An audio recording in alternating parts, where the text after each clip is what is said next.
All right, ladies and gentlemen, welcome to today's NASCAR Cup Series live commentary stream for today's Bank of America ROVAL 400 at the Charlotte ROVAL. It is the elimination race of the round of 12 of the playoffs, and it means that we are just 5 NASCAR Sundays away from the end of the season. Hate to say it, but at that point in time, that means the season is at its highest stakes. And for today, it is going to be a fun one, I think. The ROVAL has proven to be one of the better road course races over the last several of years.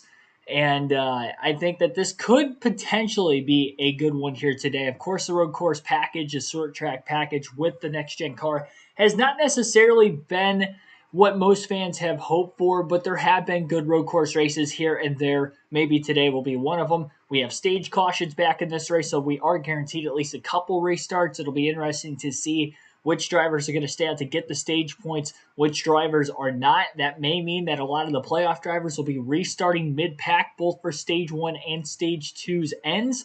Maybe. We'll see, though, as we get closer to the drop of the green flag for today's race. Be sure to like and subscribe for more daily NASCAR content. This is our next NASCAR live commentary stream, of course. Next weekend, NASCAR will be heading to Las Vegas. I will not be there, or I will not be here for the Cup Series race, but I will be here planning to give you guys commentary for the Xfinity Series race next Saturday. But as for today, we've got a lot of playoff outlook to go over. We'll go over the point standings here quickly while we're talking about the playoffs and my specific predictions for the drivers who have yet to either clinch their way into the round of 8 of the playoffs today, or will be the 4 drivers eliminated from the playoffs.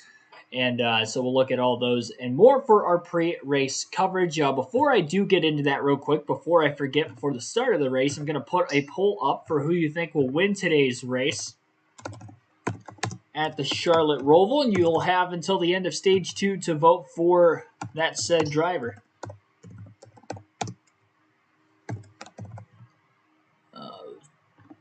Spelled that wrong. Here we go.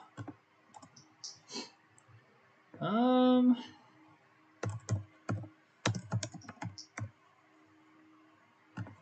don't know that these are all necessarily the heavy favorites, but I do think they will definitely be contenders.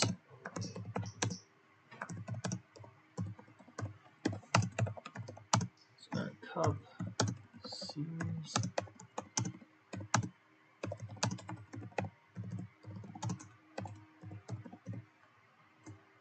All right, so who will win today's NASCAR Cup Series race at the ROVAL?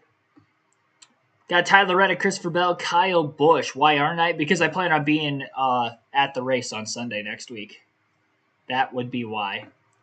So yeah, there will be race highlight videos from the grandstands for the Sunday race next week. So next Sunday.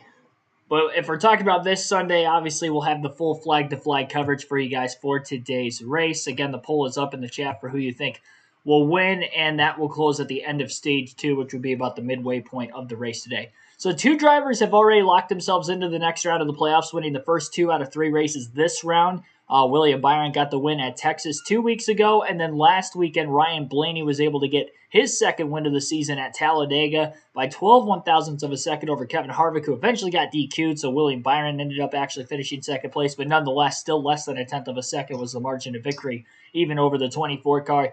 So good for both of those drivers getting the wins. Byron has really turned in to be the hot driver this round, just like Denny Hamlin was last round. We'll see if he can keep that consistency going today. He's had good runs on road courses this season, but he has not won on one yet, so it'll be interesting to see if he could be up in contention winning on a road course here today.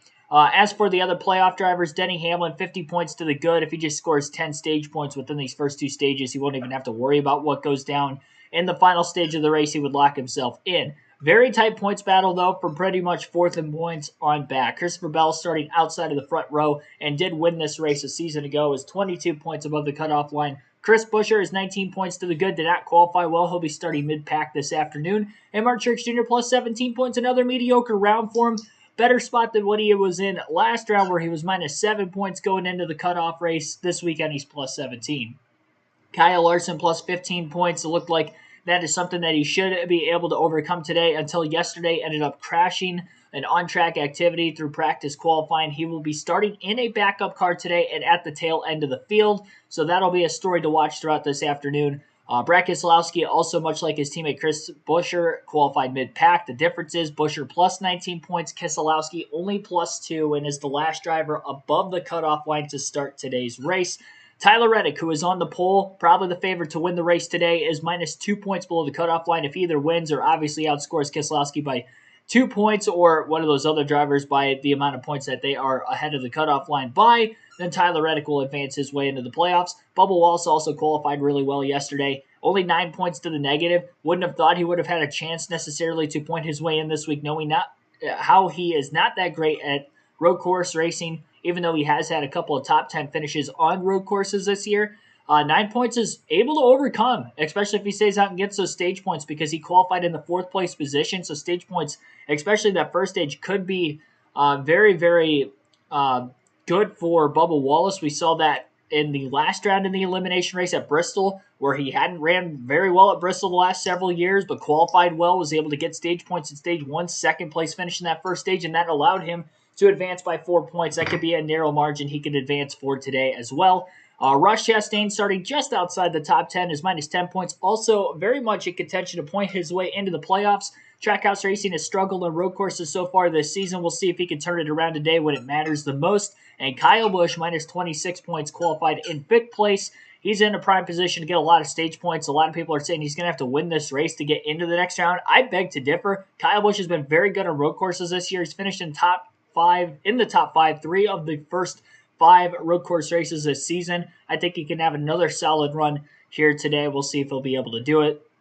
And of course, we already have 4 drivers eliminated from the playoffs, with this being the 2nd round. So we'll go driver by driver prediction here for this one. Usually I spotlight the don't have picks, the sleeper picks, and the must have picks. But with this being a cutoff race, of course, last cutoff race at Bristol I was at, so I didn't get to do this style of prediction video, but I'm going to highlight every single playoff driver, the 12 that are remaining, and I'm going to tell you whether they'll run good or whether they will not run well for today's race. And with doing that, I will narrow it down to the 3 must-haves, the 3 sleepers, and the 3 don't-haves amongst those 12 drivers. So we're going to start from the top. We'll start from the top and work our way down. We're going to start off with the 2 drivers who are already locked into the playoffs through this round. So we'll start off with William Byron. We'll take a look at his road course stats for this season.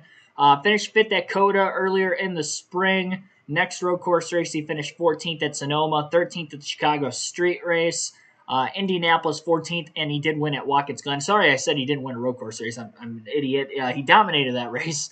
And he ends up getting the win there. So he has had 2 top 5 finishes on road courses, and he has not finished outside the top 15 yet. His worst finish is 14th, twice at Sonoma and Indianapolis. I think he should have another run just like that today. I don't expect him to be up there in contention for the win necessarily, but I do expect him to have a solid performance nonetheless. We look at where he performed yesterday on the racetrack. Wasn't great in qualifying. He actually qualified in 29th, or sorry, was 29th in practice. Qualifying, on the other hand, he qualified 14th. So I do think that helps his case a little bit. Definitely does not have race-winning speed. Haven't really seen that out of the Hendrick cars this weekend. But qualifying as well as he did, and there shouldn't be a lot of movement through the field outside of during the stage splits today. I would imagine with him being locked into the next round, he's going to be one of the drivers not going for stage points, so that'll help him for the race finish even more as well. I would say he would definitely get the top 15 finish, but I'm not going to put him in the must-have pick. I would also stay away from putting him in the don't-have list. So he's going to be in that oddball category where I don't really have any expectations for Byron here today, but I don't expect him to go out there and compete for the win at the very least. Same kind of can be said for Ryan Blaney, although Blaney on road courses this season has not been nearly as good as William Byron. As we look at Blaney's road course stats, at COTA earlier this year, he finished in 21st place. Penske as a whole really hasn't been good on road courses this season. 31st at Sonoma, 33rd at Chicago, Indianapolis 13th, and Watkins Glen 9th. So Watkins Glen was the only top 10 finish he had. The last 2 road course races were his 2 best finishes on road courses. Top 15 runs, but this weekend Blaney looks off on speed. He qualified mid-pack, 17th place. Practice overall, he was 12th, a little bit better. I think Byron's got a capability of outrunning Blaney today. I would not be shocked if that happened. I can see Blaney pretty much running 15th to 20th most of the day, but it doesn't matter because he's not going to have to go for stage points or anything of that matter, so he can maybe flip the field strategy-wise and get a decent run out of it. But just like Byron, don't expect him to compete for the win. And honestly, I think Byron's got a better shot at a top 10 finish than Ryan Blaney here today. So just like with Byron, not going to put him in a specific category. Well, I will actually. I'll put Ryan Blaney in the don't haves. He'll be one of the 3 don't haves to not get a top 10 because I do have more confidence Byron can get it, so I don't want to throw him in that list. And he has had good finishes on road courses this year. 1 top 10 in 5 races, with it being a 9th at Watkins Glen. I don't think that's going to cut it for Blaney. So I'm going to say that Ryan Blaney does not finish in the top 10, and he is one of the don't have picks. Another one of the don't have picks for a top 10 finish, we're going to tell you right now, is Denny Hamlin. Good thing he is 50 points above the cutoff line based off the first 2 races of the round. Really, the entire playoffs Denny Hamlin has had so far. He has not finished outside the top 5 yet, and that's with a mile and a half, a short track, another mile and a half, a super speedway. Sorry, he did finish 25th at Darlington. I forgot he finished that far back in the field because he won the first 2 stages of the race, but ended up going off on pit strategy there with a late caution, kind of screwballing Hamlin there a little bit. Well, it was a speeding penalty followed by a caution, which trapped him a lap down. So it was kind of something of his own doing there, too. But needless to say, he's had great runs since then. He had great runs before that, obviously, being one of the more winningest drivers this season, one of the more consistent drivers throughout the course of the summer months leading into the playoffs. He's only continued that consistency, but I think it ends today because Denny Hamlin on road courses with the next-gen car is not good. He only has 2 top 10 finishes between last year and this year combined on road courses. And this year in particular, yes, he finished second at Watkins Glen. That was kind of a surprise, really, because the races before that, it wasn't good for him. 19th at Indianapolis, 11th in the Chicago street race, but that was mainly due to the flipping of the field strategy with the race getting shortened due to rain and daylight. So otherwise, he was running 20th or worse most of that race. 36th at Sonoma was obviously not a good run, considering the fact that his teammate Martin Truex Jr. won. Hamlin did qualify in the pole that race, but was failing to keep up with Truex the whole race. Once he lost second place, he was kind of falling back in the field. Once he was in the back half of the top 10, he had a wreck on the front stretch, just making a mental error and misjudging his cue in that tighter area of the racetrack near the start-finish line. Hit the inside wall, hit the outside wall, ended his day. As for Coda, very early in the season, he finished 16th as well. So I'm going to lead towards Denny Hamlin not getting a top 10 finish in today's race. We look at Denny Hamlin for this weekend, statistically speaking. I know he qualified outside the top 10. No, he did not. Ninth. Ninth for qualifying. Practice, I think he was outside the top 10 then. I keep forgetting they ended that second round of qualifying a little short, or they didn't have that second round of qualifying yesterday. 15th is where Hamlin was in practice. Did qualify 9th. I think that will help him, but again, he just hasn't been good on road courses with the next-gen car. I've never really thought of Denny Hamlin as a great road course racer, but he has won at Watkins Glen before. But again, that wasn't with this generation of car. The next-gen car just hasn't been too kind with him on this style of racetrack, so I'm still staying away from Denny Hamlin for this weekend. Now, I said that last week, and he ended up finishing 3rd, but we'll see about this week. So Ryan Blaney, Denny Hamlin on the don't have list. This next playoff driver we're going to have on the must have list for this weekend, that being Christopher Bell. He is the defending winner of this race, qualified 2nd. Track position is going to mean a lot. I do think because he is 22 points above the cutoff line, he's probably going to go for stage points at stage 1, but not stage 2. And I think you can come back from that having 2 stage yellows. We've seen Kyle Larson do it on road courses with the stage yellows. We've seen Chase Elliott do it before, not with the next-gen car, but with the stage yellows as well, where he gets the playoff point at stage 1, and then stage 2 he decides to go off strategy, and he still finds himself in a good spot. So as long as you don't do both stages, I think he can have a shot at the win. He gets enough points in that first stage. He shouldn't have to worry about it. If something were to happen to him accident-wise, he should have enough points to still cover. So I expect Bell to try to go for the win as a result of that. And his results on road courses this season look like this. 3rd place at Watkins Glen, 9th at Indy, 18th at Chicago, but he had a top 3 car in that one. Ended up, unfortunately, obviously, the flipping of the field really hurt him there, and then he got in a wreck on one of those restarts at the parking lot incident in turn 11. 9th place finish at Sonoma and Coda. He ended up 31st, which wasn't so good of a run, but got in an incident there, middle going of that race, late going of that race, in fact, on one of those late race restarts. His finishes in the second half of the regular season bleeding into the playoffs have been really, really good. Nobody's really been talking about how consistent Bell has been, but look at his finish. Outside of the super speedways at Daytona and Talladega, he's a 4th at Texas, 3rd at Bristol, 8th at Kansas, a 3rd at Watkins Glen, 9th at Indy, like I mentioned, 6th at Pocono, and an intermediate there in the mid to late summer. Nashville 7th, which was post 1 week break that they had during the season as well. I mean, really, the only consistency is he doesn't have great finishes on super speedways over the summer months, with the 14th at Talladega, Daytona 16th, and I think I saw 23rd at Atlanta. Yeah. He only has 3 finishes outside the top 10 on non-super speedways since New Hampshire, which was a track he was very fast at and one of his better racetracks as well. Putting other in the poll is basically Larson. No, not necessarily. Probably Larson and Elliott, I'd imagine. A lot of Elliott fans out there. I don't know so much about Larson. Hasn't had the greatest luck at the Charlotte Roval outside of the 1 year he did win here. And even then, he had to come from the back of the field. And obviously today, being in a backup car starting at the tail end of the field, it's going to be very interesting to see how he does. So I wouldn't consider him to be anywhere near the contention of winning the race today. I think it's just because they're more popular drivers. I feel like the poll I put up every week is more of a popularity contest. Hopefully you guys take it seriously enough. I would like to think that you guys do, but I'm very aware of the fact that it could be skewed for those reasons, though. Alrighty. So we talked about Christopher Bell being a must-have pick for this weekend. We talked about Blaney and Hamlin being don't-haves. Oddball William Byron. We'll talk about Chris Buescher real quick. Usually I would throw Buescher in the sleeper pick of the playoff drivers, but this weekend he does not look very quick. Ford in general looked very off yesterday.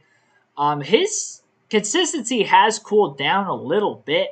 19th at Dega. He didn't run as well as Keselowski did for most of that race. He was up in contention for a little bit in stage 3, but for the most part, he wasn't really in contention most of the day. Texas Motor Speedway, not great there. Good enough to get through the round, but kind of ran, outside the top 10 most of the day. Finished 14th. Had the 4th at Bristol, but 27th at Kansas. Another intermediate track where he had a bit of speed there, but just couldn't capitalize off of it. Didn't get a good finish. So his hot streak has cooled off a little bit. And the road courses for him in general this season have been very hit or miss. 11th at Indy, just outside the top 10. 7th at Watkins Glen was a good run. 4th at Sonoma was a good run. Chicago Street Race 10th, but he was running pretty far back in the field before the field flipped. And then Coda earlier in the year, he finished 8th. So he has had good finishes. But he also has looked much faster going into those races than what he did today. So just like with William Byron, I'm going to throw him in a category of his own where I don't really have any expectations for him today. Him cooling off does, lead me away from wanting to take him as a sleeper pick. That and just qualifying, mid-pack is tough with this next-gen car, especially on road courses and short tracks. Intermediate tracks, you can get away with it, but not here. And he's going to have to go for points, too, because he is one of the playoff drivers, not in a dire situation necessarily, but considering he is running mid-pack, if he can get stage points with the splitting of the pit strategy there at the end of stage 1 and stage 2, I guarantee he's going to take the points just to be safe, knowing that they don't have speed that can win the race today, or nowhere really near the speed that they have capable of winning a race today. We're going to talk about Martin Truex Jr. He's had some weird races on road courses this season. At Coda earlier this year, 17th was a non-factor, ran well outside the top 10 most of the day. Sonoma, he goes out and wins it. He dominates the race. And we flash forward to Chicago. Thought he would be one of the contenders. Never really was. Didn't he wreck like 3 or 4 times in that race? Ended up finishing 32nd. He was awful that race. Didn't look like Truex, the road course racer we know of. Then he finished 7th at Indy and 6th at Watkins Glen. Started to turn the corner a little bit. But then right after that Watkins Glen race, it has been terrible for Martin Truex Jr. 24th at Daytona.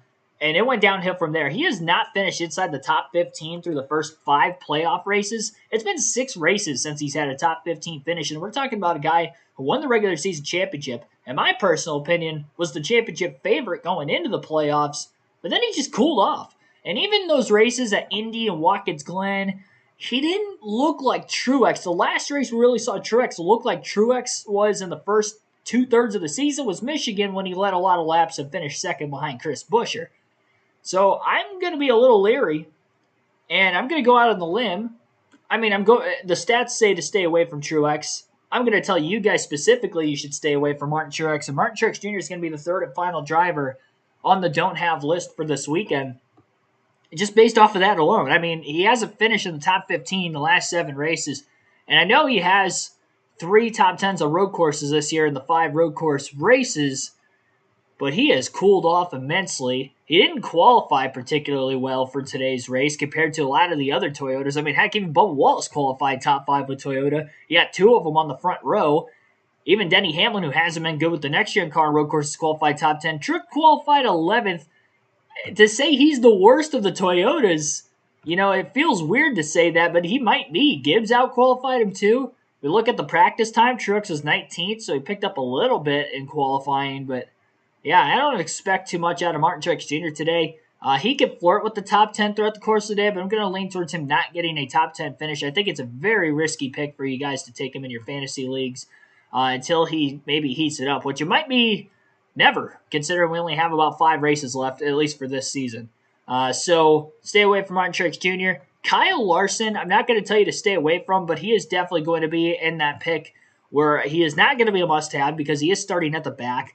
He crashed yesterday, so he'll be in a backup car. He's starting at the tail end of the field, and he has had speed this season, but on the road courses, he hasn't had race-winning speed. 26th at Watkins Glen, 8th at Indy was good for a finish, but he was definitely off, I noticed, compared to most of the Hendrick cars that day. He snuck into the top 10 late.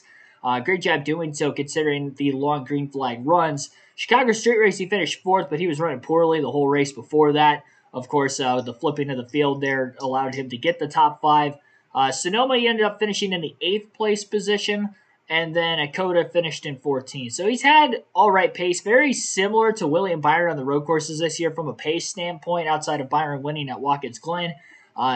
Again, Kyle Larson finished 26th. He didn't have as good of a run that day. But as far as today goes, I don't know. He could get up into the top 10. He could compete for the win just because it is Kyle Larson. But I don't want to, be that the only reason I tell you guys you should put him in your fantasy lineup. For that reason, it's a hesitant pick. I can understand if you put him in the lineup. I wouldn't blame you, but I also would probably strongly advise you to stay away from him for the most part. I would not put him as a must-have by any means, and I wouldn't put him as a don't-have necessarily either. Brad Keselowski, if I have to make this extra long, usually I go with 3 don't-haves. I'm going to go with another don't-have for Keselowski. I don't think he gets a top 10 today, and personally, I don't think he gets into the round of 8 of the playoffs. Really scared about him. He's only 2 points above the cutoff line, and I remember at the very start of the season at Daytona, I don't remember where I saw this interview with him. I definitely know it wasn't like Race Hub or anything of that nature, but he says specifically that they, as an organization at RFK, were not focused on the road courses. And I think that has hurt Chris Buescher's performances on the road courses this year, where he still gets good finishes, but going into the race, he's starting deeper in the field, and he gets up to the back half of the top 10 because it's tough to manipulate traffic, especially with the lack of no stage cautions in the first 5 road course races this year, too. That has kind of helped Buescher maybe stay outside of the top 10 as they start to click away at things. But Keselowski stays where he qualifies. Now, usually he qualifies around 30th for these races. He did qualify around 20th. I still don't think that's going to be enough to get him out of this round of the playoffs. Again, only 2 points to the good. He's had great races. I mean, look at the strong consistency he's had. 7th at Texas, 8th at Bristol, 9th at Kansas, 6th at Darlington, 2nd at Daytona. Had a 2-race stretch before that on road courses where he didn't get top 10s, but then back in the ovals, 4th at Michigan, 6th at Richmond, 5th at New Hampshire, 6th at Atlanta. But the road course finishes have not been good for Keselowski this year. He's ran pretty much right around 20th for most of those races. 15th at Watkins Glen, did finish 20th at Indy, 24th at Chicago, 16th at Sonoma, and 35th at Coda.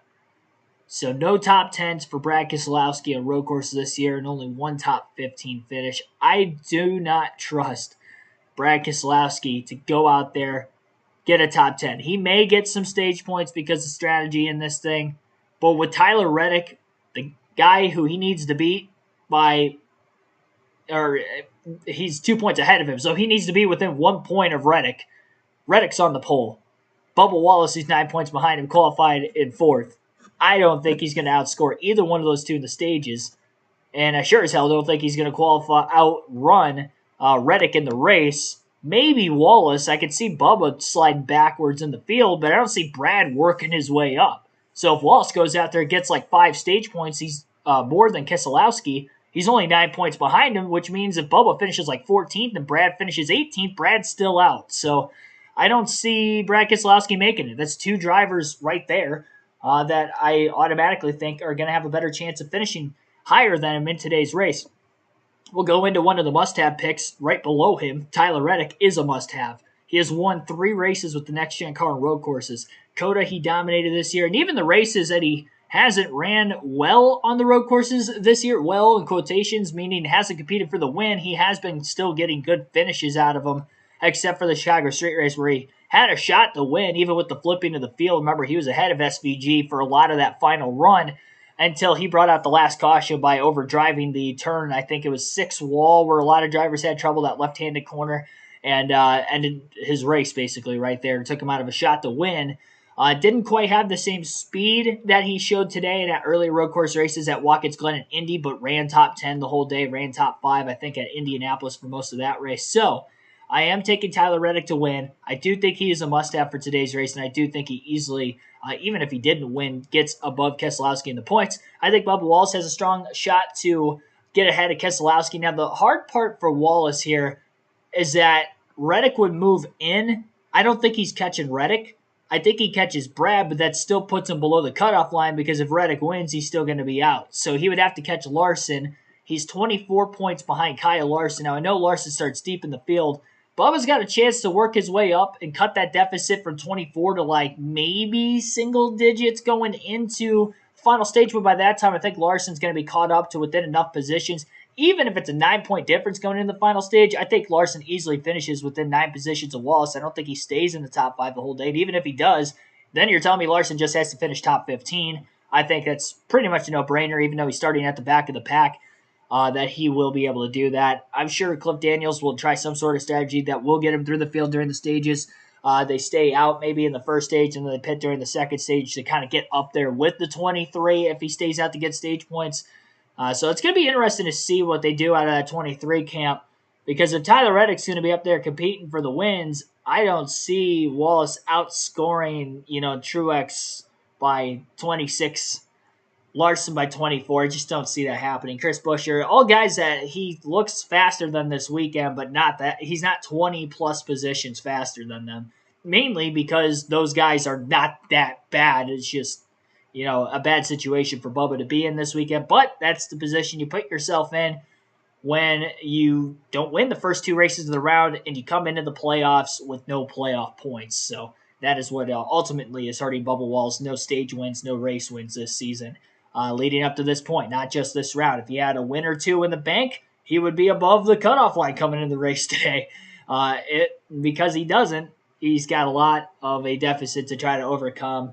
And this isn't his style of racing. So I do think he has a good day today. He puts up a strong fight, but I don't think he gets in. Ross Chastain has not been great on road course races this season. I predicted him to get bounced from this round of the playoffs because of that reason. I'm going to stick to it. Same goes with Keselowski. It's the whole reason I didn't have Brad into the next round of the playoffs either is because of this race.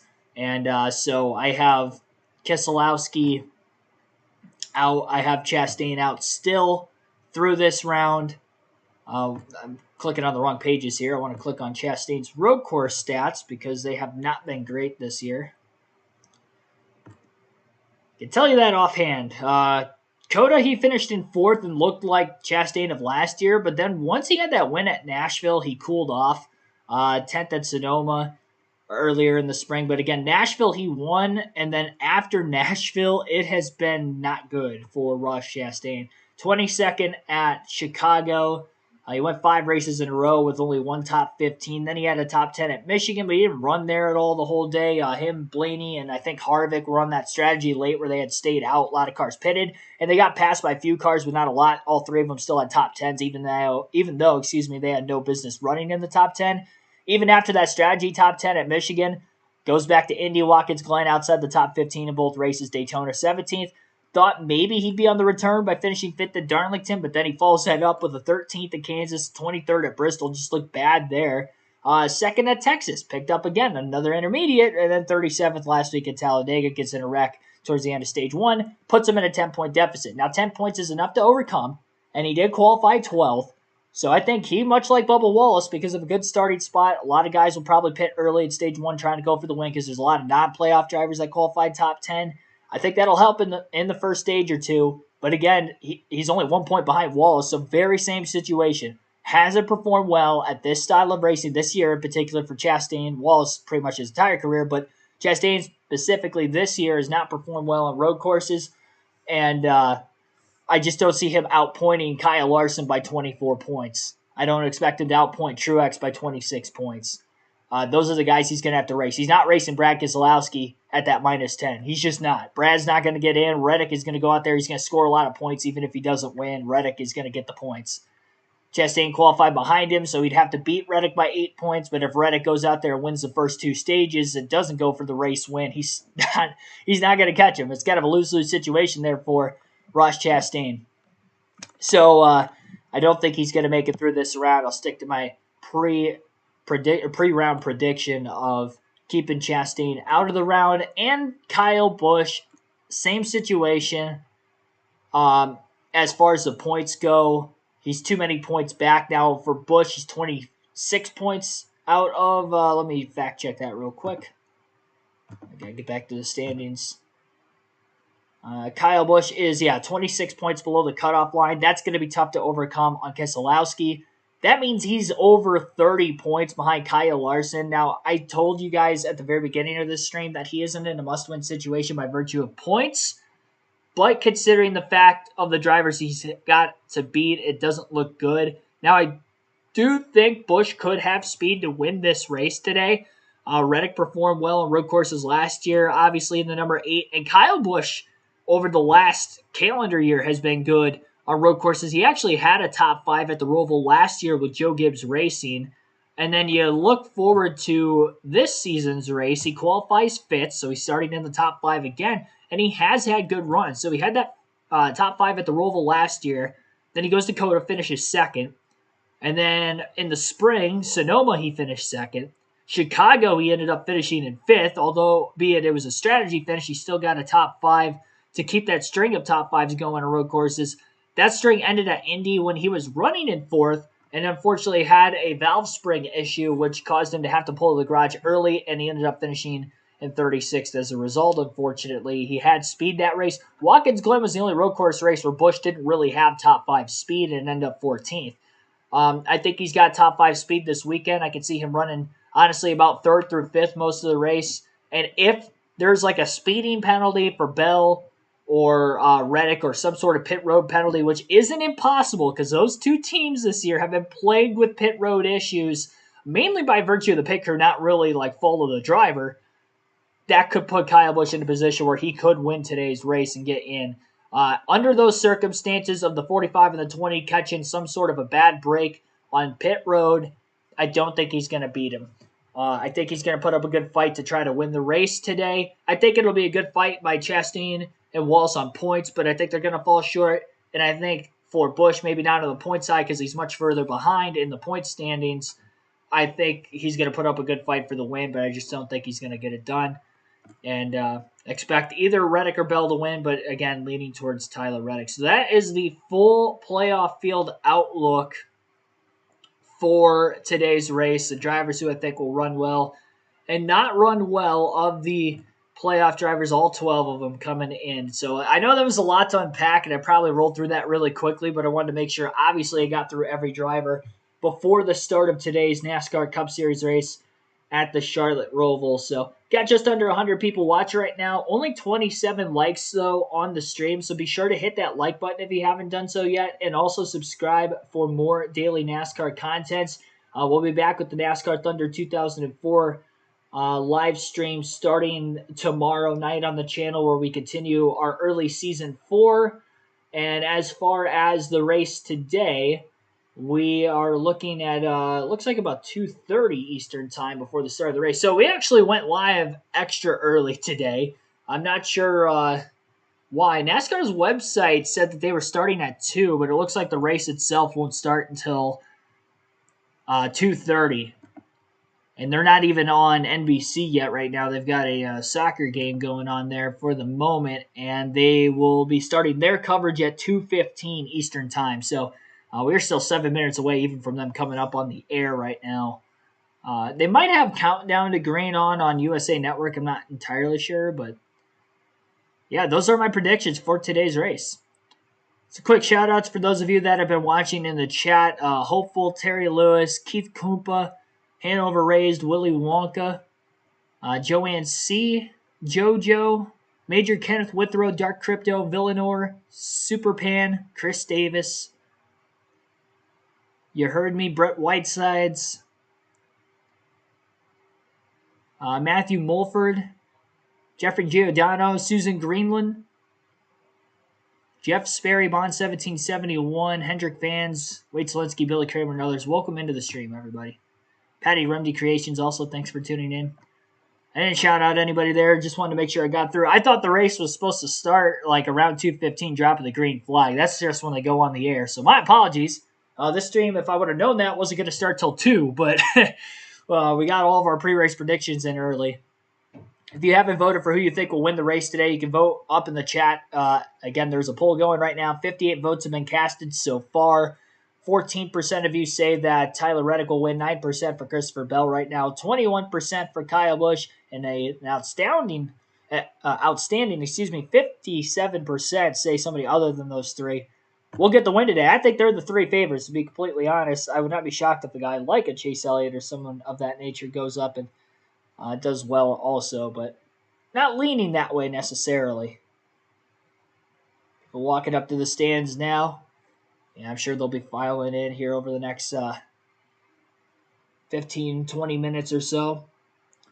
They are now on, so the NBC coverage is on. You can watch this race on your local NBC affiliate. So again, big NBC this weekend. Our goal for likes on the stream is 150 per usual for these Cup Series live commentary streams. And I don't know, the last time we've missed hitting our goal for likes on the Cup Series streams. We came close last weekend, but we did get there at the very end, so I appreciate that. So definitely be sure to hit that like button if you haven't done so. And again, our goal is 5,000 subscribers on the channel before the end of the season. We only got 4 weeks left after this, so we are getting down to crunch time. Let's get to 5,000 subs on the channel. We got about a month to go, and I think we could definitely do that. About 29 days until the end of NASCAR from now. That's insane. If you count today. 28, I guess, if you don't count today. I counted because the race hasn't started yet. Zavi Dayro Racer, thanks for tuning in also. So we've got some other things to kind of, there was a big news week for NASCAR this weekend. I think none bigger than the NASCAR schedule that came out for 2024. So we'll kind of go over that while we have this extra time with our pre-race, waiting for the race to get started. So let's take a look at that NASCAR schedule for next season. It definitely looks like a fun one. They made a lot of changes once again. Only one new track on the schedule, but a lot of dates have moved around, both playoff and regular season-wise. Obviously, the Daytona 500 going to kickstart the year, as tradition states. February 18th, next February 18th, obviously, again, 2024 schedule. We have back-to-back super speedways to start the season. This is very reminiscent of a NASCAR custom schedule season we've done here on the channel with like NASCAR 06 or 05 or whatever. When I was doing custom schedule seasons, at some point during the year, I always had back-to-back super speedway races, Daytona, Talladega. Obviously, Atlanta's a super speedway now, so it wouldn't have been Atlanta when I was doing those watch-alongs, but playthroughs. And here we are in real life. We have back-to-back super speedways to start the year. Hopefully, it doesn't lead to any injuries. That's what I really hope for. That it is safe, especially at the next gen car. I know they've been better with like the crushing to the back and the rear of the car. We haven't seen any driver injuries in the Cup Series since they adjusted those rear and front clips in the middle of the summer this year. Noah Gragson was the last driver that I know of to have gotten a concussion or an injury of some sort with the next gen car. But again, hopefully we don't have any issues there with having back-to-back super speedways. So then they have the West Coast Swing. Only 2 races, though. Remember, Auto Club not on the schedule next year. They are currently remodeling that track into a short track, and they will not have it ready for next season. So that is why Auto Club is not on the schedule. So just Vegas and Phoenix for a 2-race West Coast Swing after Atlanta and Daytona. Bristol in the spring on Big Fox. That I love to see. A lot of people talk about how the short tracks don't get high TV ratings. And I do agree that, sure, they're in a smaller market, so the average, fan, like sports fan, isn't going to pick up and watch that race. A lot of NASCAR fans should watch those races. We talk about how we love short track racing, but we don't actually watch it on TV for whatever reason. Part of my argument is they're never on local channels. NASCAR still relatively, obviously, has an older audience, and they're not able to watch races on FS1, on NBC Sports Network at the time or USA Network now, because they just don't have those channels. They only have cable. So having that on a Sunday afternoon at Bristol on Fox, I know the attendance won't be that great. That was the whole reason they even moved it to a dirt race before, but I'm glad it is back on concrete, and I am glad that it is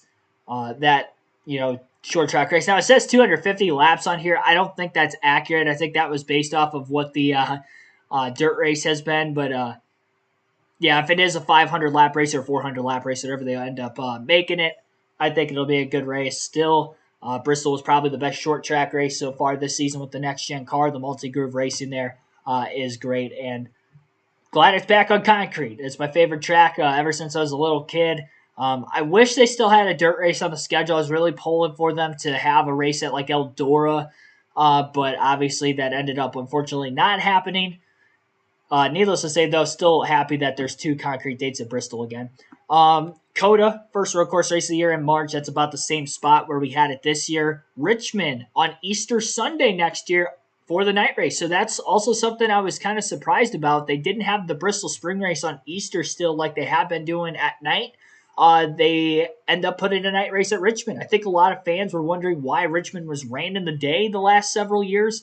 I think a lot of it was for TV ratings. TV ratings were kind of up on Easter Sunday night for dirt Bristol races, so they figured, hey, let's boost the Richmond ratings up, and we'll throw that on Easter night. So Easter Sunday night, we're going to have Richmond under the lights once again. Might be kind of cold that time of the year in March. I don't think Richmond was on the schedule that early in the season before when they had night races there. Usually it was like either early May or late April. So moving it up a month, hopefully the weather's nice there, but it might be a cold one like it was for Martinsville the last several years in the spring. But if, weather pending, I think it'll be a good show nonetheless. Martinsville right after that. So you got a short track road course followed by 2 short tracks. God, I hope that the short track and road course package is fixed next year. Because if we have 4 duds in a row, we go to Texas after that. That could either be a fun stretch of the schedule if they get the road course and short track package fixed out, or it could be a rough 5 races to watch. Hopefully it is, the latter of which, or it's the first of which, and it's not, the 5 duds in a row. But it could be, and then I could already see, Twitter storm or social media storm of fans being like, oh, NASCAR sucks this year or something. And it's like, well, those 5 races were bad, but we're going to Talladega next week. Everything will be back to normal.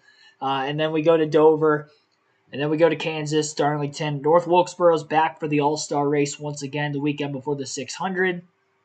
Back at Gateway for the 3rd consecutive year. Good to see Gateway on the schedule. Big turnout fans-wise as they sold out the first 2 races there. Hopefully they do that again next year. And then Sonoma wraps up the last race on Fox. One thing I did notice from the Fox schedule of the season, a lot more races on Big Fox. The LA Clash is on Big Fox again. Obviously, Daytona 500 But the first, let me count here, the first 7 races are on Big Fox. I think usually it's only like 5 or 6. Then there's 2 races on FS1. Fox has Talladega, which usually is the case.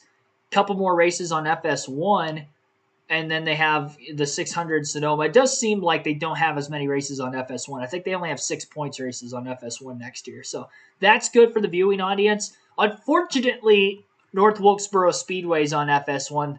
That was a heavily marketed race by NASCAR and by Fox last year, and the TV ratings were down for it. And I think largely due to, again, they put short track races on FS1. So they fixed the regular season, like they fixed the points races by putting 2 of the 3 short tracks on road courses. But then maybe their biggest one on the Fox schedule, North Wilkesboro All-Star Race, they throw it on FS1 again. I know usually they have the All-Star Race on FS1. I'm very well aware of that. It used to be on Speed Channel for a long time. So a lot of the viewing audience couldn't watch that race for the longest time, and that's still the case, which is very unfortunate, considering this is a track that a lot of fans would want to watch the race. So when NBC starts their schedule, they're actually going to be starting at Iowa short track racing. That is the only new track on the Cup Series schedule for next year. And it will be on USA Network, which is also odd. Usually the first race on NBC, or the NBC portion of the schedule, is on Big NBC, but that's not the case next year. Again, first 2 races on USA Network. They also moved New Hampshire up a month. Usually it is in the mid to end of July. It is going to be in the late portion of June, so maybe that cools the temperatures off a little bit. I know that's been one of the hotter races this season, although this year it was relatively cooler. Usually it is one of the hotter racetracks, so moving that up a little bit may help temperature-wise, may help attendance.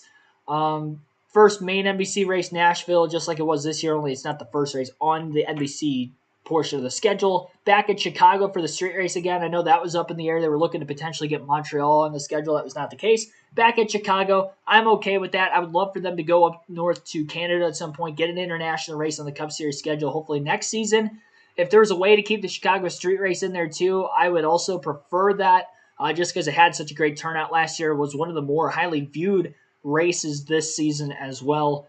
Pocono back on USA Network. Indianapolis back on the oval for the Brickyard 400. I am definitely going to that race. I don't care how hot it is in the middle of July. I plan on going to that. I was at the Brickyard in 2018. I know there wasn't a lot of people there because it was rain. Well, attendance was dropping for that race in general, but it was rain on a Monday also for rain, so there's like nobody there. But it was still one of the better NASCAR races I've been to. Crazy finish with Keselowski and Hamlin there beating and banging down the stretch. Brad Keselowski getting the win, and it's one of my more fondest memories of being at the track in person. And I was hoping for them to go back to there again. I was planning on going to the 2020 race, and then COVID hit, and they ran it without fans. And I haven't been able to go back for the oval race. I went to the road course race 2021, but it just didn't feel the same being there in person, although it was kind of a cluster muck of a mess there with that curb issue. But nevertheless, glad that they're back on the Oval Speedway, Indiana. Richmond on USA Network again. Man, they gotta put these NASCAR Cup Series short track races on, their local affiliates. Fox did a good job with putting 2 points races on there. Usually they have none. This year they have 2.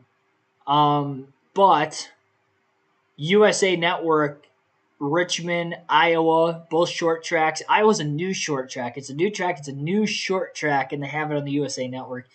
Michigan on the USA Network as well. And then NBC for Daytona.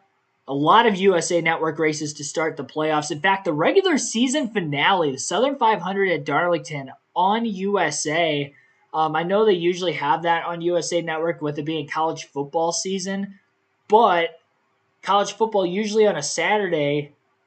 That is the week before NFL starts. I don't know why they can't put that race on Big NBC, to be completely honest. I really have no clue why they can't put it on Big NBC. The NFL's not even playing that week because the last week of the preseason's off. There's really no rhyme or reason that they should have that race, especially, with it being a crown jewel. That race has to be on Big NBC. The entire round of 16 of the playoffs on USA Network, which has been the case. I think they've been doing that mainly so that way the final 5 or 6 races are on Big NBC in a row to end the year. I understand why they do that. It just sucks that they have to do that. especially, again, Bristol Motor Speedway. If Notre Dame plays in the afternoon, I know they usually have their games on NBC. If they play in the afternoon that Saturday, then what's the point of having that race on USA Network? It's my favorite race.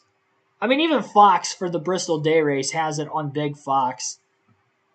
We give Fox a lot of crap, but at the same time, at least they have most of their races on traditional Fox. NBC, there are very few races that are actually on NBC. I think the majority of the races on their schedule are on USA Network. They got the last 6 on NBC, which has kind of been the case the last several years. Kansas is on USA too. So they have the first 4 playoff races and the regular season finale all on USA. That's 5. 7th NBC race would be Daytona. 2 USA networks that matches out, 1 of each, and then 2. Yeah, so NBC has just as many races on USA Network as they do on Big NBC, and then with Fox, they only have 5 points races on FS1, which are Martinsville, Texas, Dover, Kansas, Darlington. And Gateway, 6. They have 6. In the entire first half of the season, they only have 6 points races that are on NBC. So that's one thing Fox did do correctly here. That's one thing I wish NBC. I like the schedule, though. It's just the broadcasting schedule I don't like. The schedule itself is fine. I really do like it. Kind of going away from road courses a little bit, which I understand with this package. Makes sense. Watkins Glen's in the playoffs now. Hopefully by that point in the year, they could really get the short track package work on. I don't think they're going to have it fixed by the early going of next season, which scares me, having those 4 races in a row of short tracks and road courses early in the year. But Atlanta should be a banger to start the playoffs. That'll be an interesting one, having 2 super speedways in the playoffs next year, 1 in each of the first 2 rounds. I think the wild card round of the playoffs might be that first round. Usually it's, the round of 12 with the Roval and Dega, but Atlanta, Watkins Glen, Bristol, I think that's the biggest wild card round of the playoffs. Just by looking at the schedule itself. Round of 8 stays the same with Vegas, Homestead, Martinsville, and Phoenix returns as the championship, which I'm all fine with. I was at Phoenix last year. The facility itself, one of the nicer racetrack facilities I've been to. And for that reason, I think it's a good spot to have the finale there. I would like them to rotate that eventually, but if they were not to rotate it, Phoenix is an all right track for it. It's growing on me. I missed Homestead having that race. Still do to a certain extent. With it being like that most of my life as a traditionalist, but at the same time, being at Phoenix, it is still a good atmosphere. So that is the schedule for next season. Getting another street race? No. Not for next season at least, based off the schedule. Frank Powers, thanks for tuning into the stream also. Earl Arnold Jr., see you in the chat. Thank you for watching. Also hate how some races and NFL games, cable prefer cable over tons of subscriptions. Yeah, I mean, that's fair. There isn't anything on streaming platforms next year via the TV contract, I guess, that they're under. Why is the spring race 250 laps and 500 miles? I think they flip-flopped it. I don't think they actually updated that, because that's what it was for the Bristol Dirt Race this year. The last couple of years was 250 laps. I just don't think they've updated the laps. I doubt that it's going to stay the same. The Xfinity race is longer than that, for Pete's sake. I don't think they're going to have an Xfinity race longer than a Cup race.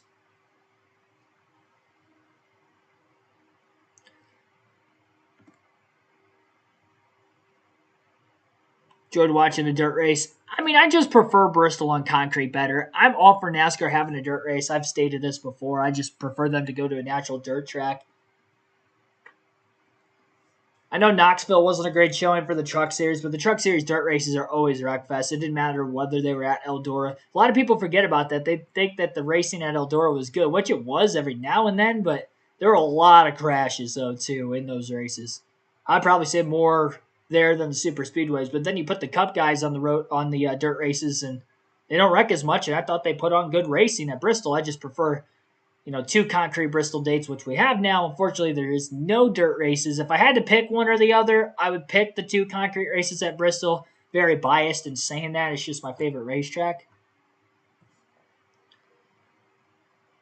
But yeah, scheduling wise though, I don't have a problem with it. I just wish the broadcast schedule was a little different with the amount of races that they have on USA. And obviously, they have that 2 week break for the Olympics going on middle of the summer as well. I didn't state that at all, but 2 weeks off there, and they're not having an off week at all during the season outside of those 2 weeks in a row. So it's going to be a long grind to get to the end of July next year before they get that first week off. The last couple of years, it was Father's Day weekend, middle of June. They're going to have to go about an extra 5 or 6 weeks before they get that off week now. They're just firing engines up right now. So with that being said, we will turn it to the USA Network. The NBC broadcast. Should talk about USA Network. They're on NBC this weekend. There's something new today. It's a new restart zone. You got to start in the corner, which means you got to be turning the car, trying to lead, spinning rear tires, banging doors on the car next to you. If you happen to get that right, you got turn one, a treacherous 90-degree corner. We see wreck after wreck in turn one, big curve on the left side, walls on either side. You can see the challenge. You're trying to overbreak everybody. You get into the wall. You make mistakes. These are some of the drivers that we have that can win championships. Some of the best drivers. Look at how challenging it is. If you happen to make it through all of that chaos, even the approach to turn two, it's uphill. You cannot see the exit of turn two. This end of the racetrack will determine who's going to win this race. It's going to be hard for the drivers. Great for us. We're going to see it all when we come back.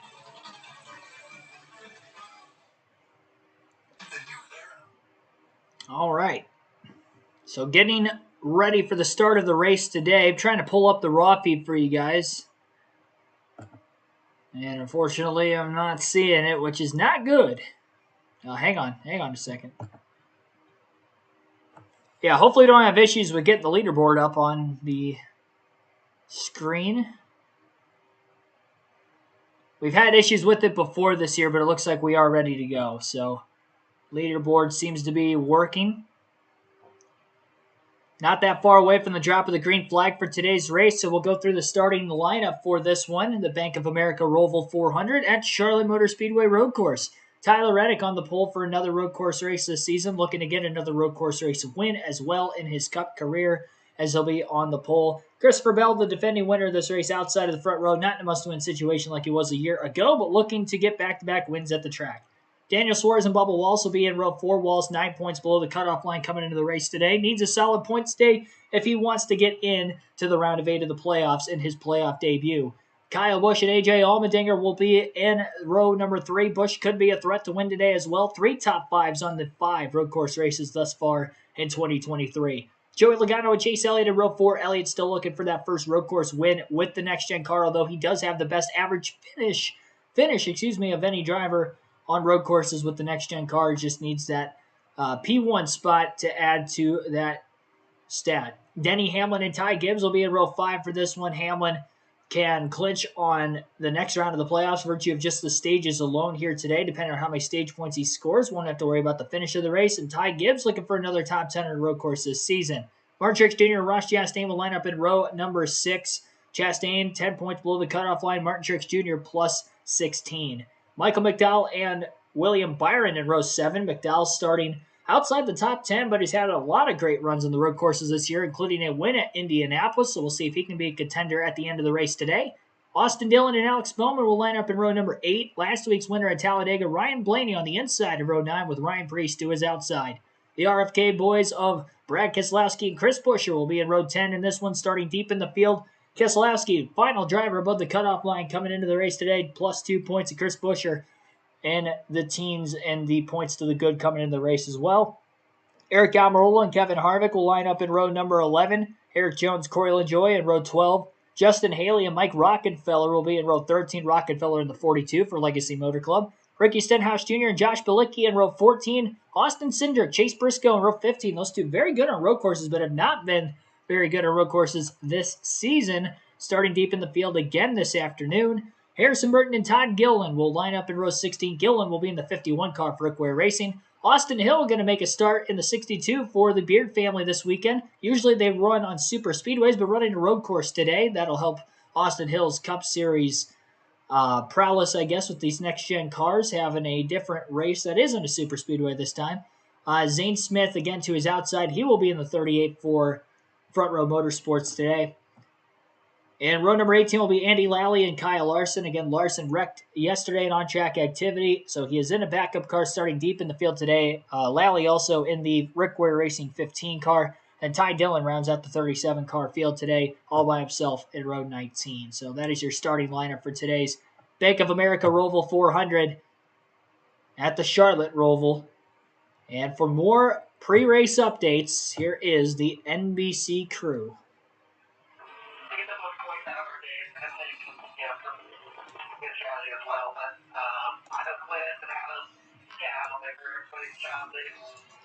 Worked really hard to come up with a good plan, and I know we're well prepared for it. So, like I said, we just got to go out there and execute. We'll hopefully make it to the next round. Well, man, we really appreciate you taking the time. We know there's a lot on the line, and for you doing this for the fans is much, much appreciated. Good luck today. As the race continues, it's going to be key to change their strategy if need be. That's the flexibility they're going to have today. See what the rest of the field does, and then figure out what's going to be best to move them on to the next round, Dave. Kim, we know that Martin Truex Jr. is a regular season champion. When I talked to his crew chief this morning, with their plus 17 to the cut line buffer, he told me not comfortable with that. They've had a rough playoffs. Their best day was a 17th place finish at Texas. They're thankful for the 36 playoff points they had going in. So the regular season champion has never been eliminated before the round of 8. And you know, Martin Truex Jr. aims to keep that stat very alive today, Marty.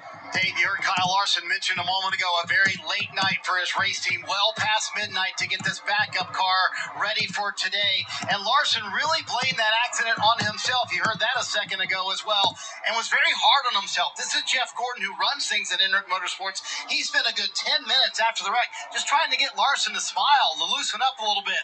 When I talked to Larson this morning, I said, have you forgiven yourself for that wreck yesterday? He said, not really, to be honest with you. I'll tell you in a few hours if I'll forgive myself or not. So what's the path forward to the round of 8 for this race team? Well, Cliff Daniels, his crew chief, reminded me this morning, Rick, in this race last year, Ross Chastain started last on the field and won stage 2. He said stage points can be there for us today. If they're there, we have to grab them, but a win sure would be nice, but that's going to be almost impossible to do from the back of the field today for Kyle Larson. Yeah, Marty, let's give you just a quick explanation of points, because we're going to say points a lot today. But at the end of each stage, the top 10 finishers at the end of those stages, they all are available to get points. So the winner of the stage gets 10 points, all the way down to the person who finishes in 10th, they get 1 point. And then after the 2 stages are done, then it's based on their running position, where they're running, and where they finish the race as to how many points they'll get for the race. And each position is a point on the racetrack. So when we get into that third stage, that third and final stage, we're going to be talking about passes being very important. And that's the best snapshot, to be quite honest. There's a lot of kind of projections and guesses of what's going to happen, but cheer your driver on, remind yourself where they are currently, and then after we exit the finish of the second stage, it'll be very clear the goal ahead for all of these drivers around the cut line. All right, let's listen in to the 23 radio, a little pep talk. All right, whatever happens, proud of you guys. I appreciate it. Let's not take ourselves out of it. Let's have a good, solid day. Appreciate it, Scott. You know it. Yeah, man. Let's make it happen. So much on the line. There are 12 drivers right now that still have a chance at a championship. After this race, only 8 drivers will have that opportunity to win a title. So the real question is, we saw the Xfinity Series. We just heard Jeff Burton talk about the new restart location being different than in years past. We got to see the Xfinity Series race. Now the Cup guys, it's their turn. And, you know, it's just different. I can't tell you what exactly is going to happen. I can just tell you it's going to look very different than in years past. Well, I tell you one thing that's different already is Tyler Reddick, the pole sitter. He's picked what essentially is the outside leading into turn 1. That's something we have not seen here in the past. He's thinking he can get a better launch in that restart zone. We're going to see. We're going to learn along with him. Reddick's in the 45. As they head to that new Geico restart zone, the green flag is about to wave, and Tyler Reddick leads the field to the green again in that outside lane alongside Christopher Bell underneath him. Bell slips the tires as they get to the start. Reddick will be easily clear into the first turn, and Bubba Wallace on the outside of row 2 to the outside of Bell for second place into the first turn as well. Daniel Suarez right behind the 20, trying to stay in line to make sure he can squeeze underneath the 23, who will have the inside lane going into 3 and 4. And Bubba Wallace will be able to hang on to that third place position just ahead of Daniel Suarez, pulling clear off the exit of the corner. Big loose moment off the curbing there for Wallace as he exited turn 4. Just gets back down to the bottom in time on the inside into turn 5 as they remain single file through about the entire top 6 or 7 positions until a late dive into the corner there in the back half of the top 10 was made, or attempted to be made, by Ty Gibbs on Joey Logano. Gibbs putting the bumper to Joey already as they get back up onto the oval of 1 and 2. Gave him a couple of shots from behind. All that did was propel Logano a little bit further out in front of him. Gibbs hopping out of line again to potentially make a pass into the backstretch chicane. And back in line again behind Logano to get through those sets of corners side by side. 2 and 3 wide, much further back in the pack, trying to get into that backstretch chicane. That is where it is not so much organized as they're trying to work forward in the correct direction. Opening lap of the race is going to be led by the pole sitter Tyler Reddick as they work their way off the final corner. Pretty good crowd on hands on the front stretch at the Charlotte Roval for this afternoon's race. 25 laps in each of the first 2 stages here today. 59 laps of the final stage, making up the 109 lap total this afternoon. And we will be seeing that pit window between 35 to 37 green flag laps. There will be stage cautions for today's race. That is not something we have seen on road courses this season, but they have brought it back for the road course race in the playoffs specifically. The reasoning from NASCAR was so that way they could have all of the playoff races under the same rule set of having stage cautions with the other playoff races being on ovals. So the first we have seen that this season, though we are not used to seeing that this year. This is the way things were from 2017 through 2022.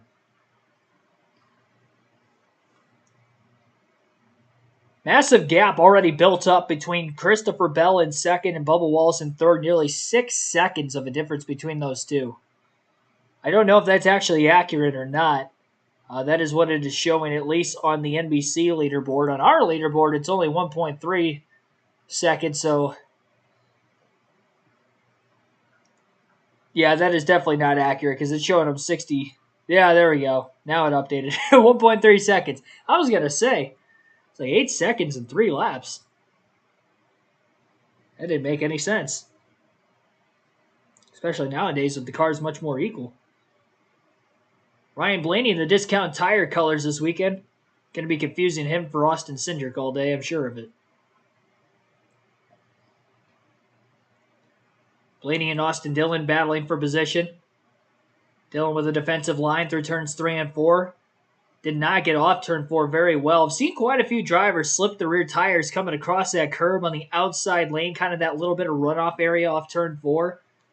And they tend to lose the car in front of them. They don't slide enough to allow the car behind them to make a move going into that next corner. They still kind of sit single file. We haven't seen much passing during green flag action outside of restarts with the next-gen car on these road course races, especially this year, with a lot of these teams and drivers being more familiar with the race car, where they can push it, where they can't. And haven't really seen them be able to push the issue to try to make passes because of the lack of mistakes that other drivers are making and the cars just being so equal from top to bottom in the field. So based off of qualifying and where everybody is running right now, the points based off of where they're running, Chris Buescher is 13 points ahead of Kyle Larson for that final cutoff spot. But obviously that will change throughout the course of the day, and especially when we get to the end of both Stage 1 and Stage 2, because with those stage cautions, you're going to see a lot of drivers decide to pit before pit road closes, with 2 laps to go in the stage, and versus where they are going to be when the next stage begins, when the rest of the field that doesn't pit before the end of the stage ends up pitting during the stage break itself. I think we're going to see a lot more drivers probably stay out in Stage 1 versus Stage 2, just like we did in the Xfinity race yesterday. Just because there is so much more of the race left, it is possible to make that time back up through the first stage, but through the second stage, when you get closer to the halfway point in the race, it may be a little bit harder to do so. So Kyle Larson, after starting in 36, has moved up 6 positions. He's battling Chase Briscoe now for 28th. Battled him through the infield portion of the racetrack, but then kind of slipped up, getting back up onto the oval. Trying to draft behind him and get that little bit of momentum back. Austin Hill now battles Harrison Burton for position. Held him up just enough, getting through that backstretch chicane, side by side, getting in that allowed for Larson to have a little bit more breathing room now into the front stretch chicane and not have to worry about traffic behind him. Eric Jones pulling out of line, trying to make a pass, and he goes for a spin. In the front stretch chicane, he hopped over the curb, and when he did so, he ended up making contact with Josh Bilicki's race car. And immediately, Jones loses control. As a result, spins, and now he is in last. Gets back going in the right direction, no major damage. Bilicki in the 78 for Live Fast Motorsport, and tough break there for Jones.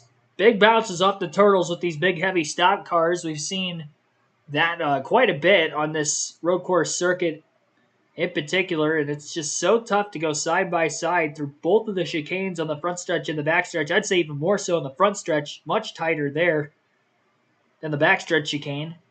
That first year they had the back stretch chicane, I remember, it was a lot tighter than what it is now, but there were so many accidents there that they ended up widening it out quite a bit and making it for a heavier braking zone because that was a much faster, more technical area of the racetrack before. As far as Ricky Stenhouse Jr. goes, unfortunately, it looks like his day may have come to an early end. He is on pit road, and his team is underneath the right rear of his race car, maybe trying to fix a toe link or something. Something is broken on that race car one way or another. Not sure if it was from contact or not. But Stenhouse on pit road, losing multiple laps here in the early going and having early problems. Reddick has grown his race lead out to 1.2 seconds over Christopher Bell behind him, who still remains in second. Bubba Wallace third, Daniel Suarez in fourth, and A.J. Allmendinger is fifth. We'll go through the rest of the running order here as we're on lap 5 of this race. Kyle Busch sits in 6th, Chase Elliott 7th, Joey Logano 8th, Ty Gibbs 9th, and Ross Chastain is in 10th. Denny Hamlin in 11th, William Byron 12th, Michael McDowell 13th, Martin Truex Jr. 14th, and Alex Bowman is 15th. 16th place is Austin Dillon, Ryan Blaney in 17th, Brad Keselowski 18th, Ryan Preece 19th, and Chris Buescher is 20th. Eric Almirola in 21st, Corey LaJoie 22nd, Kevin Harvick 23rd, Austin Cindric 24th, and Josh Bilicki is 25th. 26th place is 26th is Josh Bilicki. Chase Briscoe is in 27th. 28th is Kyle Larson. Harrison Burton 29th. Todd Gilliland is 30th. Mike Rockefeller in 31st. Austin Hill 32nd. Ty Dillon in 33rd. 34th place is Zane Smith. Andy Lally 35th. Eric Jones 36th after his spin. And Ricky Stenhouse Jr. is now 3 laps down still on pit road. Tyler Reddick has led the first 7 laps of the race today at the start-finish line this time by. You're listening live to the Bank of America ROVAL 400. We'll take our first ad break of the race. You're listening on KRC. Melinda Leverett, thanks for tuning in also. Appreciate everybody that did stick out the technical issues there we had during the pre-race. I was on the pace laps. I walked away and I realized my laptop went black. And I'm like, oh, that's not good. My charger somehow came unplugged from like the actual like battery itself, which plugs the laptop. I've been having issues with this laptop where it won't run if it's not plugged in. So it ended up unfortunately coming unplugged, which took me like 2 or 3 minutes for me to plug it back in, restart it. Luckily, I was able to get everything restored before the start of the race. So you guys only missed about 2 or 3 minutes of the stream there. Maybe missed some of the pre-race updates on NBC during that time, but we got going on the parade lap still. So got through the full pre-race before that happened, so you really haven't missed much on the channel to this point. Be sure to hit that like button if you haven't yet. We're up to 47 likes on the stream. Our goal is 150 for today's race.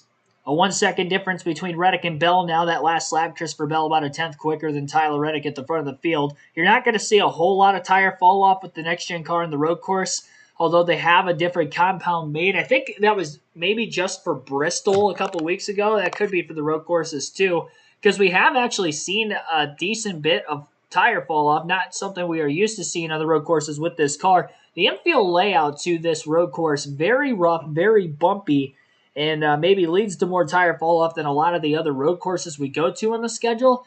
The only other one I can think of that has quite a bit of fall off is Sonoma. And we did see about 2 or 3 seconds of fall off over a full run there. Here we're only 7 laps in. Reddick's fastest lap of the day was an 82.0. Bell has ran the fastest lap of an 81.973, but that most recent lap by Christopher Bell was 1.4 seconds slower than his fastest lap on lap 2, just progressing 6 laps later. So there has been a bit of fall off here in the early going of this one. There was no rain overnight in the Charlotte area, so it's not like any of the rubber was washed away from practice and qualifying for both the Cup and Xfinity Series yesterday, as well as the Xfinity Series race. So still quite a bit of grip out there from that standpoint. Especially with everybody running the same line, primarily one groove racetracks every time you go to a road course. Very significant technical way to have to maneuver around the racetrack. Daniel Suarez still remains in 4th place, showing his footwork inside his race car, some of the camera angles that NBC has. He's got a lot of pressure from AJ Allmendinger behind him. AJ looking to make a move for 4th. He's been one of the few drivers that have actually passed cars inside the top 10. He got by both Chase Elliott and Kyle Busch off the start. Now looking to get by Daniel Suarez as well. And Suarez is starting to lose Bubba Wallace and the other Toyotas at the front of the field right now. About a 1.5 second difference from where Suarez is at on the track to Wallace in 3rd. And Wallace has lost touch of Bell and Reddick as well. It'll be interesting to see if those drivers will stay out, get the stage points. I'd imagine Reddick will, considering the point situation he is in. Because if he ends up pitting, he puts way more pressure on him to have to win the race to get into the next round. And although he is the favorite, you put him back in traffic, well, it'll be interesting to see if he'll still end up being the favorite or not. That could shake the field up quite a bit. Couple of newcomers into the top 10 now following that commercial break, with Tyler Reddick still leading. Christopher Bell 2nd, Bubba Wallace 3rd, Daniel Suarez 4th, AJ Allmendinger 5th, Kyle Busch 6th, Chase Elliott 7th, Joey Logano 8th, and then Ty Gibbs is now 9th, and Ross Chastain has moved into the top 10 to 10th place. Chastain, another one of those drivers below the cutoff line, needs stage points. He's in contention early. Have to expect some of those drivers in front of him will pit. I guarantee Suarez, Allmendinger, Logano, and Gibbs will pit, considering they are not in the playoffs anymore. And potentially Elliott, who is still fighting for the owner's playoffs, but the driver's title he is not in contention for anymore. So that could potentially be another spot he could gain, but I could also see Elliott staying out to get those points, depending on where he is for that battle. Chase Elliott right now. And again, Elliott searching for a win after not making the playoffs. Still wanting to have momentum going into next season, but looking for a win. He missed 7 races this year. Well, you know, you're going to find a place to win. This is a good place to come. He's won here twice. We talk so much about strategy and track position, all of those things. Well, Chase Elliott won in the face of all of those. Back in 2019, goes into the tire barrier, and yes, that's the same car with a little damage on the hood coming back, and this might be the coolest celebration. Like one of those, are you not entertained, kind of looking to the crowd, and then in 2020 came back and backed it up with another win at the Roval. The in-car radio when he stuffed that thing in the wall was, I can't believe I did that. You know, and he thought the race was over. And they just did a great job. Put tires on that thing, and he drove through the field, Kim. And you guys mentioned the 2 wins he has here. The only driver with multiple wins at the ROVAL, when I've talked to the team, they think they deserve 4 wins at the ROVAL. They reminded me of the 2021 incident with Harvick, and then last year's late race caution was he was out front. They say Chase is the favorite for this track, for this race this afternoon. And right now, Chase said, I don't dislike my car, and I translate that as Chase is happy with with what the race car is doing right now. It's always the ones you didn't win. Right? It doesn't matter how many times you won. You're like, yeah, but it could have been. As you see right here, on the top left of your screen, Reddick about a 1 second over Bubba Wallace running third, then 99 fourth.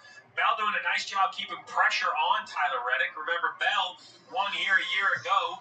Much less pressure this week, but still needs to find some points to guarantee advancement. Reddick, though, he came in with kind of all the pressure, but his confidence seemed to match the moment. Yeah, Reddick coming in just below the line, 2 points below the line at the start of the race, Marty. Yeah, Reddick does have that confidence this weekend, knowing how good they are. But of course, is feeling very confident they can get some stage points today and advance to the round of 8. But Christopher Bell has been really catching him the last few laps. Jeff, where Bell is so good is through the infield section right here and on the exits of the corner. So how do you take advantage of that if you're Christopher Bell? And how aggressive do you get to get by your Toyota corporate teammate? Well, Marty, down here this part of the racetrack, the exits of the corner are so important because that means you're able to put the throttle down. You're not spinning the rear tires, and that's huge in that infield section. You're not going to spin tires right here. That's not going to be a problem.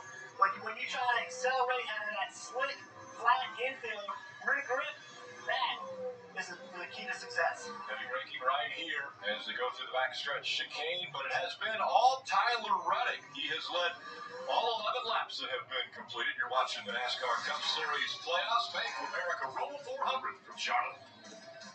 So the intervals of the drivers in the top 10 through the first 12 laps would look like this, with Tyler Reddick leading by 0.6 of a second over Christopher Bell. Bubba Wallace 2.6 seconds back in third. Daniel Suarez in fourth place, 4.7 seconds off the lead, and AJ Allmendinger is in fifth still, 5.2 seconds back. 5.8 seconds off the lead is Kyle Busch in sixth. Chase Elliott in seventh is 6.4 seconds back. Ty Gibbs in 8th place is 7.1 seconds off the lead as he just passed Joey Logano. Logano in 9th place, 8 seconds off the lead, and Ross Chastain still in 10th place, 9 seconds behind race leader Tyler Reddick. So that is an update on your top 10 as of right now.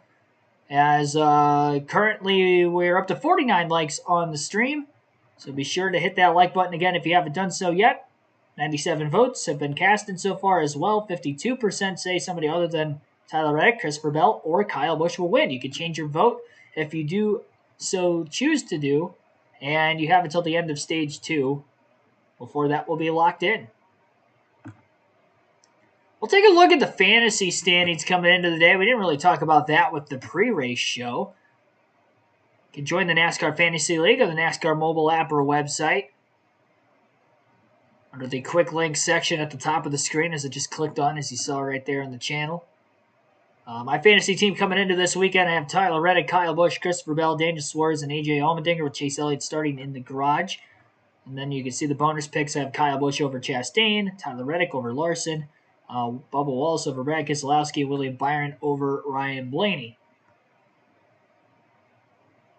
The league standings coming into this week for the playoffs. I do believe I am still on top of the leaderboard, but it is a very close battle still. Extended the lead after Talladega, even though I didn't have the greatest run there. It just goes to show how random the Dega finish was with that last lap crash coming to the line. But 980 points total through the first 5 playoff races for myself. A 68-point lead over Monster Jam X10 in second. Inside Uranus is sitting with 910 points in third. The Plow V3 with 904 points in fourth. And Dark Crypto rounds out the top 5 at 899 points. So that is that for the moment.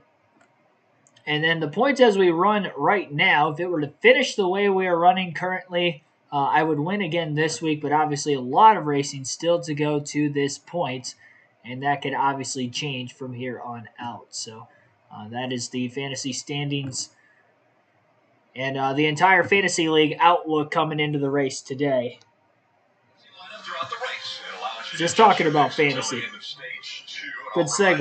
Visit NASCAR.com/fantasy, where you can select the fantasy icon on the mobile app leaderboard. Listen to Rick Allen. I was just telling you the same thing. As we take a look at the Bank of America fan cam, a beautiful fall afternoon for racing here in Concord, North Carolina, just a little north and east of Charlotte. And still it is Reddick out in front. Bell running second. Bubba Wallace, an impressive run right now, is third. Suarez, Allmendinger in the top 5. Both other playoff drivers. Chase Elliott running 6th. Kyle Busch, the next playoff driver, running in the 7th position. And then Gibbs, Logano, and Chastain rounding out the top 10. Jeff, you and I had a lot of conversations about Bubba Wallace, and I felt like I needed to see a driver that needed to stop racing to not be eliminated and start racing to earn his way in, right? Be on the offensive. And I couldn't applaud this 23 car more. Through the regular season, I feel like the whole mentality changed. I wish I could tell you what it is. I don't know what it is, but the result is a driver that feels like he's earning his place. He's not racing hoping it doesn't go bad. He's racing looking forward to the points he can go score. I know that sounds small, but that mindset, Jeff, has really changed for the 23. Confidence matters. You have to be confident. And days like this, when he unloaded here yesterday in practice, he was P1. He went to the top of the board, the fastest driver here. Those are moments that you can look back on and say, hey, I can get this done. Road course racing has been his weakest part. There's no denying that. He went to work, not only he, but his team went to work trying to help him become a better road race driver, and it's working. And when you see a plan coming together, that's when confidence starts to build. Well, when you mention confidence, Kyle Busch exudes confidence. And although lately that has changed a bit, Kyle Busch running right now in the 7th position. Want to take a look just a little while ago. He's got Ty Gibbs just behind him in the 54. This turn 8 climbing the banking, you see, that's a pretty heavy contact right there. That's the same problem Larson had. He got into it with the right front in practice. And, Jeff, it seems like leaving the flat with that right front loads onto the banking. The car just wants to kind of go straight. It's a lot easier to get up that hill quicker than you think. That corner comes up on you, the wall rather, comes up on you so quickly. You have to be in the throttle days, because if you're not, you don't carry enough speed down the back straightaway. So it's very important to be in the gas climbing that hill. And Jeff, I think he's okay. He's not reported any damage reports since that. And you're just kind of nonchalant about the balance, a little loose to the left and to the right, but can't turn. It was that situation that may have gotten him in trouble there. But overall, the car is pretty good. I think your pick, Jeff, may still be good. It was you, and who else said he's going to win? You called it, right? He's my pick today. He was very fast in practice. He has good pace today. He does not have Tyler Reddick and Christopher Bell pace at the moment, but there's time to work on this car and keep making it better. Marty. Hey, Rick, 9 to go here in stage 1. So cautions are back this year at the ROVAL for the first time this year on a road course. So Steve, the path to winning is to be able to get early here, and now Brian Blaney coming down pit road, Dave. Better than he was in practice. That was a report from Ryan, but he couldn't get out of the situation he was in. He radioed Jonathan Hessler and said, remember what we talked about this morning. Steve, sometimes you got to do that when your driver is in a place where he's making no lap time. Just bring him to pit road now. And remember, those guys are in a great position as the 2 pits as well. Sometimes fresh tires aren't always the answer. It's also where you're at on the racetrack. So what these 2 cars right here will do is they'll pit, expecting the cars they're racing to pit. They'll go out and get a few clean laps, no traffic around them. They'll be able to pick up a half a second, 3/4 of a second, just not having traffic around them. So with 9 to go, I think this shows how much they think tires really don't matter. You wouldn't put tires on early and take a penalty late, Jeff, but right here, I think track position matters the most. Yeah, it looked like to me the 2 car had a problem on the right rear, and that made that a slow stop. So that is not what you need, right? When you have a pit stop, you've got to make those pit stops clean. You can't have those mistakes. That was a very slow stop with the 2 car. And Marty, continue on. Yeah, let's finish up that story. I think pitting 9 to go is a lot earlier than many people thought they would come down pit road. But Steve, if the path to winning this race is pitting before the end of the stage, we'll see a number of teams not do that, run the stage all the way to the end. So why would teams not make that decision to not take the path towards the win and take the stage points instead? Well, it's the word of the day, and it's points. Everyone on the bottom left of your screen is trying to advance in the playoffs. Everyone has a different agenda. As you see, Buscher and Truex are now tied at +10. Larson, Keselowski, Chastain below. Remember, at lap 25, points are paid for the top 10. So you would stay on the racetrack, Rick, if you could finish inside the top 10, because those are points you have earned. They can't be taken back away. They are guaranteed. But knowing that the caution's got to come out because you don't lose a lap, you would come to pit road first. So that's going to happen with 3 to go for some, 2 to go for others. Pit road closes when the leaders see 2 to go. Christopher Bell, though, making the potential stage win more difficult for Reddick as he's keeping him in touch. Oh, Ty Gibbs with a big move to the inside of Kyle Busch down the backstretch. That makes me believe that Kyle Busch gave that spot up. He must be getting pressure, wasn't happy with his car, did not want to overstep his bounds and get himself in trouble and gave that spot up. Kyle Busch said that. Last week he said, I keep getting myself into trouble. I'm making mistakes. I'm pushing too hard. Getting myself wrecked. I can't do that anymore. And I think that's what you saw right there. He did not want to try to push harder, give that spot up, live to fight another day. We're hearing the 6 of Brad Keselowski's going to be under penalty for missing the front stretch chicane. He makes this side of the corner. Let's see. He gets a little loose. Goes right. You can barely see it. So Jeff missing the chicane. So if he missed, he had to come to a stop right there in the front stretch. He didn't do it, so therefore it's a pass-through. They said they reviewed it and they feel like they missed it. So give me the definition of missing the chicane. All 4 tires on the non-track side of the white and red rumble strips. It's as simple as that. He had all 4 tires on the wrong side of the red and white, and that is defined as missing the corner. Okay, so help me again. Not the blue, but the red and white. I think that's the difference, because it looked to me that the 6th car right here is where he missed it, right? So you see the red and white and then the blue bigger curbing. I think his right sides might have touched the blue curbing, but that is definitely non-racetrack side of red and white. That, to me, is clearly missing it. We heard over the radio NASCAR reviewed it. That's right. That big blue curve is there just to punish you. If you do get over there, it's kind of a deterrent trying to ask you not to be there. But these are the kind of mistakes you can't make in this situation. They're in a situation where they could potentially have gotten points in stage 1, and now that may be gone. And the other issue is it's a pass-through penalty break, so you can't service your car. Right. So he can't just pit under green, put tires of fuel, and say, okay, I served my penalty. That is not the same. You must run pit road at pit road speed with no service. So here we go, pitting here. So we'll see the 6 come down, and he should just roll pit road with no service. Now, he's not going to lose a lap. Thankfully, he's not at Bristol or Martinsville, a half-mile track, but track position completely gone. And already in a bad position after qualifying 19th. So Brad Keselowski below the cut line and serving a penalty for missing the front stretch chicane. Down to 6 laps to go in stage 1, lap 20 overall out of 109 in today's race at the Charlotte Roval. We'll go through the full field running order late in the stage before positions start to move around during our first wave of green flag pit stops. Tyler Reddick is in the race lead by a 1.5 seconds over Christopher Bell in second. Right now, Bubba Wallace still sits in third. Daniel Suarez in fourth. 5th place is A.J. Allmendinger, Chase Elliott 6th, Ty Gibbs in 7th, Kyle Busch 8th, Joey Logano 9th, and Ross Chastain rounds out the top 10. Denny Hamlin in 11th, William Byron 12th, Michael McDowell 13th, Martin Truex Jr. in 14th, Alex Bowman 15th, Chris Buescher 16th, 17th is Eric Almirola, 18th is Corey LaJoie, 19th is Justin Haley, and Ryan Preece is 20th. Kyle Larson in 21st, 22nd is Josh Bilicki, Kevin Harvick 23rd, Ty Gilliland 24th, Brad Keselowski 25th after serving his pass-through penalty, Harrison Burton 26th, Zane Smith 27th, Ryan Blaney has already made a pit stop, he is 28th, 29th place is Austin Cindric, he also has made his pit stop, Austin Dillon in 30th, Justin Haley 31st, Harrison Burton 32nd, 33rd is Eric Jones, 34th place is Chase Briscoe, Austin Dillon 35th, Austin Hill 35th, Ty Dillon 36th, Ricky Stenhouse Jr. 2 laps down in 37th. Still 36 cars on the lead lap to this point.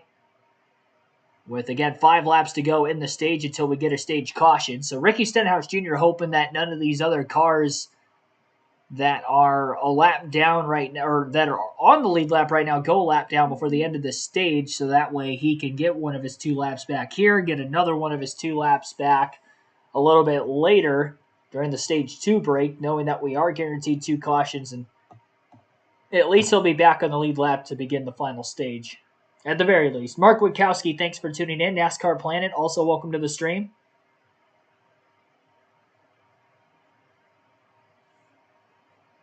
The fact that Brad Keselowski thought he didn't miss the chicane is absolutely insane, by the way. He was clearly below the curbing, cutting through that front stretch chicane there. So definitely penalized, didn't come to the stop and go because he didn't feel he missed it. Big mistake. He had to take the pass-through penalty, loses more positions as a result. And will take him out of potential possibility of perhaps getting stage points depending on how many drivers pit. Quite a few of them on pit road right now. during the commercial break, and as they come out of it, it looks like Chase Elliott, Kyle Busch, and others are in. Place, and playoff driver Kyle Busch has been on and off of pit road. Remember, he's in a must-win situation. No repair work on that tap to the wall, but 4 Goodyear tires and fuel, Marty. Well, Dave, you're going to see a lot of playoff cars come this lap as well. Kyle Larson wound up coming the last time, and what they had done is they had gotten almost to Cliff Daniels' goal, the top 20. By the time they pitted, they were in 21st when Larson pitted. And Steve, the reason a lot of these cars pitted sooner than we thought is because once they hit traffic out on the racetrack, they said, no more, let's come to pit road to get on fresh tires, Dave. And at 17, Chris Buescher was on pit road as well. He is back off again. He was having a little trouble in turn 7. That was his worst spot on the track where others were catching him. But under braking, very, very good. The car's solid under Buescher today. So we saw a wave of pit stops here. Now with 3 to go, I expect you're going to see a whole nother set of cars pit. The leaders have gone by pit road, but here you go. Here's Denny Hamlin, a car that's already won a race. Trex is going to stay out for points. As we sit here comes Alex Bowman, another car. They're going to keep coming. Almirola, LaJoy, they're all going to follow this down. Pit road will be full again. There's the 11 coming down. Nice long pit road. Marty. Denny Hamlin coming down pit road, 3 to go here in stage 1. This is more in the normal range of when you think cars would come down pit road. Hamlin saying struggling just a little bit through the infield, being a little too tight through there. Otherwise, pretty happy with the handling of the 11 car. They were just outside of the top 10 when they made this stop. And just outside, but with the 11 only needing a handful of points. Coming in so far, Buck. Mathematically, we couldn't have assured his advancement, but as I mentioned in the pre-race, it was going to be a ton of dominoes. Now, the struggle for the 11 is what you see right here. You heard Marty talk about traffic. He's kind of come right back into traffic with Logano in front. Can't tell who that is. The white and blue car in front of Logano is kind of stacking Logano up right there. You see 2 wide right away, so these races with the lack of yellows are kind of getting Formula 1-esque, where it's really about traffic and your cycle on and off. And when all that happens, you see the 45 stays on the racetrack. I believe the 20 of Christopher Bell comes to pit road. I thought he would stay out for the points, but instead he's going to come to pit road and keep the track position, Marty. Yes, Steve. How about this audible by Adam Stevens, who told me this morning, quote, it's irresponsible for us to play for the win today. So giving up these stage points, I'm a little surprised by this. And he told Christopher Bell on the radio, Adam Stevens said, this is going to work out well. It's not our plan originally, but it's going to work out well. 4 fresh Goodyear tires for Christopher Bell. 2 laps to go in stage 1. He'll definitely have the track position. But what do you think about that call, Steve, to walk away from those 9 stage points? He's not going to walk away from very many. He's going to blend on the racetrack in front of the 99, who Suarez is currently running 6th. So only a couple positions lost there for Christopher Bell. He was in 2nd. That's going to put him back only to 5th place, so he'll be the leader on the restart once Reddick, Wallace, Chastain, and Truex, who will more than likely end up pitting during the stage break, will pit in front of him. That does move Wallace up another position, so that's another point for him to 2nd. Brad Keselowski, obviously, who he was behind in points by 9, is not going to get any. Although Tyler Reddick, who was still ahead of Wallace, also below the cutoff line. It was a 7-point difference between Reddick and Wallace coming in, so he's still going to be 7 points behind. I should say 8 points then behind Tyler Reddick if Reddick were to win today's race. The points as they run right now currently shows Chastain plus 6 over Buescher. Chastain is up to 3rd place, obviously closing that gap on the cutoff line and actually above it right now, staying out to get stage points. Good qualifying effort, put him in this position. A lot more non-playoff drivers staying out of the pits there late in stage 1 compared to what I originally talked about during the pre-race. As you see drivers like Ty Gibbs, Daniel Suarez, they're all still going to be inside the top 10. AJ Allmendinger as well, Chase Elliott. One car has to come to a complete stop in the backstretch chicane after missing that corner. Waiting to see who it was. Couldn't tell who it was. Somebody in the back half of the field. Looked like the 42 car, Mike Rockefeller. Missing the backstretch chicane. First driver I've seen miss the backstretch chicane or have any sort of issues there. I've seen, of course, Keselowski miss the front stretch. Eric Jones went for a spin there in the early laps after contact with BJ McLeod race car as well. Balicki's race car. McLeod owns it, of course. So this makes the stage 1 much easier than for Tyler Reddick, with Bell pitting from a 2.5 off the lead. The gap between Reddick and Wallace is about 5.2 seconds as Reddick comes to the start-finish line. And Tyler Reddick is going to win stage 1 at the Charlotte Roval. And that will be a playoff point, which will carry over for Reddick into the next round if he does advance. Which, as of right now, looks to be that way. This is the 6th stage win of the season for Tyler Reddick. Most of them on road courses. Bubba Wallace will finish 2nd in stage 2. Ross Chastain 3rd. Martin Truex Jr. in 4th. And then Christopher Bell will end up finishing 5th in stage 1, quite a ways back, as he was the first of the drivers who did hit pit road. Daniel Suarez will finish 6th in the stage. Chase Elliott 7th. Kyle Busch 8th. Ty Gibbs 9th. And A.J. Allmendinger will round out the top 10, and that will now put us under a caution flag condition for the first time today. So again, this first caution is for the end of stage 1, with the stage yellows back for this weekend only for the road course races for 2023. This is, of course, also the last road course race this season for the NASCAR, both Cup, Xfinity, and or Truck Series.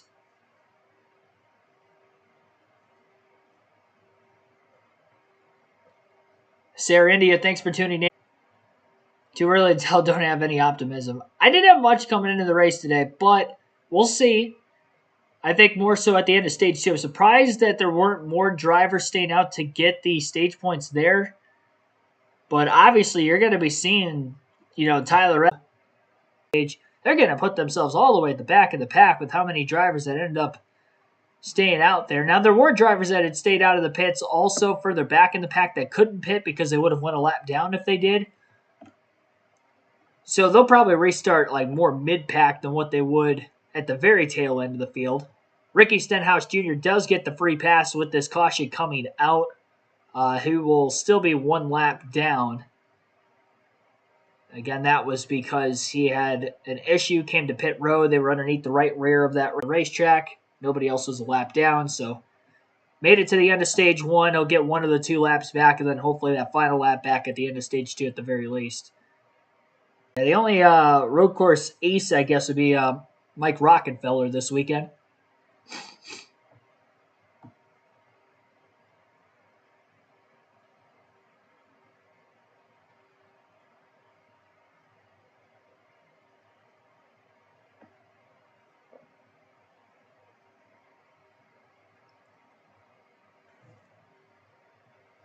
Waiting for them to come back from the commercial break right now.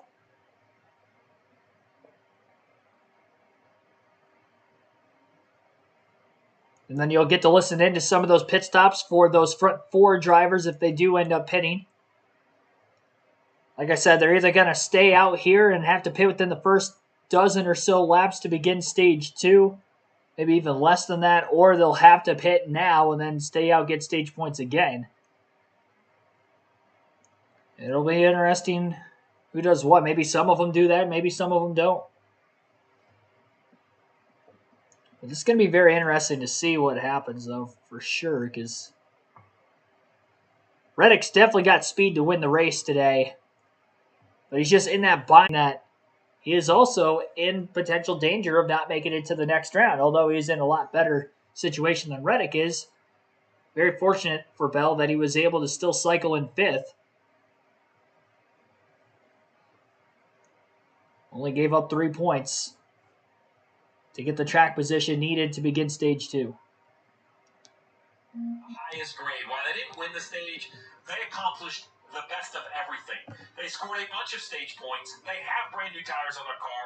They're full of fuel, and they have track position. That's like the trifecta. They've done a really, really, really nice job. No real surprise. I think Bubba Wallace and Reddick, Jeff, they had really no choice. They were kind of plot committed, and this will be the pen now, and you see all the cars staying on the racetrack, Dave. Martin Truex Jr. started on the plus side of the cut line, Steve. He adds 7 more points to his total by finishing 4th. Air pressure adjustment, a little too tight in the slow corners, Tim. Bubba Wallace getting much needed stage points. He said he lost lateral grip during that run. 4 fresh good-year tires, Sunoco fuel, process taking bottom left. He said it turns better over the corners than yesterday, but I need more drive off. I've been nursing the rears, Marty. With the boss man, Michael Jordan sitting on the pit box watching. Tyler Reddick led every lap of stage 1, but he will be buried in traffic now. Said the car loses grip as they run. He told Billy Scott, his crew chief, whatever you can do to help me in traffic, that's what I need. That ends the stage 1 with Reddick winning in those 10 stage points. Come back. Internet connection, even though I have full internet service. So I'm going to have to log out of OBS and log back in, and hopefully the buffering will come to an end here shortly.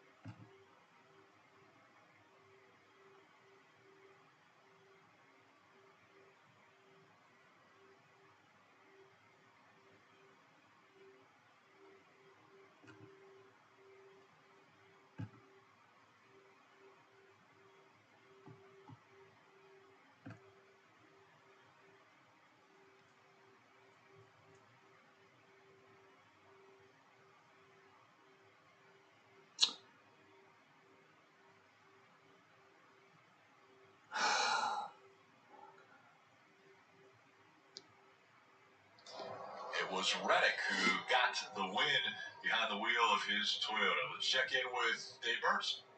Hey, Rick, recently Toyota Racing went to work preparing for their development drivers, Jesse Love and Jade Avedissian, allowing them to learn road course racing techniques on the 11-turn karting facility at the Toyota Performance Center.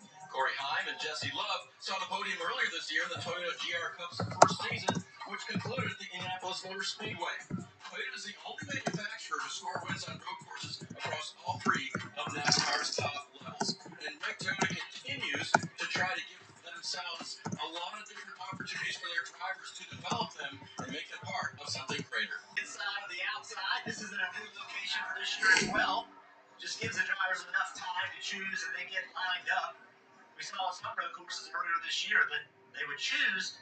They didn't have time to get lined up. They would come to the start-finish line, dropping the green flag, and they would know where to close. So NASCAR moved that further away from the start-finish line. So, Jeff, we talked about who scored stage points. That's kind of the update of who had success in stage 1.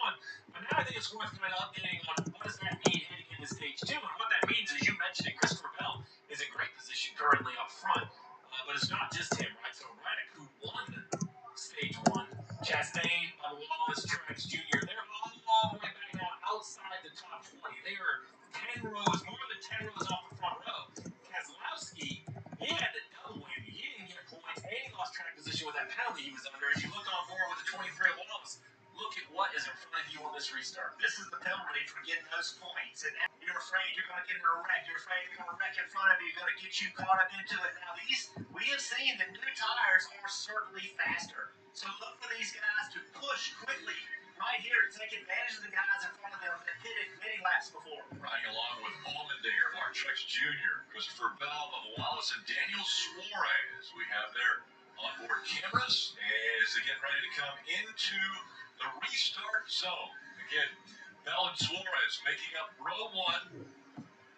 They'll be on the inside of this right-hander. Suarez on the outside. Well, battling for second with Daniel Suarez all the way through turns 1 and 2. They remain door to door. Elliott on the inside lane into turn 3. Suarez on the outside looking to build a run at that position and try to keep up with Christopher Bell. Slight contact made between the two cars now, the 99 and the 9. They continue to make contact up off the exit of turn 4 as they battle for position. Door to door, more through the infield section of the racetrack now. Daniel Suarez doing a great job on the outside of a lot of these infield corners. Now he'll have the inside into turns 8 and 9. Has to give up the spot, though, in turn 8. Elliott clear into 9 and back up onto ovals 1 and 2. Chase Elliott to a race-high second place position. Denny Hamlin, Joey Logano battling close for position in the back half of the top 10. Hamlin trying to win that battle on Logano, who got a bit tight getting back up onto the oval. Logano hanging hard on that right rear corner panel of Hamlin. All the way through the oval, trying to side draft, and they'll still remain door-to-door and nose-to-nose down into the backstretch chicane. Both cars bouncing off the turtles and nearly bouncing off one another. A lot of cars still 2x2 further behind them in the pack as well. A.J. Allmendinger battling with Michael McDowell, rather that is William Byron on the outside lane battling with McDowell. And McDowell will give that spot up into the front stretch chicane, knowing it was going to be much harder to go side by side there. And William Byron is going to win that race.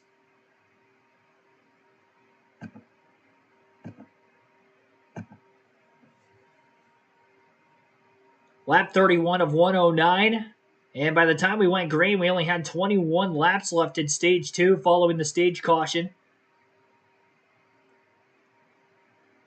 Following the restart, Christopher Bell leads, Chase Elliott second, Daniel Suarez third, Kyle Busch fourth, and A.J. Allmendinger is in fifth. And of course, all the top 4 drivers that stayed out to get the stage points restarted outside the top 20.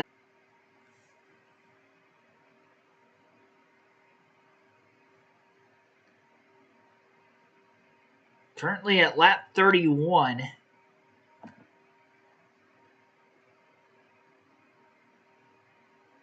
Sorry for the lagging technical error that may be going on for a lot of you guys watching.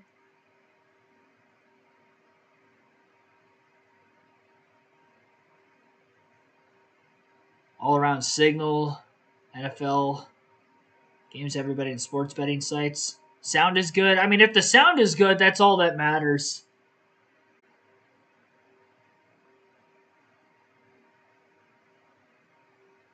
I'm trying.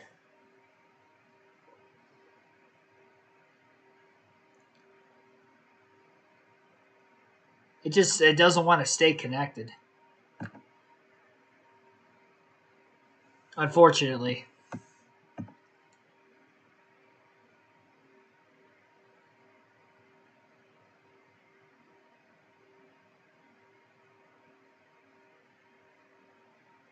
Oh boy.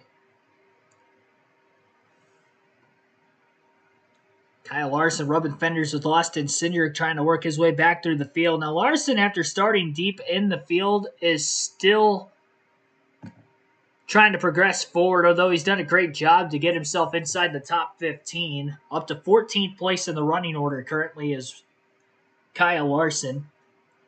Tyler Reddick off this last restart is up to 16th place, right behind Austin Cindric. Looking to the inside of Cindric, going to be able to outbrake him into the backstretch chicane. Much fresher tires than the two. Remember, Cindric and Blaney pitted much earlier in the run.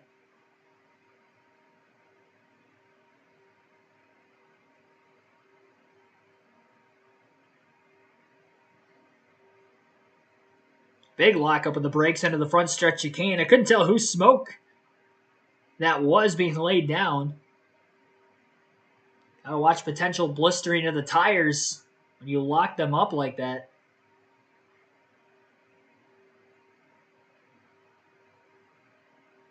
Could cause an issue down the line if you create any sort of a flat spot.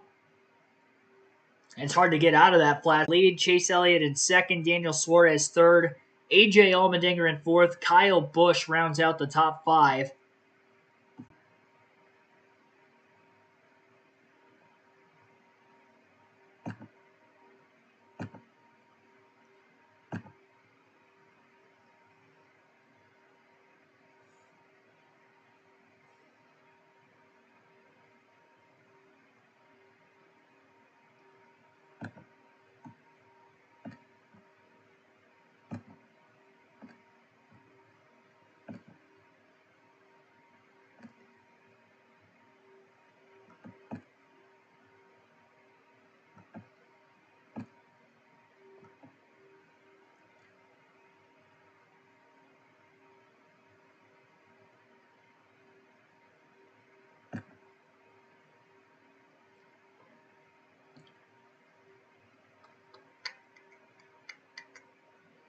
Try turning the camera back on. I don't think it matters whether my camera's on or off. I mean, it's running laggy on my end.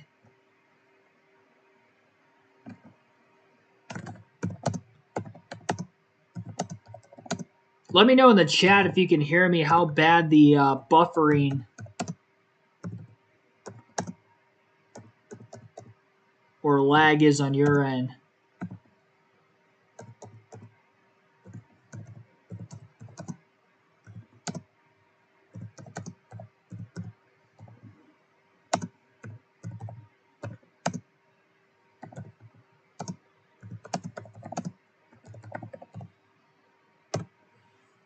I just don't.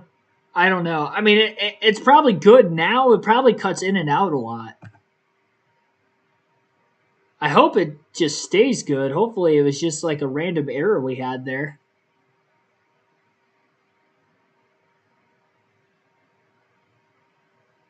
I mean, it's running better now, but I just don't have high hopes that it's going to stay there. Villanueva, thanks for tuning in. Think I'm good for now. Yeah, I just don't think it's long term.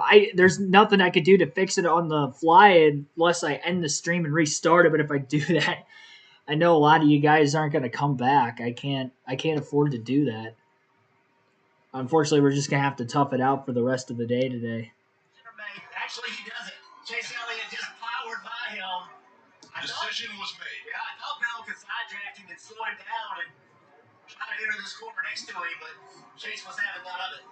29 race history currently for Chase Elliott, out for injury this year. Remember, broke a leg in a snowboarding incident earlier this year, but then, let's not forget, also missed a race due to suspension after an issue in a race. So he's been out for 6 races this year for an injury, 1 because of suspension. The crowds love it when we see Chase Elliott leading NASCAR's most popular driver.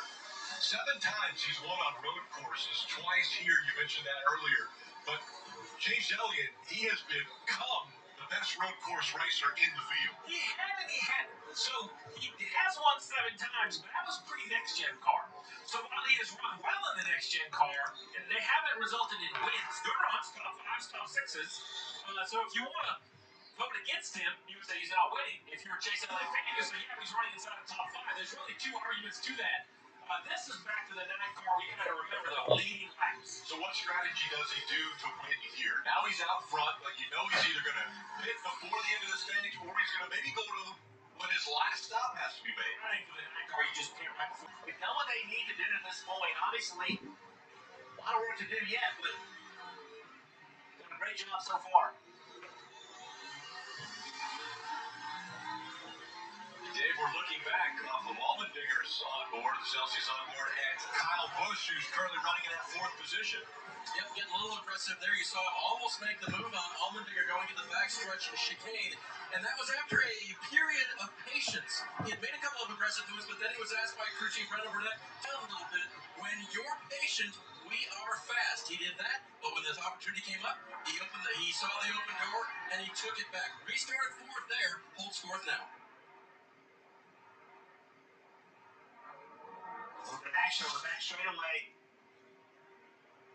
See, Kevin Harvick has the tires locked completely up, trying to get into that rear chicane.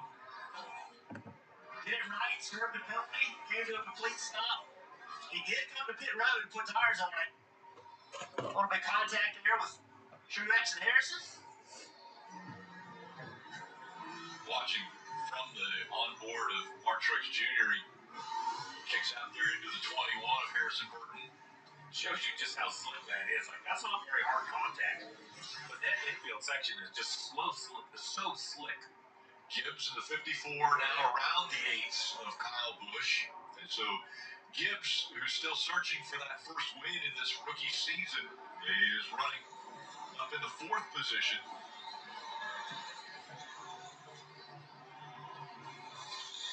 Kyle Larson, again after starting, in a backup car at the back of the field.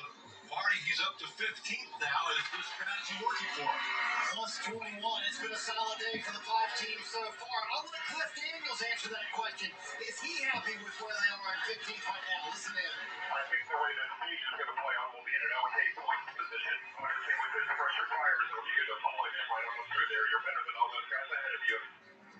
And that was when he was trying to follow Tyler Reddick. So they're thinking maybe get some stage points here in this stage. But I would say, Steve, from the back of the field to 15th, now maybe 14th, if he can get around Ryan Blaney. That's a pretty good day so far for Cliff Daniels and the 5 team. What do you think, Steve? Well, so far it's a great day. The concern for the ROVAL is that final stage is 59 laps, and we have seen absolute chaos. We've seen Larson on both sides of it. One time he's come around here with both fenders smashed off, going off the wall in video games, crashing to advance. Other times we saw him hit the wall and be eliminated here at the ROVAL. So far, so good, but still a long ways from the finish. And Steve, these road courses turn into you're scratching your head saying, what strategy is this guy on? And what strategy is that guy on? We all saw Tyler Reddick go out there and win the first stage. Well, Tyler Reddick now is running in the 11th position. Does he pit now before the end of stage 2? Does he stay out and try to get more stage points? Where does that strategy work for Tyler Reddick? Well, if I'm crew chiefing the 45 car, I'm going to stay out and try to get stage points because when I look at the running order, I expect Chase Elliott to probably fit before Allmendinger, Gibbs, Suarez, Logano, Byron, McDowell. So I think Reddick is going to be able to finish probably in the top 2 or 3. So you look on top of the pit box right there, Billy Scott making the calls and 10 points in stage 1. I think they can stay out and probably score another 6 or 7 stage points here. Remember, they came in just below. So what looked like, I won't say a must win, but you have to have a good day. It is a good day. If they can score, 15, 16 stage points, that's a monster day, Marty. Well, you see, Billy Scott literally just said that to Tyler Reddick 2 minutes ago. He said, we're in front of you, is going to flip this stage. We're going to stay with the same script. So they're going to go stage points this time. And look who's sitting right behind Billy Scott. None other than Michael Jordan, the boss man, watching over his driver, trying to make it to the next round. That's Tyler Reddick. So I don't know if Michael Jordan needs to carry his NASCAR hard card, but if he does, it's getting a lot of use. Because MJ comes a lot of races. It's great to see him here supporting his team. Yeah, he's been supporting not only Reddick, but also Bubba Wallace a lot. Elliott, though, out front here at the Roval. 10 laps to go in stage 2 to this point. We'll go through a full field running order rundown. Chase Elliott is your race leader. Christopher Bell is second. AJ Allmendinger in third. Ty Gibbs in fourth. Kyle Busch fifth. Daniel Suarez sixth. Denny Hamlin in seventh. Joey Logano eighth. William Byron ninth. Michael McDowell in 10th. Tyler Reddick in 11th. Chris Buescher in 12th. Alex Bowman 13th. Kyle Larson in 14th. Ryan Blaney 15th. Austin Cindric 16th. Eric Almirola 17th, Ross Chastain 18th, Austin Dillon 19th, and Bubba Wallace is 20th. 21st is Martin Truex Jr., Justin Haley 22nd, Josh Bilicki 23rd, Brad Keselowski 24th, Ryan Preece 25th, Corey LaJoie 26th, Chase Briscoe 27th, Harrison Burton 28th, Ty Gillen 29th, Zane Smith 30th, 31st is Eric Jones, Andy Lally 32nd, 33rd is Austin Hill, 34th place is Ty Dillon, Mike Rockefeller 35th. Kevin Harvick, who missed the backstretch chicane during this green flag run, is now back to third. Second lead over Christopher Bell to this point. Thanks for everybody tuning in and staying tuned in. I know we've been having a lot of errors going on throughout the course of the stream today when it comes to potential lagginess, so I apologize for that. There really isn't anything I could do if I were to restart my laptop. There's no guarantees that it would restart and fire back up in a reasonable amount of time.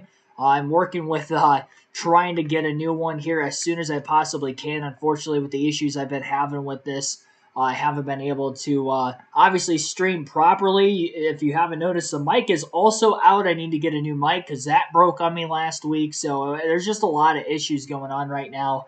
I put up in the community tab about the car incident I was involved in coming back from Bristol a couple of weeks ago when I was there that Sunday. So financially, just unfortunately, taken a pretty big hit here over the last 2-3 weeks, and I just can't afford everything at once. So unfortunately, it's hurting the stream today. As a result, we haven't really had any connection issues with the live commentary streams so far this year up to this point. So this is kind of the first we've had it here. We have had it during the week from time to time on the video game streams. We just haven't had it on these streams so far. So again, I want to apologize for that issue that we are having here today, but I'm going to have to unfortunately try to fight through it. And I appreciate all the people that are still staying tuned into the stream nonetheless. Hopefully you guys stay tuned. I can understand if you don't, but I'm doing the best I can with what I've got. If I keep turning the camera on and off to try to get some extra connection, I will. Really just about all I can do to try to think of some random stuff here. So stay tuned, and hopefully we have less connection issues here going forward as we continue our live commentary coverage of the Bank of America ROVAL 400. Of the 12 car wasn't real happy about the way it was handling.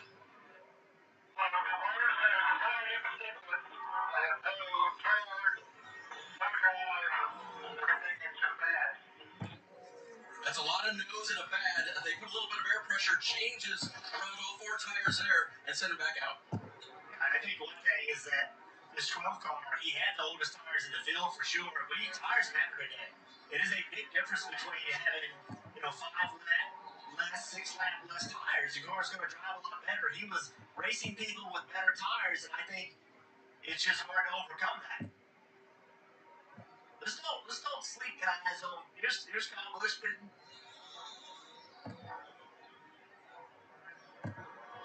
And so those trying to flip the stage are coming early, Dave. Rick having a great run in the top 5, looking like a car that could contend later on today. Strategy here, come now and flip this stage. 4-gear tires, air pressure adjustment, Kim. William Byron already locked into the next stage. His biggest complaint here today, he said the rear swings way too much, being too loose on that condition. 4 freshman year tires with an air pressure adjustment. Sunoco fuel, as you see Brad Keselowski on the bottom of your screen, electing to pit right now. They weren't in position to get points that were going to help them move on to the next stage, so their focus, do what they can to try and position themselves to win this race. 4 tires, fuel for Brad Keselowski. And I told you earlier that I would remind you, before the end of stage 2, you got to make sure We'll win the Xfinity Series, and then behind him, Ty Gibbs. Ty Gibbs has been knocking on the door. Both of them going to pit road right now. Do not sleep on these guys. Either one of these guys who win today. So Allmendinger and Gibbs on pit road. Suarez was on pit road as well. Jim. AJ said the car was better this run than the last run. He asked for a little bit more of the same. What is that? Rear lateral, the biggest issue for AJ Allmendinger as that crew complete service. Your bottom left of the screen, Daniel Suarez, his biggest complaint has also been losing rear grip pretty quickly during the run. As they have a little bit of slow stop there, Marty. Ty Gibbs leading pit road track racing with AJ Allmendinger down through. Talking to Chris Gale this morning, he felt like the ROVAL was maybe one of their best chances left this year to be able to get a win. He's showing that on the track, running top 5 all day long so far. And we saw Ty Gibbs really chase Allmendinger to pit road, and he was able to pass him through the cycle. Very good pit work by the 54 pit crew. I know Joe Gibbs' pit crew has been definitely being focused. This is the old crew. Christopher Bell in the 20, and they show what they're worth. And Allmendinger's thinking, I'm going to come back and get you on these cold tires.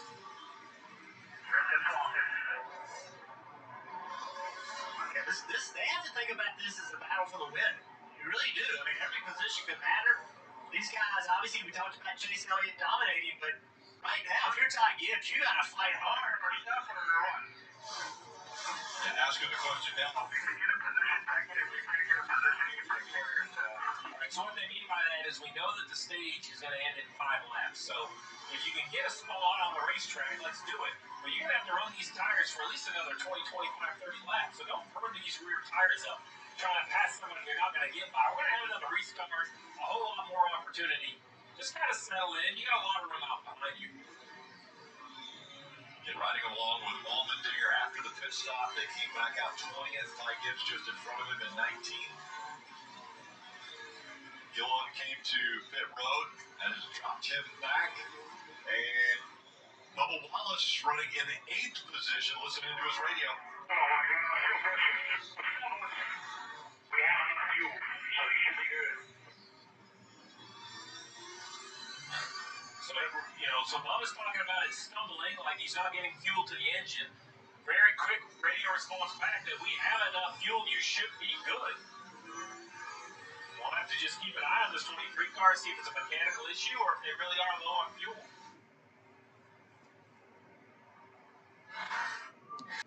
Five laps to go in stage 2 as of right now. Some drivers have made their way to pit road early before the end of the stage. Others still have to make their way down, so I'm sure we'll see more cars pit with 2 or 3 laps to go in the stage. Leaders probably will come down with 2 to go. Once the race leader takes the start-finish line for 2 laps to go, they haven't yet pitted, so give stage point opportunities for quite a few drivers.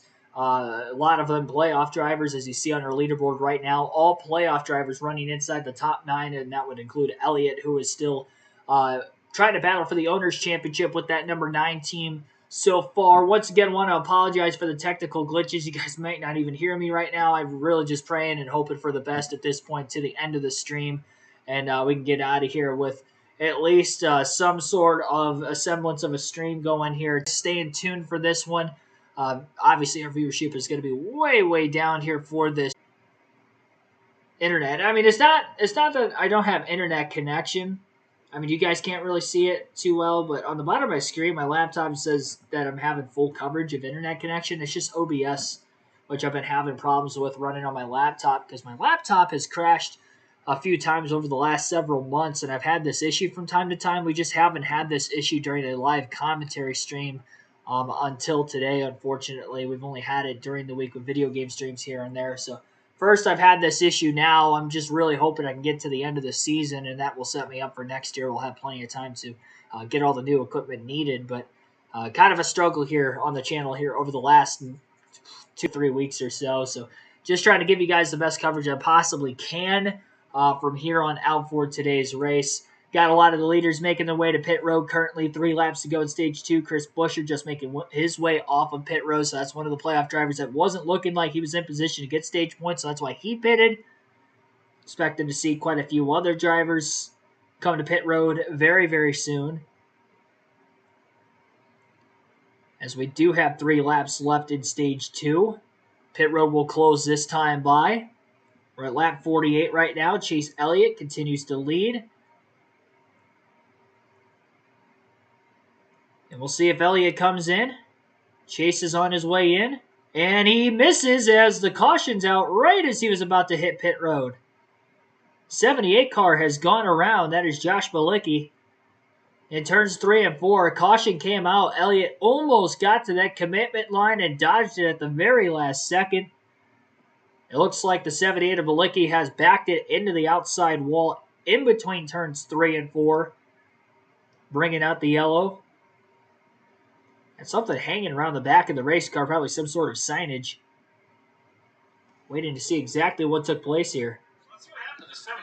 Josh Bilicki just got off of pit road and just set a car poorly joy there. I don't know if Josh just didn't expect him to be there. Big contact, car gets into the wall. Looked like Corey maybe got in a little hot and got into it. I think he was passing the 78, and now let's see the 9. He's allowed to hit this block, so he's good. He's definitely fine. He actually could drive over that block to return to the track with no penalty. Let's go watch that again with. See, they're both coming off pit road. They both were coming off pit road at the same time, and I just don't think Josh Bilicki had any idea. And that was an aggressive move by Corey to leave pit road, driving underneath Josh like that. And Josh just you don't expect that leaving pit road. I'm not saying Corey did anything wrong. I think it would take you while he's sleeping, right? Yeah. Get ahead of the 78. And the lockup you're seeing, Rick, Jeff, do you think it's because he only has to slow the car so much to make the corner, but then when the 78's coming at you, pushing the brake pedal even harder to try to not wreck him? Yeah, that's right. And we talk about it every single race. Every position matters. Every second matters. Corey just pushing hard on corner exit and just Bilicki just not expecting him to be there. And a bad break for Chase Elliott, who really needed to get to pit road. He's going to lose a lot of track position now through this cycle. And that's because under caution, the stage is going to end. He'll end up winning the stage, but an issue gets him into bad strategy. So caution comes out with 3 laps to go in the stage as Chase Elliott and some of the other leaders are about to come in. They're going to get trapped middle of the pack now. With the yellow coming prematurely. The stage will end under the caution, which will allow for Chase Elliott to win this stage. Christopher Bell will finish second in stage 2. Denny Hamlin third. Tyler Reddick fourth. Kyle Larson fifth. Ross Chastain sixth. Bubba Wallace seventh. Martin Truex Jr. eighth.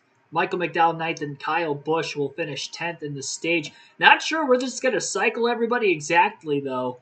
We'll have to wait and see after pit stops how deep in the field all these playoff drivers are going to end up lining up. Again, the top looks like 8 in the running order, all playoff drivers, including Kyle Busch in 10th also in the playoffs. They're now going to be in the middle of the pack, and this is going to vault a lot of non-playoff drivers up towards the front of the field as we begin the second half of this race. This is the second stage win of the season for Chase Elliott.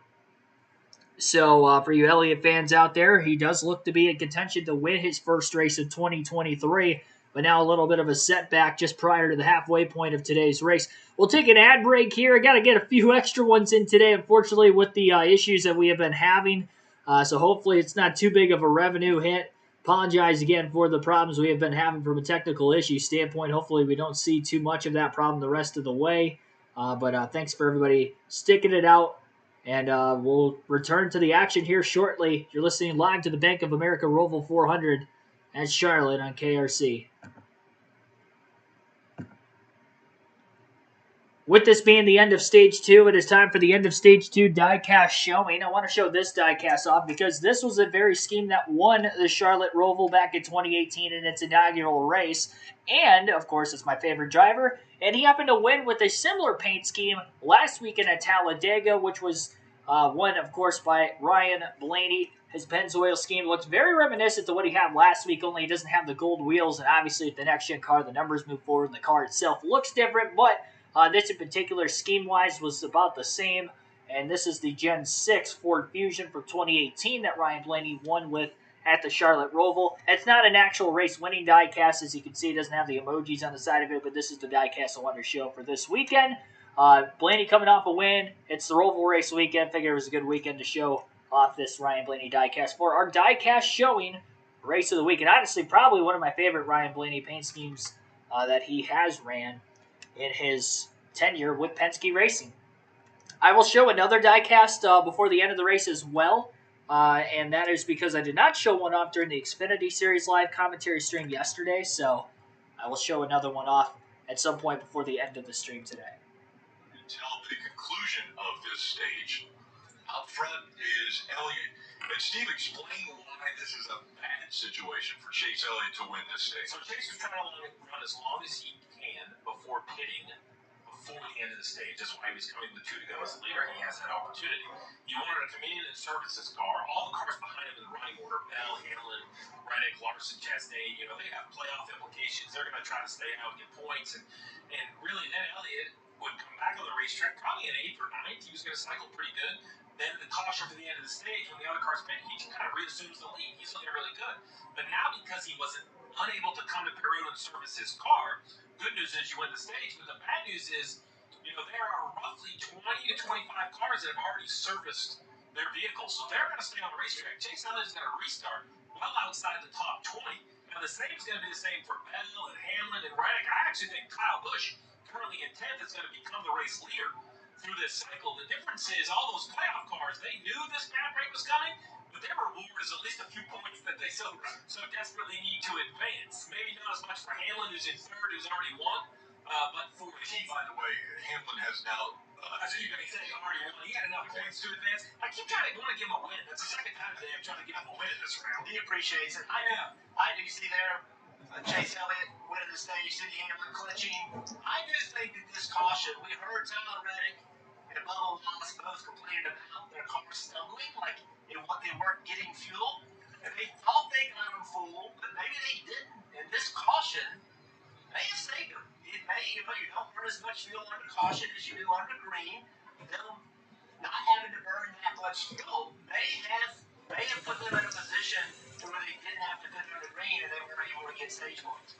59 laps to go in the race, regardless of where you're at, whether you're Chase Elliott or Kyle Busch, you can do it under green. You still have to make another pit stop to finish this race. Now, back to Jeff's point, I'm a little concerned if I'm one of those 2311 cars. Why exactly were we stumbling? I don't really know. Now, Jeff, am I picking up as much fuel as I thought I could? Or can I not be as aggressive? Because there's going to be this other green flag pit stop, and there's a lot of things we're going to talk about later and why you want to come early versus late. But that's assuming we can at least use all the fuel in the car. If you can't pick up all the fuel, Dave, then you might have to change your strategy. And just checking in on 17 of Chris Buescher, who has been to pit road, and his situation today in the way that crew chief Scott Graves described it to him. He started 19 points above the cut line coming into today. So Scott told me if we just run our normal road course day, we should be in good shape. Remember, they've been great on the road courses. Worst, 11th in 2023. That was at the Indianapolis road course. So already pitted, and he was told when it cycles out, you should have 4 to 6 lap fresher tires than those in front of you, Kim. Bubba Wallace running in the 7th position, and we documented the issue he was having, saying that the car was stumbling. The team told him he had enough fuel. Here's what they're telling him to do right now. Get the roll of oil, shut the main power off, and off. And turn the main power back on, start back up. And try to put it all around. Okay, you're going to pump 1 now, or after I cycle power? Irrelevant, really. So, Steve, you're hearing what the team is telling him to do. Does that make you more or basically the ECU, basically the electronic control unit, the engine control unit. He's going to get a gap, coast, shut it off. That's all power. This Toyota car, this Toyota onboard is going to be riding quietly. Then he's going to turn that back on and then go to just a singular pump in the fuel cell. There are split pumps. It's not a concern, but there must be something they're seeing in the diagnostics, Jeff, that they want to recycle that, which could be a good news if they think they have found their issue for the stumbling. And then here's the bad news for Chase Elliott that we documented, right? He didn't quite get the pit road, but we'll have to just keep an eye on these 2311 cars, Kim. Yeah, the bad news for Chase Elliott, that strategy thwarted for this team. The good news is no major complaints on that Chevrolet. Seems to be okay with the balance throughout this race. 4 tires Sunoco fuel for Chase Elliott, Marty. Christopher Bell told Adam Stevens, I don't know what to tell you, but that was not good, that run for sure. The tires fell off way more than they did on the first run of the day. Opposite true for his teammate Denny Hamlin, and yes, the information was relayed to him. We have clinched into the round of 8. He said he was much better than Tyler Reddick has run the most points today. Said he did see a little bit more rear grip the later they go. North Carolina, Charlotte, and more specifically Concord. And it's been 6 years they have been racing on the ROVAL here inside the walls of the Charlotte Motor Speedway. And it has not been disappointing at all. So make sure to stick around for the third final stage. Crazy to believe it's already the 6th season that the NASCAR Cup Series has been racing at the Charlotte ROVAL. A couple different configurations with it. Of course, that backstretch chicane being changed before the 2019 race. But needless to say, we have had some entertaining finishes, some entertaining races regarding the playoff situation. This has been an elimination race every single year since it came into the schedule. It was actually the elimination race at the round of 16 for the first couple of seasons, and now the elimination race for the last several years in the round of 12. As far as the running order goes, we'll have to wait for the leaderboard to update here when they get back to the start-finish line this time by, but I believe Kyle Busch will be the race leader. He was the first of which that was on the racetrack that did not hit pit road during the stage caution. He pitted before the caution came out late in the stage. He was probably going to have a couple of drivers pit, which would have cycled back in front of him, but with that caution coming out when it did, that has helped Busch, who was in a nearly must-win situation, now up in front of the field, looking for a chance to win his 4th race of the season today, and we'll see if he can capitalize off of it. While we're waiting extra long during this stage break, I'll just get that second diecast showing going now then. We are still during the traditional stage 2 break diecast showing. And this is Kevin Harvick's final season, so maybe the last Kevin Harvick diecast I show for the live commentary streams this year. It's probably my favorite of the ones I have, at least of his Cup Series card. Well, I don't want to say that. I got a lot of good ones. This is probably my favorite of the Gen 6 that I have of him, and that is his Subway car from the Bristol Night Race in 2016. I think I showed this actually off on the on the channel a couple weeks ago, but needless to say, here it is. Gen 6 car, round of 16 of the playoffs from 2021. It's a 2021 diecast of Kevin Harvick. Subway scheme's always one of the better ones in NASCAR. Greg Biffle had a good one there for some years at Roush. Carl Edwards had some good Subway schemes in his Roush days as well. And Kevin Harvick running this scheme from time to time over the last couple of seasons as well. So not a big fan of the Subway logo necessarily, but the colors on the car work well. Green race cars do work from time to time, I will say. So that is the other diecast I was going to show for today's race.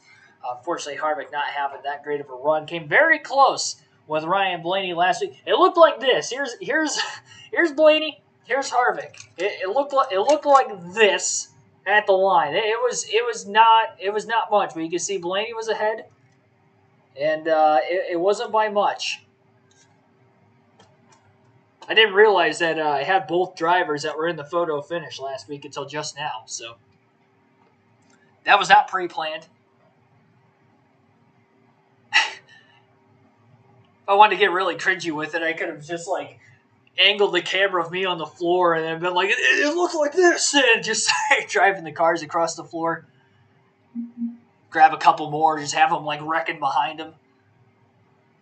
Start kicking them everywhere. But yeah, Kyle Busch will be the race leader, needless to say. Ty Gibbs is going to be in second for the restart. A.J. Allmendinger third. Byron in fourth. Row 3 for the restart going to be Joey Logano and Ryan Blaney. Chris Buescher, Daniel Suarez, row 4. Alex Bowman, Austin Cindric, row 5. All those drivers that just pit, Chase Elliott, Christopher Bell, Tyler Reddick, Ross Chastain, Bubba Wallace, Kyle Larson, Martin Truex Jr., Denny Hamlin, all the fast cars, they're going to be lined up 26th on back. The top 25 stayed out of the pits. It's going to be fun to watch them come from the tail. Yeah, he's good. Truex and his team have done a really good job gaining points today, but still, they have a lot of work to do. And when you start this far back at this racetrack, it is easy to get caught up in somebody else's mess. The choose taking place right now. And so people deciding either inside or outside lane. And now we will tell you that from this point forward, every position is a point. And so when you see as they run the points for these playoff drivers, you know that they have to either pass someone to gain points, or the person that they're racing, that they're trying to catch, if they lose positions, they're going to be gaining points there as well. But right now, as they're running, Kyle Busch, who came in the 12th position as far as playoffs, is leading this race, so he's going to be shown in as the leader. He's currently 4th on that list. Hey, Rick, real quick, let's check on the Indianapolis winner, Michael McDowell. This was the team trying to make repairs on the power steering, which has been gone for about 20 laps for Michael McDowell. They could not find out what was wrong with it, Jeff. I cannot imagine the Roval and the high banks with no power steering. That's what Michael McDowell has for the next 57 laps. Yeah, he's going to have his hands full. It's almost impossible to turn these cars. And the start. Final stage about to begin. The craziest stage in NASCAR over the last several years. The final stage of the Roval. And we'll see how crazy it'll get over the final 50-plus laps. Green flag back in the air. Kyle Busch gets a great launch in the outside lane. Every restart today, the car on the outside of row 1 has cleared going into the first turn. Just can't get a good launch on that bottom with the new restart zone in the middle of the front stretch chicane. And Ty Gibbs, who is actually the inside of row 1, won't even remain in second, as A.J. Allmendinger will take over the second place position and now try to put pressure on Kyle Busch as they battle for the race lead down through turns 4 and 5, side by side in the top 5 between William Byron and Joey Logano, battling for 4th. Logano on the inside lane through the horseshoe. Headed into 7 and 8, it'll be Byron on the inside. He will get in front of Logano. And Chris Buescher, who tried to fill the hole of 22 up quickly before he got to the bottom, was not able to do so, had to jam on the brakes, stays behind Logano for now. Much lower exit getting back up onto the oval, but Logano with a defensive line now getting into oval 1 and 2 to hop back in front of the 17. Kyle Busch 2 to 3 car lengths ahead of A.J. Allmendinger into the backstretch chicane as Busch looks to lead his first green flag lap of the race. Allmendinger, who's ran top 5 all day long, really the only one of which that is in the top 5 still, following the Stage 2 caution. Stack up around Austin Dillon, Corey LaJoie, bottlenecking the inside. Couple of the SHR Fords looking to the top of Ryan Preece and Chase Briscoe in the middle of the pack. Busch leads at the line as expected. The opening green flag lap of Stage 3 is in the books. Denny Hamlin has locked himself into the playoffs, virtue of the stage points, and as of the drivers who received the most stage points today, that would go to Tyler Reddick, who scored 17 stage points in total, winning Stage 1, getting a playoff point if he advances to the next round of the playoffs, as well as the 10 points for this round. A.J. Allmendinger getting through turns 3 and 4 really well, putting more pressure on Kyle Busch, who's going to arc the corner off a lot wider, getting into turns 6 and 7. Allmendinger on the back bumper of the 8 of Busch, looking to finesse his way around him, undercuts the corner through turn 8, underneath into 9. Busch with the block again as they get back onto the oval. AJ looking for the lead. Kyle Busch with a defensive line in a nearly must-win situation, trying to keep his track position at the front of the field. If he gets past, I'm interested to see exactly how many points below the cutoff line he will be, considering how many of those drivers that had to pit during the stage caution are still outside the top 25 in the running order. Like Chastain, Larson, and Wallace, who he would be racing right around that cutoff line anyway. Potentially Bell and Truex also. Bell plus 13 points as of right now, even with Kyle Busch in the lead, so I would imagine he should be okay. And Truex only plus 4, but again, if Busch loses the lead, that gap will be a little bit bigger for the 19 and the 45 of Reddick even, and that would actually put Kyle Larson back above the cutoff line by a couple points on Brad Keselowski, who has remained outside the top 10 for most of the day, but now runs in 10th place despite no stage points throughout the course of the race so far. Allmendinger still putting the battle to Busch in the infield portion of the racetrack once again, which seems to be where AJ is at his best in putting that pressure on Busch. Busch goes a little bit wide. AJ again almost slips underneath him. He's having a lot later braking going into the corners, the 16 of Allmendinger versus Busch, which allows Busch to get a slightly better drive off as he does getting onto the biggest on-throttle portion of the racetrack again back onto the oval.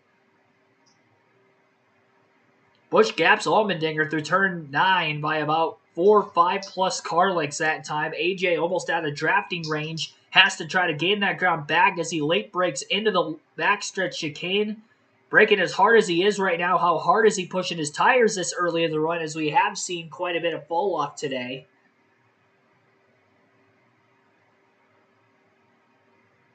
Kyle Busch almost ran his fastest lap of the race that last time by, only 0.05 of a second off his fastest lap. Of course, it's the first he has been in clean air all day long out in front of the field, which has maybe helped those lap times just a bit compared to when he was running mid-pack, and even still running almost his fastest times of the day. Allmendinger still breathing down his neck. AJ also hasn't ran his fastest lap of the race since the early laps as well. William Byron in third as he passed Ty Gibbs recently on the racetrack, 2 seconds off the lead. Was not quite as quick as Allmendinger or Busch that last lap, but we'll see if the 24 of Byron can try to close. He's the most recent road course winner in the Cup Series, winning at Watkins Glen in dominating fashion back at the end of the month of August, and trying for another solid run here today. He had that win in the first race of the round, backed it up with a second-place finish at Dega last week, and also looking for another podium finish today. Busch continues to gap Allmendinger off turn 9. AJ really closes the back bumper of Kyle Busch to the infield portion of the racetrack. Probably going to be his best opportunities to make the pass, because once they get into the higher speed sections of the track, Kyle Busch tends to pull away from AJ Allmendinger just a little bit. AJ doing what he can to stay in the draft. A lot of side-by-side racing going on in the backstretch chicane right now. Further back in the pack, again, a lot of those faster drivers trying to make their way through the field. Tyler Reddick is already up to 16th after restarting 27th, and Chase Elliott up to 19th after restarting 26th. So Reddick moving through the field a little quicker than Elliott. Another pass made by Reddick on Chase Briscoe that time, and Elliott a couple car lengths behind him. Defensive line by Briscoe battling Justin Haley for position. 3 wide and really wide into the first turn. Goes one car almost getting up into the outside wall. Couldn't tell exactly who that was. Might have been the 15 car of Andy Lally. Going 3 wide, a couple cars wide, trying to get underneath him into that first turn after he blew the corner. Did a great job keeping it off the wall. Allmendinger much better off turn 9. This time is going to get to the inside of Kyle Busch for the lead. Door to door, Busch going to side draft him and try to hang on as well as he can. I doubt anybody's going to give an inch here into the backstretch chicane as they battle halfway through the race. A little bit of contact. Allmendinger went up a little bit as Busch came down to make the corner, and Allmendinger will win the battle after that said contact, getting into the braking zone in the backstretch chicane, and AJ Allmendinger out in front for the first time today at the Roval. Kyle Busch trying to battle back now onto the front stretch. But once we get into the infield portion of the racetrack, that's where AJ's been better than Busch, and he's going to look to extend that first lead of the race. Busch with a big bounce off the turtle, getting back to the start-finish line and lost a couple car lengths, and he'll continue to lose ground to Allmendinger, who has been outpacing him since the race start. William Byron's closed the gap behind the race leader down to 1.3 seconds now. He's cut down that gap 0.7 of a second over the last 2 laps. But now that Allmendinger's out in front, we'll see if he can continue to gap him again. And how much higher up in the running order is Kyle Busch going to be able to stay now that he has lost the lead? Busch is in a must-win situation. He's 22 points below the cutoff line. And that's even with the final driver above the cutoff line right now, Martin Truex Jr. running deep in the field in 27th still. So Kyle Busch going to have to win. Ross Chastain, more than likely, also going to have to win minus 21 points. Same could be said for Bubba Wallace in this situation, unless there's a major fall off here for some other drivers above the cutoff line. Showing a replay of Truex trying to get through the front stretch chicane. Big hop off the turtle as he passes Andy Lally. I'm not sure if he ended up cutting it or not. I don't know if he did or not. An orthodox way of getting through there, I'll tell you that much. And they're showing that big wiggle again from Kyle Busch off the turtle, which allowed Allmendinger to gap him quickly after making the pass for the lead. Truex trying to pick up another spot, knowing that he is the last driver above the cutoff line. Pushing it again into the front stretch chicane as he makes a pass on Harrison Burton. That'll move him up into 26th. Christopher Bell looking to get by Burton as well as he runs behind his teammate Truex. Bell plus 17 points, much more comfortable spot for him. He scored a lot more stage points than the 19 team did. He was in a slightly better spot coming into the race as well. Qualified on the front row, which also helped. Bell clears Burton on the outside lane through turns 3 and 4. Burton not pacing very well at all there. Get past top and bottom.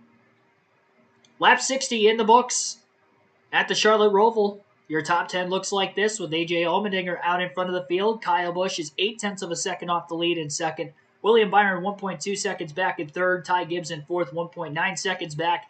Chris Buescher is 2.5 seconds off the lead in fifth.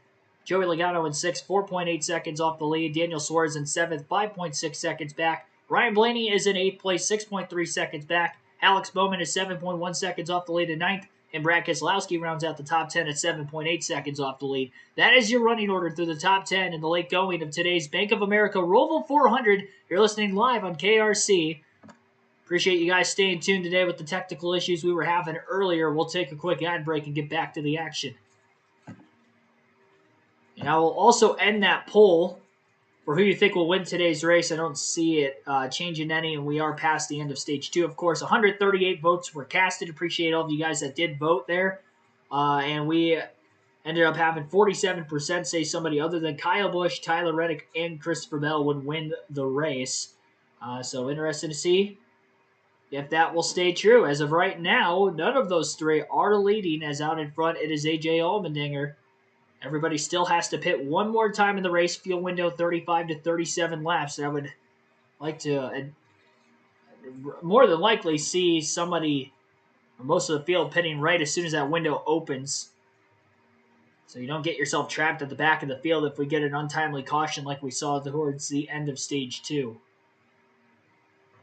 Chase needs to start going. Yeah, it's just tough to pass in traffic. He's doing a good job with what he's got. He's in 17th. He's got to keep up with Reddick is the big thing. Reddick has moved his way to 15th place. Their pace is about a half a second off of Allmendinger, with Allmendinger having no traffic in front of him and a ton of traffic, obviously, for the 45 and the 9.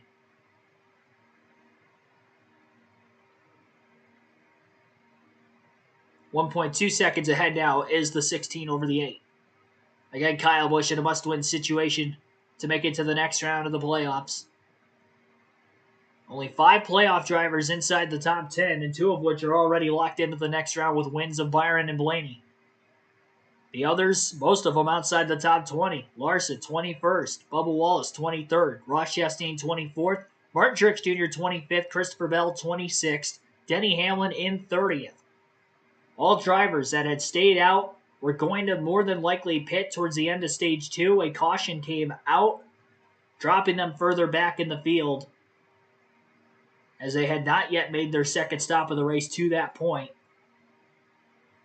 And they are currently biting the bullet as a result. Brad Keselowski, 8 points to the negative right now, and that is with running in 10th, so he is not in a great spot. He didn't get any stage points today. Bubba Wallace minus 17. He could pick up 17 positions from 23rd. He would have to finish 8th or better. If I do my math correct, actually that's 15. He would have to finish 6th or better. So if Wallace finishes 6th or better based off of where he's running right now, he would advance. But he's got a long ways to go. He has only gained about 4 or 5 spots since the restart already. We've already ran about a dozen laps. Chastain as well in a situation where he could gain 19 positions, but he would have to finish about 4th to be able to do so based off of where he's running right now. And he too has only gained a couple spots since the restart. He's got more to gain than the 23. Busch can't gain 22 positions because he's already in second, so that's why he has to win. And Truex can't really go backwards much because he's in 25th. I mean, if you were to have some sort of an issue where he ends up dropping off the lead lap, there are still 36 cars on the lead lap, so he could lose as many as 8 spots, but it would probably take that to happen considering the cars behind him. He is outpacing anyway, outside of maybe a couple of them, like Bell. He's still outpacing Hamlin. And Bell's really the only driver behind him that looks a little bit quicker than the 19. If we don't get a caution, those drivers are going to be in trouble, and even if we do, it's still going to be a tough time for them to try to get through the field, but we'll see if they can do it. William Byron continues to close the gap on Kyle Busch as they battle for second. The gap is now only 0.3 of a second between the second and third place cars, and Ty Gibbs is also within a second behind the 24 of Byron in fourth. None of those guys able to keep up with Allmendinger. It is very well possible Busch could be slowing him down in the dirty air as well. AJ made the pass in the dirty air. It goes to show how much better his car versus everybody else that is further towards the front of the field.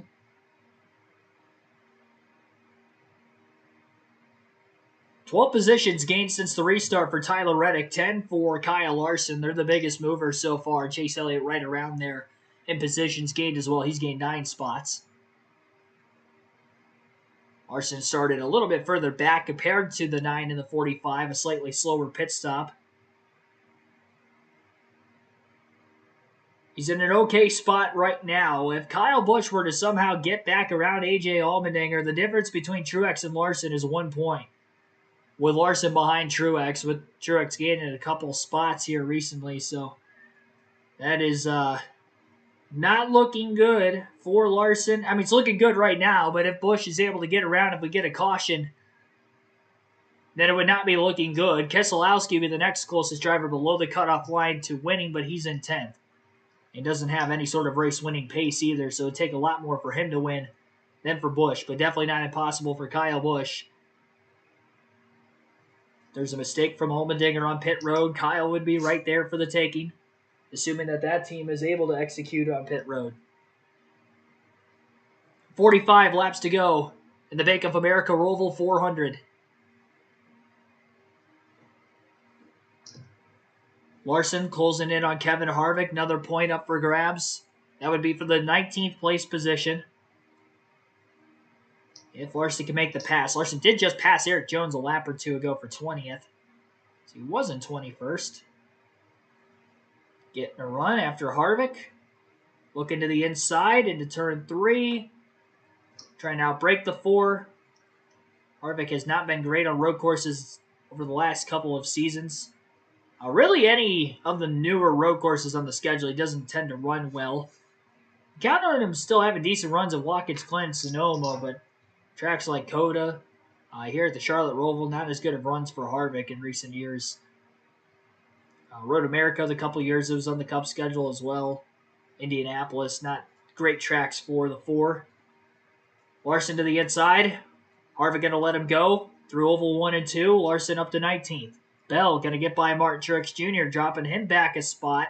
So in that battle between Truex and Larson, if Busch were to win today, now Larson is ahead of a point by Truex, with Truex losing a spot and Larson gaining a spot, a little 2-point swing that last lap.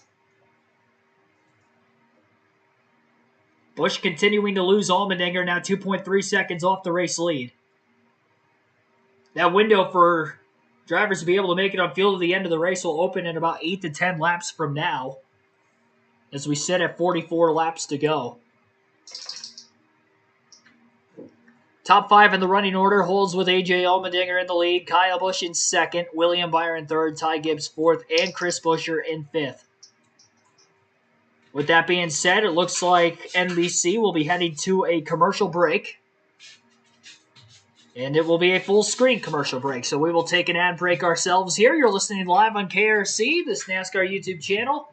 Luckily, we have not had any connection issues like we did back at the end of Stage 1, early Stage 2, so appreciate you guys staying tuned today. Be sure to hit that like button if you guys have not done so yet.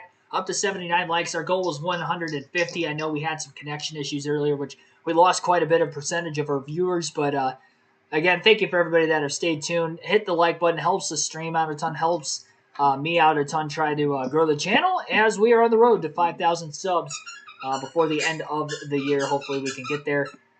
Again, thanks for watching. Stay tuned as we'll bring you the coverage to the end of the race.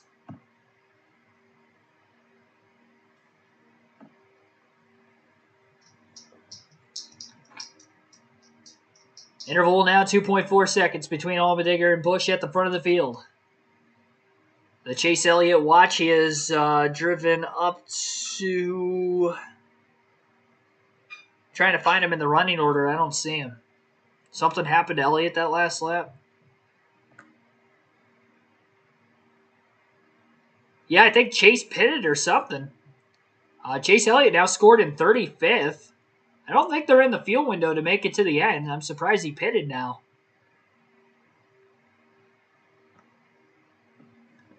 Remember, that fuel window was 35 to 37 laps in the pre-race today. And we have 43 to go. Chase Elliott scored in 35th. We are still under green flag conditions. He was around Reddick. I think he was 2 spots behind him in 15th. Reddick is now 13th. But Chase Elliott on pit road, maybe a little earlier in the run. So when they get back from the commercial break, you'll have to listen in to exactly what might have went down there. And we'll see if there's any sort of way for him to get back through the field.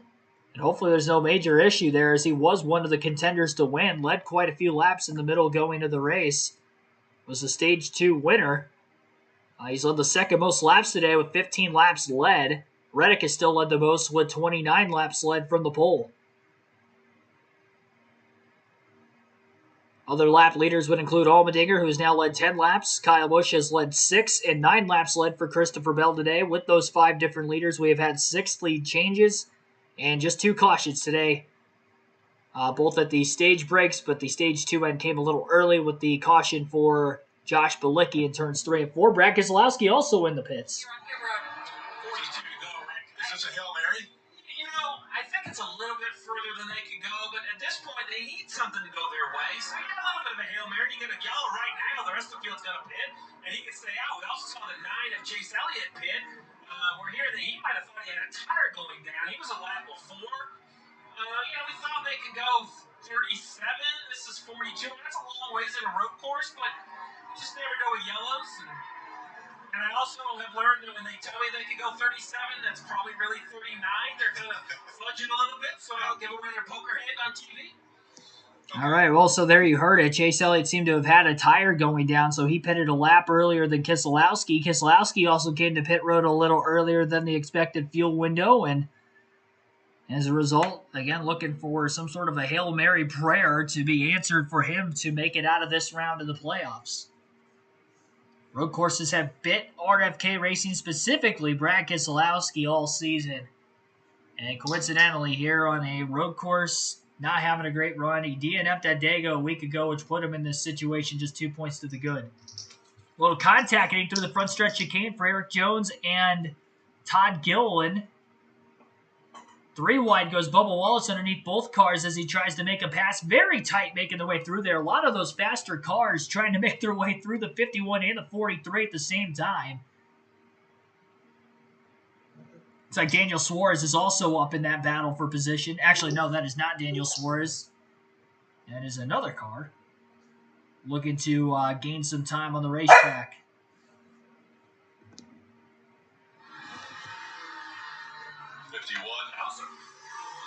Good little move for the 20 of Bell. I didn't know if he was clear when we were on board. I think he just trying to run the 34 to the grass. Yeah, McDowell in the 34 and Hamlin wide there. Looked like he was going to try to get by McDowell. And pink car behind the 38. When I mentioned Todd Gilliland, he's back in that 51. The 38, which he runs normally, Zane Smith was in. There you go, right up front. You see looking out the window, 2 wide in front. Now that's a nice move by Hamlin. He showed him the bumper, crossed him over, trying to get in position. Now you would think Truex is going to try to want to follow the 11 in. Bell back here is still in a bar fight. That still continues. Todd Gilliland doing a really good job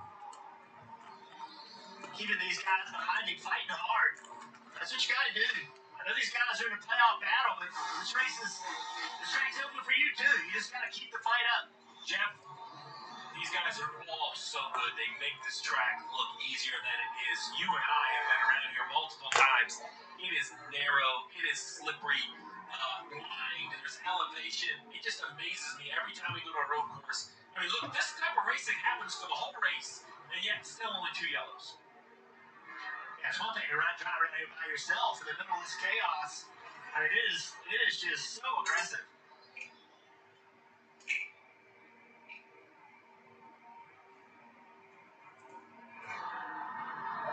Inside of 40 laps to go, and the fight still between the 34 and 11. Hamlin trying to clear, and McDowell fighting back on the inside. While McDowell's going to the inside, Mark Truex Jr.'s decided he will follow that line as well, Dave. Kyle Busch on the pit road now. Very good at getting on pit road, maximizing his time there. The crew very fast as well. 4 Goodyear tires for him. They had him back it down just a little bit, saving that car to get to this point. No real changes for him. Kyle likes the car. There we go. Teammates side by side. Truex is trying to get all he can get right here. See, the other thing that's extremely important is you mentioned what the fuel window was. Oh, they got to get a ball as the 34 got sideways in the water. Around goes the 11. Denny Hamlin avoiding. Remember, McDowell is having a power steering issue. Marty reported that. And I'm sure that had something to do with what we just watched. Oh, when you get crossed up with no power steering, I mean, I'm not sure there's a driver in the field strong enough. I'm not sure these 3 are done. Hold on, let's see. McDowell's got a problem. He's got a tire down or something. Yeah, McDowell struggling. Left front, maybe, left rear. Left front is flat on the 34. So right now, I'm coming under green. If I'm within a lap of my window, I'm pitting. In case this tire comes off the wheel and brings out a yellow, and I say that as we see the field coming around, one crew chief will react. One crew chief will think, this is it. Here you go. 16 on pit road. Second place car. Come to pit road. Third, fourth, fifth. Everybody right now. If this tire comes off, this is the yellow. You have to risk it, even if you're outside your window. Kim. And they had actually told AJ before that incident that he was coming down this lap. AJ Allmendinger saying he needs more rear grip. They will make a slight air pressure adjustment on that car. They did warn that this is going to be the longest green flag run if it stays green, so protect those rear tires. Dave. Chris Buescher just missed Corey LaJoie on pit road there. Nice dodge. He's got 4 fresh tires, Marty. Ty Gibbs on pit road as well, still in the top 5, having a very nice run. Tyler Reddick said what he wants for the team is he wants a halfway adjustment on the last one that they just made. He said we lost too much grip on that run. Maybe the worst for 45 has been all day long, Dave. Here comes Martin Truex Jr. has been bounced around a bit today in the 19 car, but the car has been getting better throughout the course of the day. It was too tight to too loose over the course of most runs, and they've managed to make that car better, according to Truex. And everybody that was forced to pit road thinking that a flat tire might bring a caution out, the 34 is on pit road now. So no caution ends up coming out. A false alarm there with Michael McDowell spinning off of the front stretch chicane. A little bit of contact involved, obviously having some power steering issues before that. And after that, left front tire was down, had no control of the race car, was able to limp it back to pit road, so the troubles continue for McDowell. But with staying green, there's still a few cars that have not yet made their final stop of the race. Still might be outside of the fuel window to make it to the very end, so that might be why drivers like Ryan Blaney and Austin Dillon, Justin Haley stayed out of the pit lane, Christopher Bell too. Get to within your estimated window, 35, 37 laps, then pit. Because those other drivers definitely going to be pushing on fuel to the very end, might be in a little bit of a fuel conservation mode. Fuel that you can get, even wait for a second when the left side drops to get the last kind of air bubble out of the car. Because now we see an issue with the one of Chastain barely getting in his pit box, Kim. Yeah, but that is still a legal stop you're seeing right there. He said the rears went away a little more that run. I could use more launch. Again, that is the only tire that's allowed outside the box during the stop. So a legal stop for us that day, Marty. And Kim, you got to wonder with the extra little bit of lap of fuel for Christopher Bell and for Chastain as well, and maybe one out pressure tires, if that's going to play to their advantage at all. Bell said the car was much better on that run. Everyone leaving pit road, and I think 37 to go, well within their window, Steve, to make it to the end. Well, at this point, Bubba Wallace making a pass around Christopher Bell on the racetrack, as that is going to be another position in the running order. Chastain a little shallow in the box, I guess, if you will, as he was coming into his pit box as Austin Dillon was leaving, almost making contact, both somehow able to dodge each other. And I did not know you can pit the right rear out of the box until it was stated over the broadcast. Showing a replay of that spin there for Michael McDowell. And Denny Hamlin ended up also spinning in the midst of that. Never made contact with McDowell specifically, but spun trying to keep it off of him. Looked like he pretty much had it kept off of him and still ended up locking up those front tires a little bit and continued to make the slide. And there were 3 wide into turn 3 where he almost took out his teammate, Zane Smith. A little contact with Ricky Stenhouse Jr. as well as he was trying to get up and out of the way. Just had no control of the car with the flat left front. So Ryan Blaney leads for the first time today. He is the only driver at the front of the field that still has to pit, as Justin Haley and Austin Dillon have both come down over recent laps. Blaney has about a 20-second lead over A.J. Allmendinger in second. Kyle Busch remains in third. Ty Gibbs fourth. William Byron fifth. So that's the top 5 right now. Obviously, that could still change as we still have 36 to go. And again, we don't know the fuel situation for a lot of those cars that pitted already. Ryan Blaney will be the most likely to be able to make it on fuel to the very end of this race once he pits, as he is still out on the racetrack, staying out at least another lap with 35 laps remaining. We'll take an ad break here as we're getting closer to the end of the race. You're listening live to the Bank of America Roval 400 at the Charlotte Motor Speedway Road Course. Appreciate all the support that you guys have given me all season long listening to these live commentary streams. Apologize for the the technical issue we were having there for about 15 to 20 minutes during the race today, but luckily we haven't had any connection issues over the last hour and a half or so. So appreciate you guys staying tuned. Be sure to hit that like button, subscribe for more daily NASCAR content, and we'll keep our live flag-to-flag coverage rolling. Anthony Prey, thanks for tuning in. Truex only 4 points to the good over 9th as they run. Yep, and that will continue to fluctuate as we get later and later into this race as well.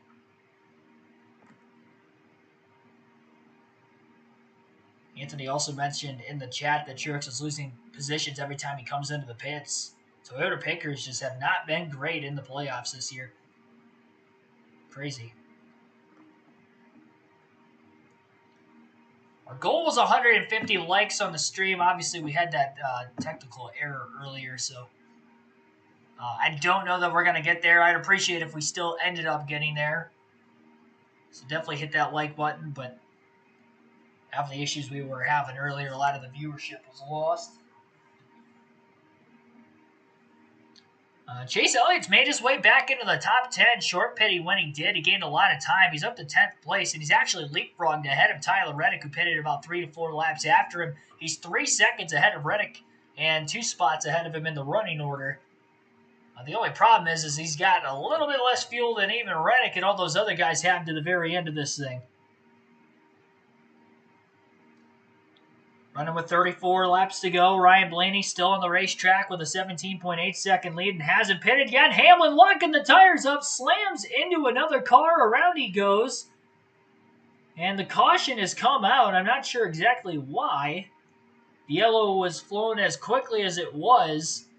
One car is up against the outside wall. Maybe with some severe damages. It looks like there's a tire down.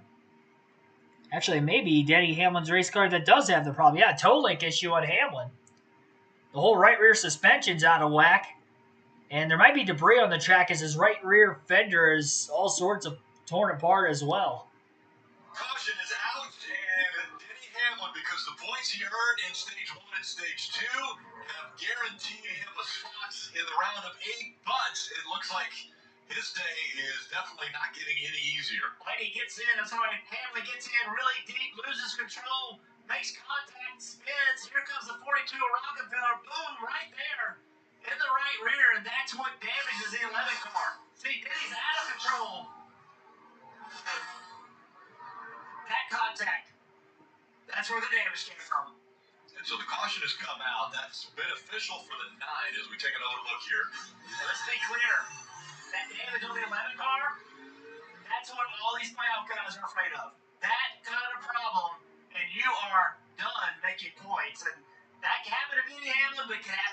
any one of these playoff drivers. That's really the problem because here's Blaney. He makes a little contact with the wall. To your point, Jeff, Larson is 13 to the good, but running 14th, but there are still 35 cars in the lead lap. 36 cars in the lead lap. I'll assume 35. Hamlin will probably go down a lap now. So there are so many points to lose. And when you think about it, the super speedway coming to the line, you can lose them in the travel. Well, here at the Roval, you can have an issue on the backstretch, coming to the checker, and not finish the race, give up 15 points. Under caution at the Roval. Wild scenario there with that crash on the front stretch is going to take Denny Hamlin out of the race. Your current race leader, Ryan Blaney, still has to make a pit stop. Not sure that everybody else is going to be able to make it or not on fuel. Some of those guys have pitted extremely early, like Chase Elliott and Brad Keselowski running 8th and 10th currently in the running order. They'll move up a spot, at least one with Blaney having to pit yet. Not sure exactly where they're going to end up running after all this is situated, but looks like it's going to be back between a battle with A.J. Allmendinger and Kyle Busch for the lead then for this ensuing restart. And we'll see where that will go from there. A bit of a commercial break going on right now.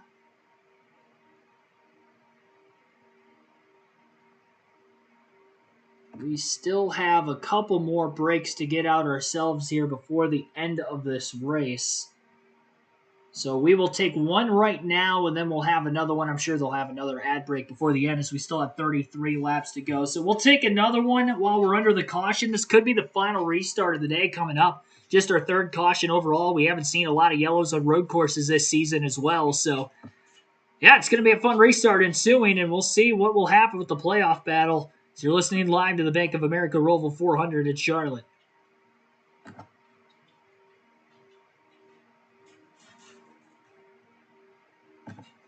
Kyle Busch in a must-win situation to make it through this round of the playoffs. We'll see how much he can capitalize off of that to try and get a win. 3 wins already this year, but a rough go at it in the playoffs so far, and especially in this round of 12, left him 26 points below the cutoff line coming into this one today. Your favorite tracks, all you have to do is search NASCAR tracks in the App Store to download for free. You can start using today. Under caution for the NASCAR Cup Series playoffs, Bank of America ROVAL 400 from Charlotte. We know Ryan Blaney's going to be coming to pit road, but Allmendinger on back. And we see a lot of fans here showing their support. A lot of those are Harrison Burton fans there, by the way. I saw that with the Wood brother number 21. But there's Blaney on pit road, but a lot of guys are going to stay out here, I believe. He's Talladega winner and advancer to the round of 8 last week, as you mentioned, and so he'll get 4 tires here. At least they'll have fresh tires, Tim. And this caution fortuitous for Chase Elliott. He came down lap 66, but what he had was a flat right rear tire that was outside their fuel window, so they were going to have to stop under green if they didn't get a caution. Chase said he just needs clean air, Dave. Mark Truex Jr. on pit road as well, finding his way back on after a tire change. So for Truex, we saw what just happened to the 11. He is in the back. It is going to be chaos. He's okay in points, but okay is not very comfortable. Okay, definitely not very. All right. So, again, under caution here with 32 laps to go now in the race, waiting for an ensuing restart. Caution coming out. Denny Hamlin spinning in the front stretch chicane area of the racetrack. It's clipped in the right rear tire by oncoming traffic, specifically Mike Rockenfeller driving the 42 car for Legacy Motor Club today. And that has knocked the right rear wheel out of place and has broken the toe length of the race car, it looked like, causing Hamlin to have to be done for the day. That is not going to be fixable under the damaged vehicle policy clock.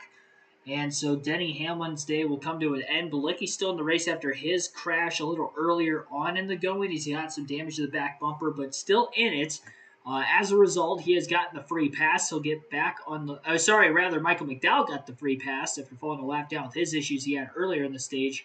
And then Denny Hamlin, obviously, is more than likely going to be done. So this will drop Hamlin to a last-place finish. But luckily, he had enough points through the first 2 races plus the first 2 stages of today's race that he is locked into the next round and didn't have to worry about exactly where he was going to finish in this one to still get a good enough run in this round to advance to the round of 8. Yeah, 92 likes. We're definitely really close to 100. The goal was 150. I'm not ruling the goal out entirely, as we still have 32 laps left. With 31 laps still remaining, I want to take a look at the Xfinity fastest lap. Alex Bowman was able to click a lap off, just over 102 mile per hour average on lap 73, making one trip around the circuit in 1 minute 21 seconds. All right, guys, so we bunched the field back up again. 31 laps remaining. When they get to the start-finish line, Mark Truex Jr., he is currently 2 points above the cut line as they run. And this is what's in front of the 19 of Truex. Jeff, you like where Keselowski is. While there's points to lose, he's at least up here out of the mess. Yeah, Brad Keselowski started in 7th. A lot of positions that Truex can gain right here. The late race restarts, Rick. At the Roval, we see caution after caution. What's going to happen now? 31 laps to go. Allmendinger electing the outside lane. Busch to the outside behind him, giving up a front row starting spot. Ty Gibbs on the inside. Green flag back in the air. A little bit of contact with Gibbs and Allmendinger as they got to the start-finish line. Gibbs challenges to the inside on AJ. Gonna force him wide. And Ty Gibbs is gonna get to the lead as he tries to go for his first career NASCAR Cup Series victory. Allmendinger in line right behind him and will put the battle of Gibbs for the race lead through 3 and 4. Exiting the corner, William Byron comes up with third. Kyle Busch, who surrendered the front row starting spot, is now back to 4th place in a must-win situation. Multiple cars around in turn 4. Austin Dillon and another car trapped behind him. It looks like it is Corey LaJoie. In the 7, they have stalled on the racetrack, waiting to see if they get going. Austin Dillon, Corey LaJoie involved in an incident. Battle continues for the lead between Gibbs and Allmendinger, door to door, banging fenders through Oval 1 and 2, side by side for the race lead as they head towards the backstretch chicane. Byron in 3rd place, right behind him, looking for a run as well. Allmendinger will have the inside in. He'll be able to clear Ty Gibbs. Gibbs hops over the turtles, tries to get back to the bumper of Allmendinger, can't do it. AJ back out in front for the second different time today, and looking to pull away from Gibbs and the rest of the field. Into the front stretch chicane this time by. Gibbs trying to pull off a second wind. He's going to enter into the corner. Pretty deep, not as deep as Allmendinger. AJ less of a bounce off the turtle as well, which helped him grab some extra grip needed off the exit of the corner as he picked up the throttle. Leads that lap at the line. 30 to go at the Charlotte Roval. Sounds like Corey LaJoie and Austin Dillon have gotten rolling again. We haven't seen a caution yet. 3 wide. Chase Elliott underneath the 47 to Stenhouse. Stenhouse gets into Eric Jones. He spins in a tight area of the racetrack. And he has collected another car. Severe damage there is a pretty big impact at the back of the pack for Michael McDowell and Eric Jones. And that will bring out a caution for the 4th time today with 30 laps to go. And this is going to end McDowell's race. A lot of damage. 3 wide in turn 2. Chase Elliott was underneath Stenhouse and Jones. Stenhouse then got into Jones on the outside. Jones slid into the wall as he backed it into the outside wall in turn 2. He came back across the track in that tight area where there's concrete barriers on both sides of the track towards the exit of pit road. He came back across, nowhere to go for McDowell. Somehow, there weren't more cars collected. Right in front of Martin Truex Jr. Truex barely getting by. Had to lock the tires up quite a bit. He's on that cutoff line right now. That would have been terrible if he was involved. And down the track, nowhere to go for McDowell. Everybody else was able to escape through. And then a replay of what happened with LaJoie and Dillon back there. It's tough to tell exactly how that started, but definitely got together. Like Dillon might have even had contact from behind him, which launched him into LaJoie. Couldn't tell exactly who it was. It might have been Austin Hill in the 62 who got in a little deep in that outside. Got into LaJoie, which then turned Austin Dillon. So it looked like the 62 hit the 7, which hit the 3, and the 7 and the 3 go around. They'll get caught back up, though, with this caution coming out, so that's big for them. And now the free pass is going to go to Josh Bilicki in the 78. As he had missed all the carnage, he will get the free pass. And I believe he will go from 2 laps down to 1 lap down. Denny Hamlin again out of the race, 4 laps down in the garage area. If we get an interview with him before the end of this race, you guys will get to listen into that. Eric Jones, flat left front, a lot of damage around that race car, around the back bumper, but the entire left side of the car where McDowell had hit has knocked something not right, at least with that race car. As it bounces around through Oval 3 and 4, trying to get back to pit road. Cutoff line, as we look at it right now, shows Martin Truex Jr. 9 points to the good ahead of Brad Keselowski. Bubba Wallace minus 10 points. Ross Chastain minus 17 and Kyle Busch minus 26. Kyle Larson's plus 15. Tyler Reddick plus 17. Chris Buescher plus 20. And Christopher Bell plus 28. Byron, Hamlin, and Blaney all locked into the next round. So a 9-point difference between Truex and Keselowski. Keselowski currently runs in 9th, so if he were to gain 9 spots, he would obviously have to win or have Martin Truex Jr. lose 9 positions. Truex currently sits in 25th, so a lot more spots to gain for the 19 car, although he was almost caught up in that incident at the back of the pack there. If that were to happen, that would knock him out of it. Or even Kyle Larson, for instance. In 13th, now Bubba Wallace has scored 14th. He could gain 10 spots to get him up to 4th, which would match him with Truex.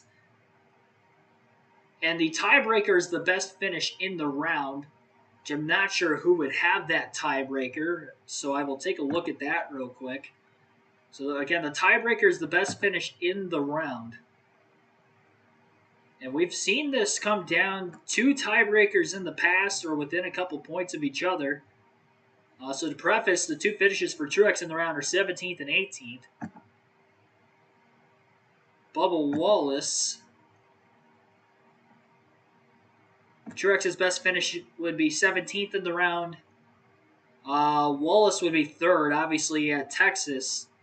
So unless Truex finished better than that, which obviously if he did, he would advance anyway, based off his current point situation.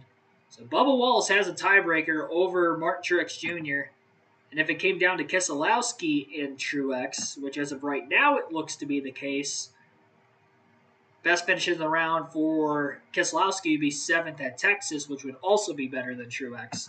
So both Keselowski and Bubba Wallace have tiebreakers over Martin Truex Jr. for that final spot. Truex's struggles continue. He has not finished in the top 10 in the last 6 races. This could be the 7th consecutive race in which that would be the case, and the regular season champion is in jeopardy of missing the next round, just as he was in the elimination race 3 races ago at Bristol. Like most of that damage that McDowell had to the left front of his race car is actually from the concrete wall on the inside of the racetrack in turn 2 after Jones had hit him. Then they both went slamming down to the inside wall, and that's what did McDowell in. So a couple more cars knocked out of the race other than just Denny Hamlin. Eric Jones will not continue. He's a couple laps down. I'm sure Michael McDowell will be done as well. So that will be 3 cars now to DNF in the race today. Sitting at 28 laps to go. 81 laps in the books in this 109-lap race at the Charlotte Roval. And we are under a caution for the 4th different time today.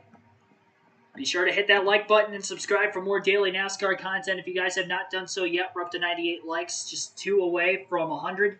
And our goal of 150, we are just over 50 away. We had some technical issues earlier in the stream. I hate to repeat myself with that, but again, if you're wondering why there may be not as many people watching these live commentaries or the live commentary stream today as what we are usually used to seeing, that would probably be why. We lost quite a few viewers with that 15 to 20 minute lag spike that we were having infrequently. We would go fine for a couple minutes and then it would lag for a couple minutes in a row where you guys couldn't either hear me or it was so choppy that you guys had like no straight like visual or audio. So apologize for that issue we've been having.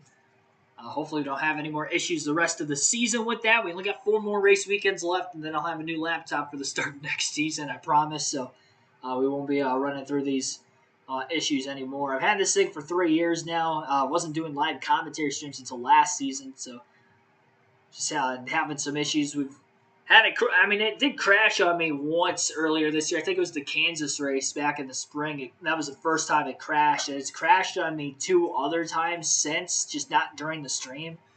I think we had a delayed start like by 10 minutes or so to a stream within the last month or two also because it crashed. So this is just, it didn't crash today, but I thought it was going to with how slow it was running. Usually that's kind of a precursor for it, but it didn't crash. So we are still here.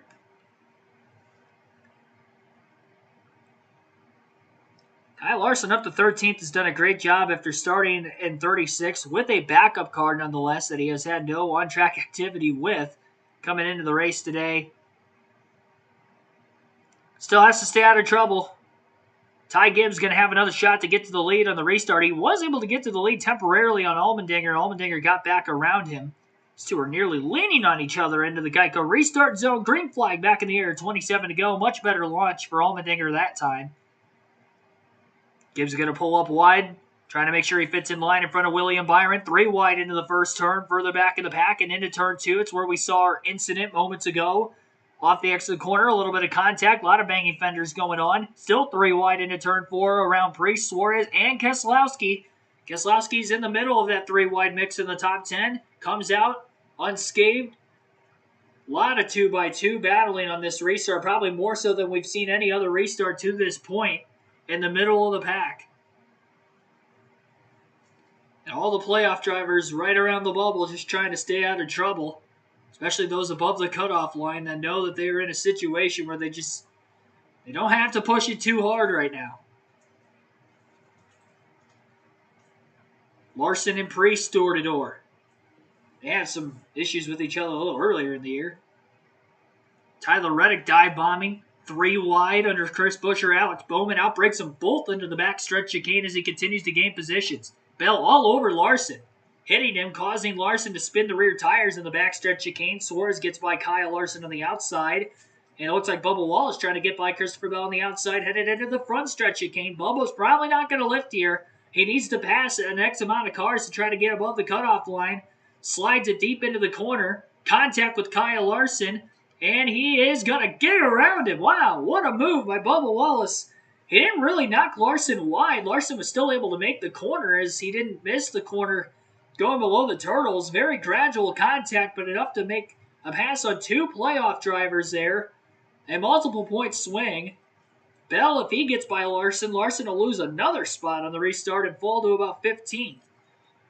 Still door to door with the 20. And now he'll hop in line behind him. Martin Truex Jr. on the restart has gained a couple positions, moving to 23rd as well. I think he was in 25th.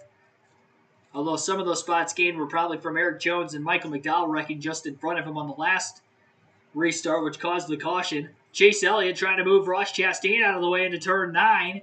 Got him a little wide. Elliott to the inside.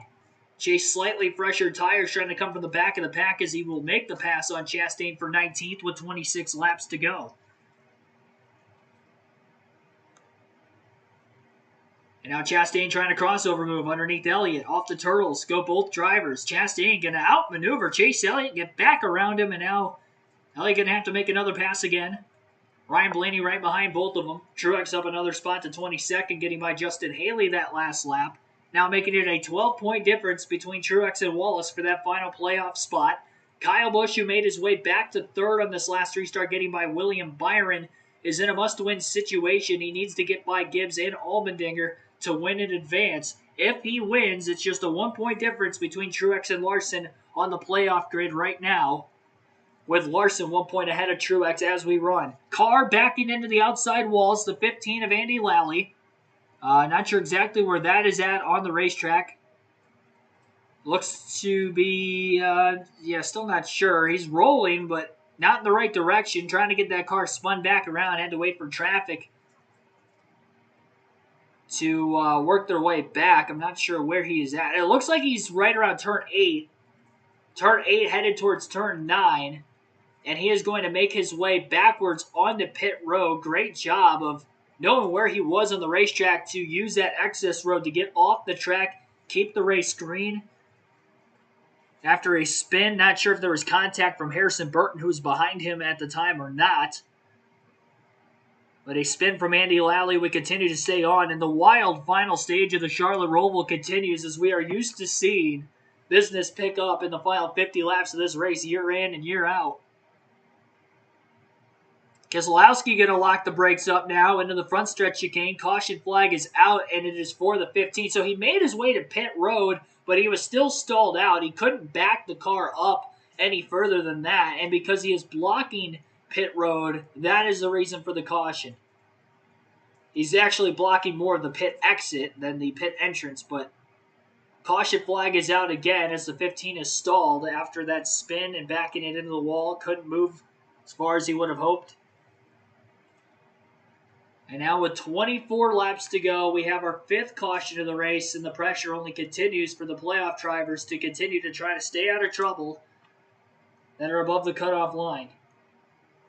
This also makes the fuel situation, which was very tight when they all pitted right at the edge of the window or just outside the window, a lot more likely to make it on field to the end with all the caution laps being ran. We are obviously way more than that. I'm going to 18 or so on those guys who are penalty coming in. The only time we worry about the 5 and 19 is if the 8 car in front of you is penalty. So there you go. That's all the information you need, and I believe that's the answer to your question. He now has the information. At some point, you can't overcoach. At some point, you have to give the information to your star and let him kind of go do what he does. That's what I would do for Tyler Reddick. And his driver is the one we're talking about, and I'm talking about Denny Hamlin, who's now out of this race with Dave. Yeah, Rick, you walk from the infield care center. Denny, we saw the incident there that ultimately puts you out. And I thought about Truex in front of you right there. When you were trying to collect your car, were you thinking about your teammate? I mean, not necessarily. No. It just, once we got back there, it's just so hard to pass, impossible. So I just whichever corner. That was about it, really. But thanks for the homemade seat for giving me a solid car we qualify with. And obviously, with the scenarios going on, it's like, if you stay out for a stage, you just go back to the back, and you're never to be seen again. I guess maybe unless you're Tyler Reddick. He's going to the front. And the good news is you advanced. Yeah, we planned on it before we got here, but we've already shifted our focus to Vegas, and we'll see what we can do there. All right, we'll see how he does and how his driver, Tyler Reddick, does at the rest of the race, Rick. Confidence. That's the one thing I've been seeing out of Denny Hamlin this season, and especially since the start of the playoffs, confidence that he thinks this is his season. I'm curious if anybody pits right here. You just heard Denny talking about the importance of track position. There's Keselowski. I like Grant's call. He's on the outside looking in by 15 points. He was losing spots. Kim, I think his only option was to come get some fresh tires and see if he could get lucky going the other way. Yeah, there were a couple reasons for this. A, their last stop was lap 67.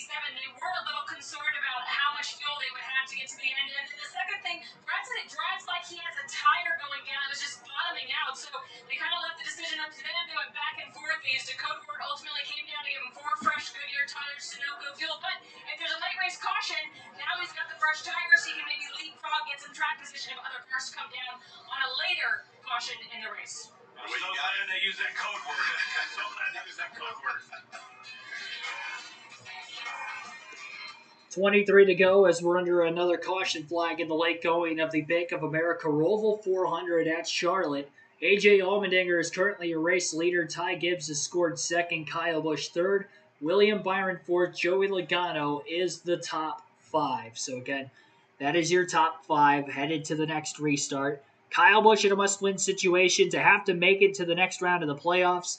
And all those drivers that you see the playoff emblem next to on our leaderboard, that P in parentheses, for the most part, all of them at the front of the field, not in any sort of dire straits situation as far as the playoffs go, as long as Busch doesn't win.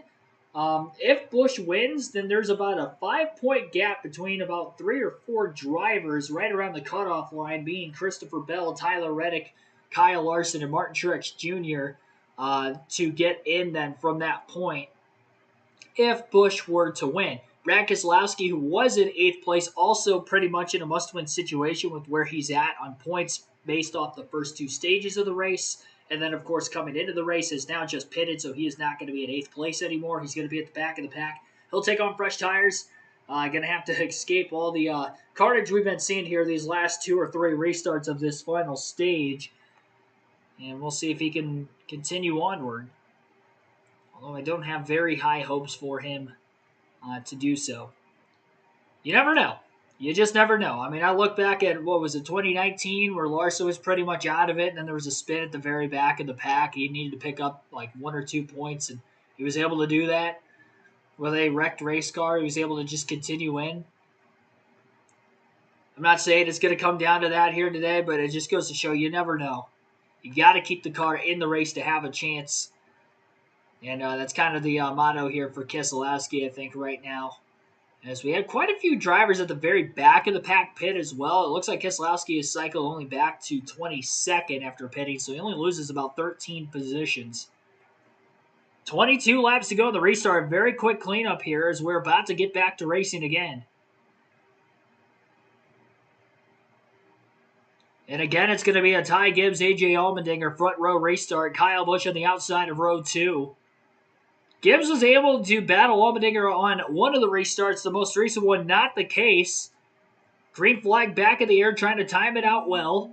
A little bit better for Gibbs this time, but still not good enough to stay alongside Allmendinger. Busch to the outside of Ty Gibbs into turn 1. We'll see how well he can hang on. Gibbs slides the rear tires a little bit into turn 2. Neither car making contact with one another. Busch staying to the inside of Gibbs again into 3 and 4. Gets a slight push from behind from William Byron.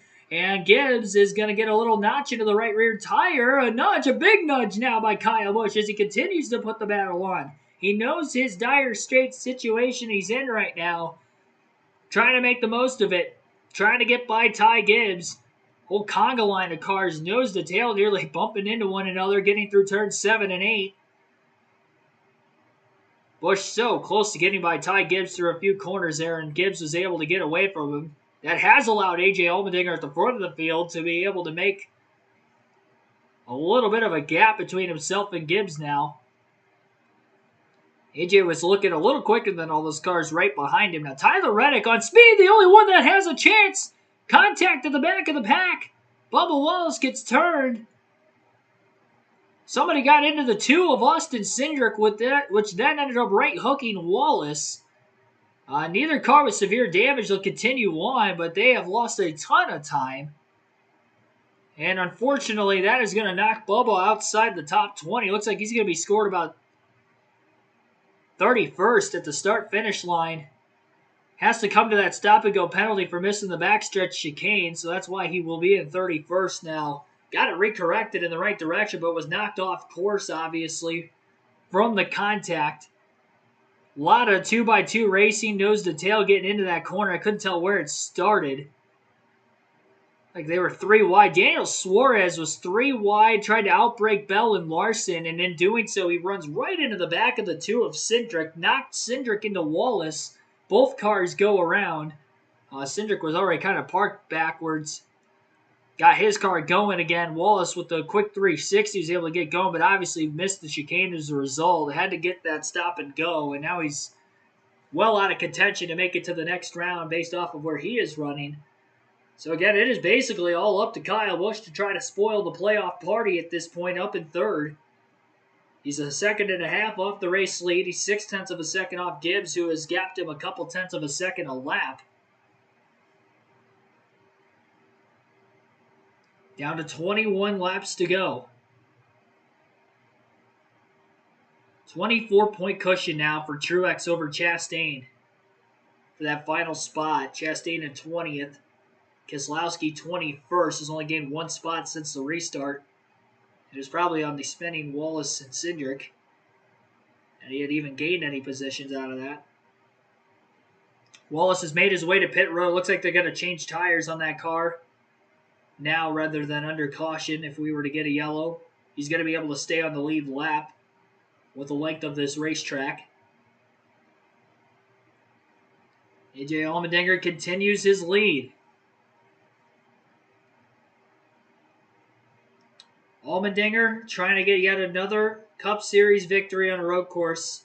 His only 2 wins in his Cup career have come on road courses. Indianapolis in 2021, as well as his first career win at Watkins Glen in 2014. Is not one with the next-gen car yet. Hasn't had a great season, missed the playoffs, but trying to become the first non-playoff driver to get a win this season in the NASCAR Cup Series.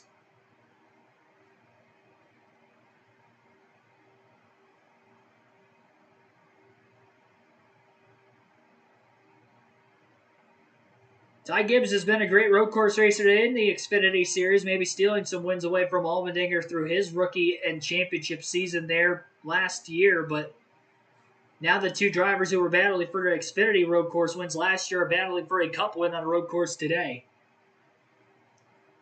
At last lap, Gibbs was a little over a tenth slower than A.J. Allmendinger as A.J. continues his lead. With 19 laps to go, again, your top five following this last restart has A.J. Allmendinger out in front, Ty Gibbs in second, Kyle Busch third, William Byron fourth, and Tyler Reddick is in fifth. That is your top five. 1.1 seconds, the difference between positions 1 and 2. 1.9 seconds back is Busch in third, Byron 2.4 seconds back in fourth, and Reddick only 3 seconds back in fifth. And if anybody's got the car to beat A.J. Allmendinger heads up, it is probably Tyler Reddick, who won Stage 1 and also led the most laps in the race today prior to A.J. Allmendinger taking the lead. In fact, they're the two drivers who have led the most. Reddick has led 28. Allmendinger has led 27. Little side-by-side commercial break as of right now on NBC, NASCAR nonstop break. We'll keep our live commentary coverage rolling. And waiting to see if we stay green to the end. That might be the only shot that Kyle Busch is going to have at a win here today to upset the playoff field is to get a win. And I don't think he's going to be able to do that under green flag conditions.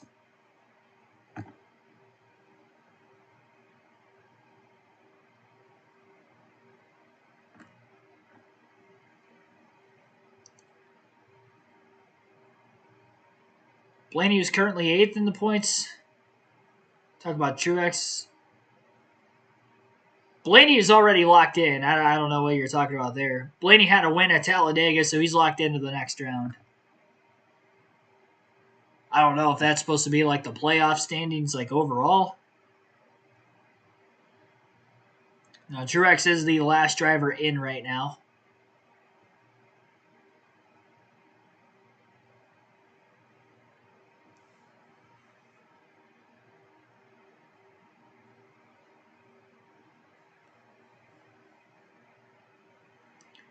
Now Busch is 2.4 back. Kyle Busch was a half a second slower than A.J. Allmendinger that last lap. A.J. and Gibbs, the only two drivers to run a lap time sub 83 seconds that last lap.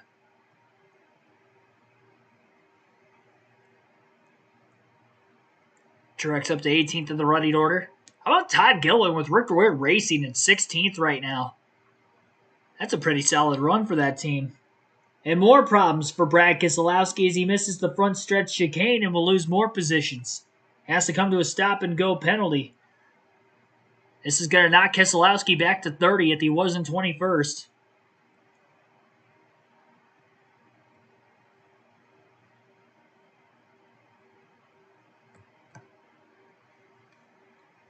All these drivers below the cutoff line just keep finding themselves in trouble over and over and over again in this final stage. Or it seems like if there is a driver that has a problem, it is them. And Ross Chastain, who was just in front of Keselowski in the running order, either just in front or just behind, also fell back to 26. So there might have been contact between the 1 and the 6 on the racetrack. Problems again for the 6 of Brad Keselowski as he's coming out of turn 4 on the big track and coming into the front stretch chicane. Brad trying to make a move on Chastain, loses control. Chastain, I know he had to serve a penalty here, but a great job by recognizing that Keselowski was in trouble, was going to get it to the side of him, and he doesn't turn. He stays straight right there. That's incredible that he knew all that was happening. It didn't get spun. Unfortunately, it didn't work out for him, but here he comes on pit road, Kim. That's right. Ross Chastain down up the road. They will change 4 tires. They'll check his wheel, put Sunoco fuel in it. So playoff driver Ross Chastain way below the cut line at this point. So some of this might be because he locked up his tires. The other option, we saw Justin Allgaier try to do this yesterday in the Xfinity Series race. His only real hope is a win. So at this point, if you pit right now and put fresh tires on it, you get a caution in the next 2 or 3 laps, you can stay out. I don't think all the leaders would pit. Now, mind you, I said that yesterday, and every single one of them did. Oh man, here's the Yes. So if this brings out a yellow clear, it does. Now Ross Chastain will be able to stay out, and if some cars pit, he can advance forward. So we'll have to see how this works. That's turn 8, and that is where Larson in practice yesterday got up into the wall, but now Suarez with a lot of damage to the rear of this car. Let's see what happened. Christopher Bell, Got into back. yeah, gets in there hot, gets into the back. Well, Suarez was not happy with that. And for a car that's advancing, not making enemies moving into the next round, Christopher Bell might. I'm sure there's more to the story than what meets the eye, but that one looks pretty bad. Right along with Christopher. He's quite a bit quicker.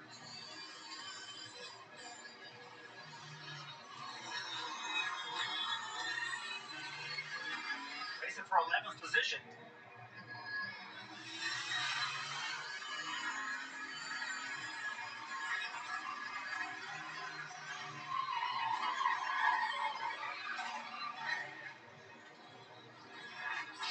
Big hit there for Suarez, the back of that car. Marty on pit road now. Yeah, I'm sure Daniel Suarez is not going to be happy. Christopher Bell asked his spotter, Stevie Reeves, did we touch him? And Reeves said, yes, we did. And then after that, silence from Christopher Bell. Yeah, look, I don't think Christopher Bell meant to do that, but he did do it, right? And you know, you said it. Like, you don't want to try to create enemies going into the playoffs. You know, racing happens sometimes. You're racing that close to each other, racing that hard, and somebody makes contact. It's part of NASCAR racing. So now the question is, what do you do? We talked about the stress of trying to move forward. Now, that's been aided a little bit because if you look at the points, there's a big gap. But right now, you see the last time everybody was on pit road, last 71, so well over 20 laps on the tires, about 18 green flag actually. So who pits? I don't expect Allmendinger or Gibbs to pit. Busch is in pretty good track position needing to win, but who else comes to pit road or who else stays out? Busch is a really interesting conversation for me because I don't think he has the pace to beat these 2 guys in front of him.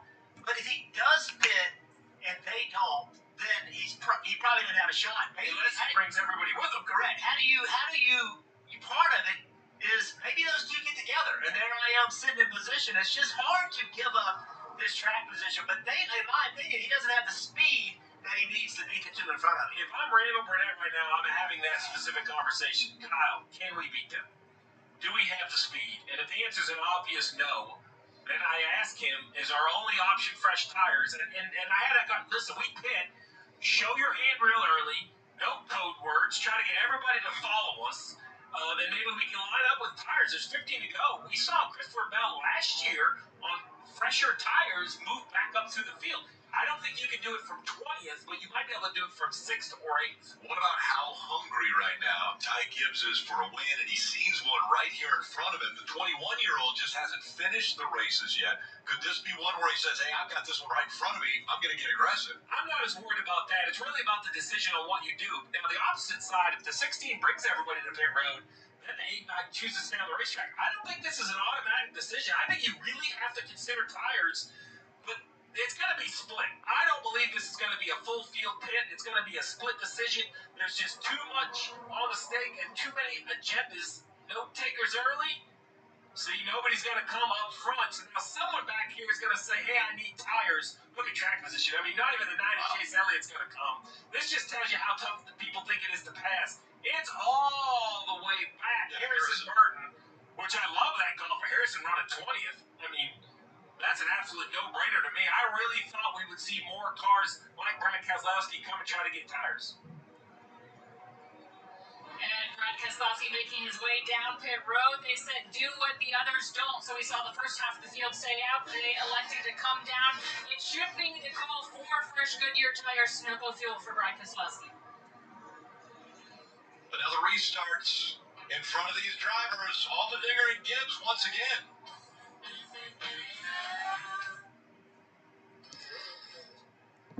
So coming up on 13 laps to go at the Charlotte Roval, and we are under caution once again. I think this is our 7th caution of the race, if I'm not mistaken. 6th caution of the race today. Daniel Suarez on the spin in turn 8 off the front bumper of Christopher Bell, battling for the 11th place position. Quite a bit of damage to the back of the 99 car. Gives Kyle Busch another chance with another restart. Ty Gibbs, AJ Allmendinger going to be right there with each other on the front row. He's got to hope that Gibbs gets a good launch and he can just, for whatever reason, make some sort of a rookie error getting into Allmendinger that gives Kyle Busch the position. But then from that point, he's going to have to hang on. And he's been passed by AJ already on the racetrack today, so it's going to be a very tough task here for Kyle Busch in the closing laps. But nevertheless, keep putting yourselves in that position. It's not impossible. Tyler Reddick in the 45 car, I think, is going to be one interesting to watch. If he can get his way to about 2nd or 3rd here, I think he's got something for speed for AJ Allmendinger, but he's got to pass at least a couple cars on this next restart, not get stuck in line behind Busch and Byron if he wants a chance to win this thing. If you have not done so yet, be sure to hit that like button and subscribe for more daily NASCAR content. We've got live commentary streams for the NASCAR Truck Xfinity and Cup Series races for every race I don't go to in person on the channel right here every weekend. We'll be live for our NASCAR Xfinity Series coverage as our next live commentary stream for next Saturday at Las Vegas. Our coverage will begin at 3:30 p.m. Eastern Time. So again, that'll be the next live commentary stream on the channel. Next weekend, Xfinity Series at 3:30 p.m. Eastern Time, and also that race will be on the USA Network. For those of you that can't watch, definitely want to tune in. For those of you that can, definitely tune in. Sorry for the issues. Again, we were having some lagginess going on with the stream. It wasn't internet connection. My laptop, for whatever reason, has had problems trying to run OBS over the last couple of weeks. I haven't had this issue with a live commentary stream at all until today, unfortunately. It hit. And luckily, it broke out of it because usually it doesn't when I have that issue. I just kind of hope for the best. 15 to 20 minutes, we were having some lag.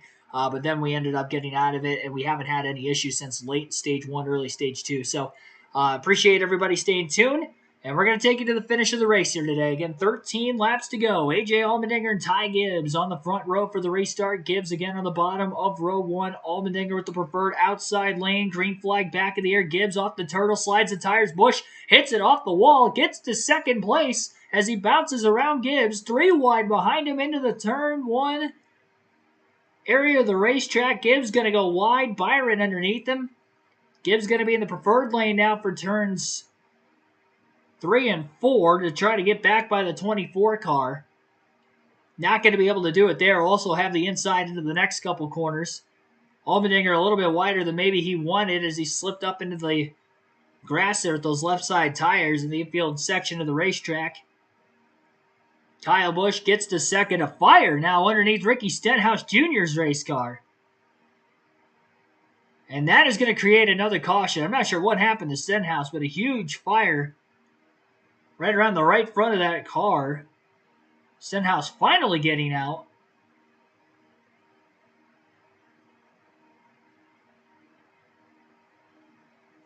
And I'm not sure how this started, but that fire is not getting put out on its own. Busch gets a spot. He's up to 2nd. We'll see what he can do on the next restart. And a little earlier in the race, Ricky did say that the car felt like it was full of smoke, but it subsided. So he did say when he was running hard, the smoke got worse. They worked on it on pit road. It hadn't been an issue since. Now we're seeing this major issue. So I'm not sure if that would have indicated what the problem was. Steve, if you were hearing earlier that the smoke was getting worse when it was running harder, what would you think? Well, what we saw last year was the fires in these rocker panels. Air comes in through the noses, around the exhaust pipes, and vent out the rocker panels to try to keep the cars cooler. And there were some situations last year where the rubber would build up in there and it would catch on fire. That's what it sounds like once again, but a lot of things have been put in place to try to prevent that. I'm sure NASCAR is going to be very, very interested to see exactly what this fire is on this 47. Fire is obviously a main concern anytime you have fuel and oil, but those usually happens after an accident. This car just looks like it's on fire with very little to no damage. And the flames are just billowing out the right side of that car. And it takes a minute to get unbuckled and get yourself out of this race car. But race car drivers are a little bit different breeds. Stenhouse didn't ever appear to be in a major rush to get out of the race car.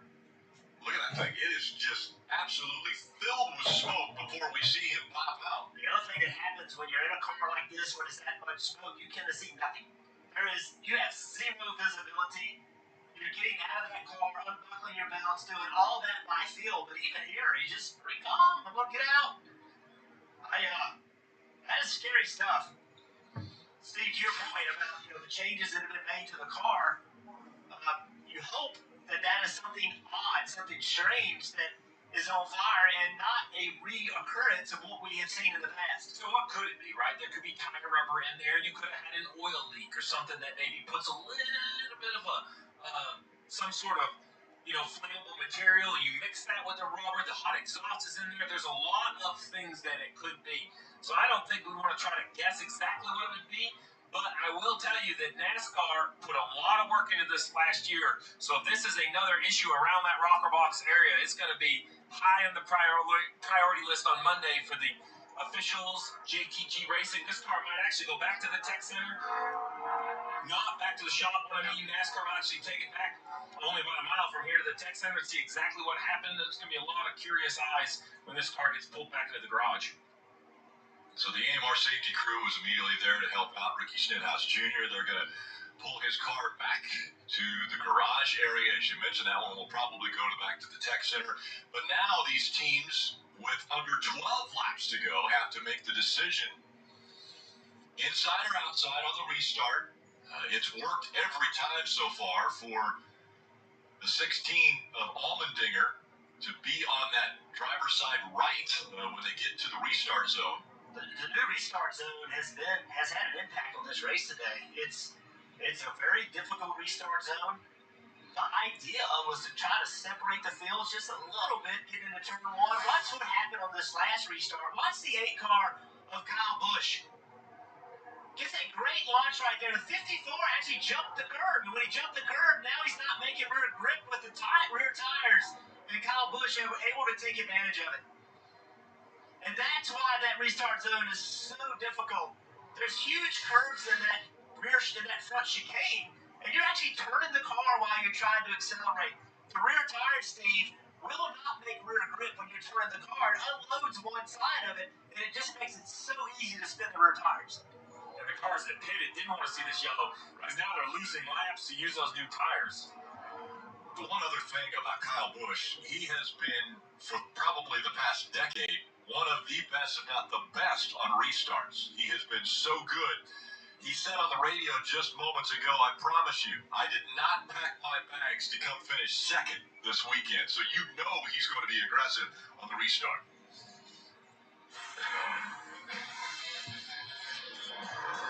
Kyle Larson had to start in the back of the field. Met yesterday in practice. Did a great job of moving up through the field. Kept his car clean. Got himself in a decent position. Yeah, the hate of Kyle Busch currently in a good position in second, but earlier climbing back to banking, got a little bit of contact on the right side and another playoff car, the 6 of Frank Kozlowski. Misses the chicane here on exit, gets to the left of the curb and has to serve a penalty by coming down pit road. He didn't stop in the appropriate spot, so it cost the 6 car a lot of time.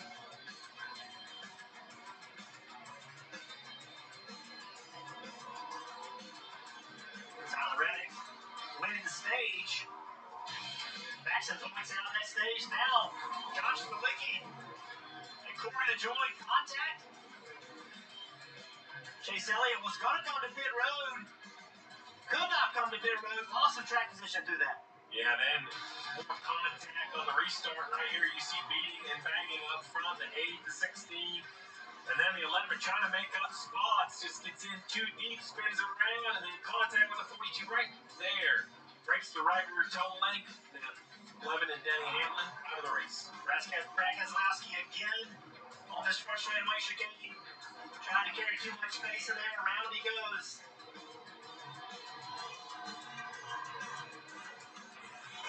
Dave. With round number now, crew chief for Kyle Busch. Fantastic restart last time. Does he have to get him on the restart this time to win the race? Well, that 16 car's been pretty good. If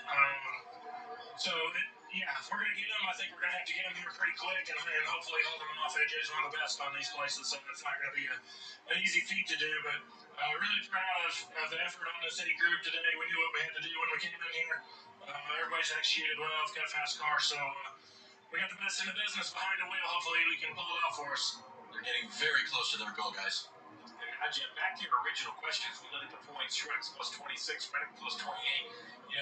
Truex is running 18th, Reddick 6th.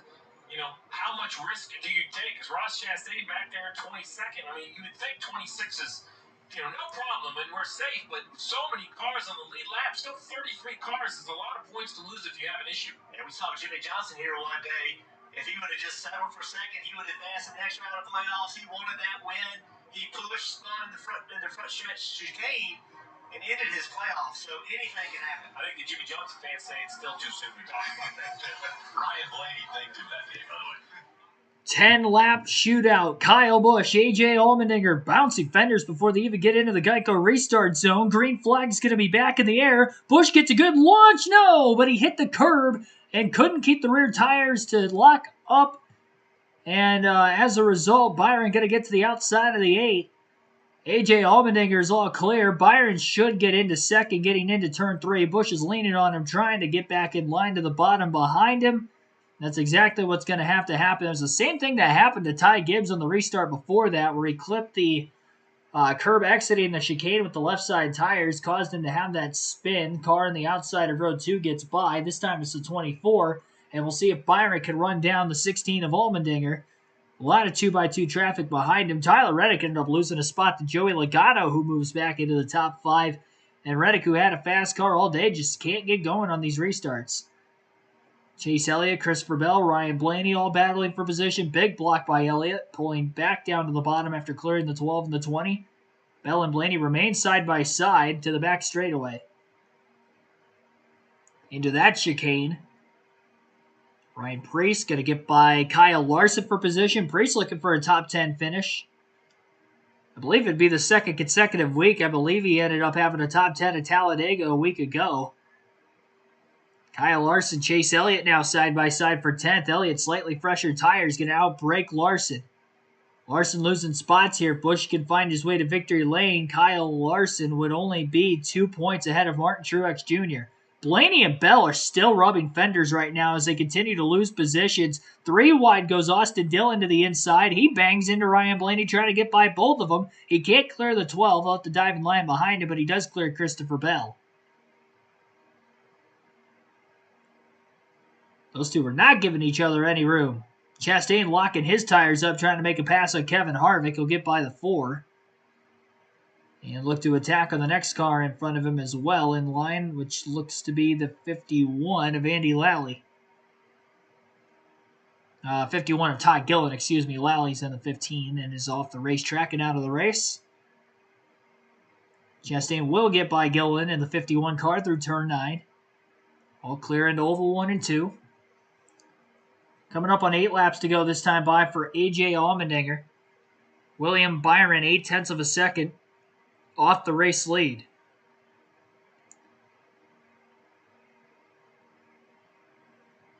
Byron's been very good on restarts all season long.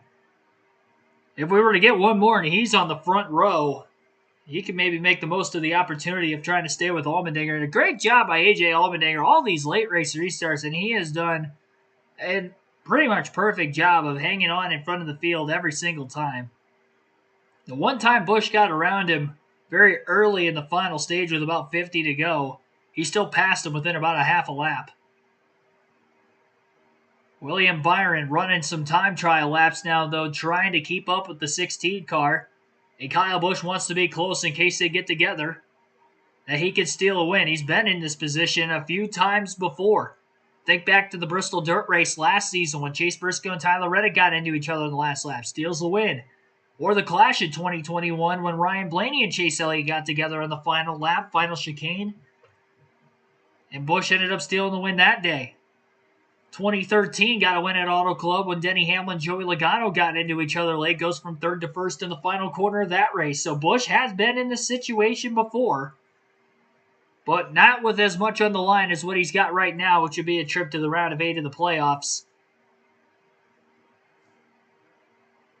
And a team that has been very good on intermediate tracks this season would have 2 of them in the next round at Las Vegas and at Homestead. Byron has put down some good laps, and he is slowly closing in on A.J. Allmendinger. Didn't think the 24 had anything for the 16, but he is definitely showing something. 7 laps to go in the race, and the heat is on in the battle for the lead. Byron seems to be a little better than A.J. Allmendinger. AJ's been very, very good through the infield portion of the racetrack all day long. That's where he seems to be better than a lot of the cars he's raced around. But William Byron keeps up there, and he is able to capitalize on the chicanes on both the front stretch and the back stretch, which is something Kyle Busch was not able to do, both in front and behind Allmendinger when he was around the leader in second or third. Busch is actually losing the top 2 in front of him. AJ going to gap the 24 of Byron again. Off turn 9, Byron has a much lower exit than A.J. Allmendinger, gained a lot of ground in turn 9 specifically this lap. And now he's close enough to stay in the draft behind Allmendinger. He's got to run on the backstretch chicane. Will he go for it? A.J. going to block the bottom. Cuts back up in line, just a little bit of a defensive line there. Byron didn't hit the turtle quite the way he would have hoped. Slid his car a little bit sideways, and Allmendinger pulls him down through oval 3 and 4. Busch still within a second of the race lead as well. Byron into the front stretch chicane, closing the gap on A.J. Allmendinger. Both cars getting through that area of the racetrack very well. Kyle Busch continues on. And in fact, that last lap, Kyle Busch was 0.2 quicker than A.J. Allmendinger and 1/10 quicker than William Byron. So Busch was the fastest on the racetrack that last lap of the leaders.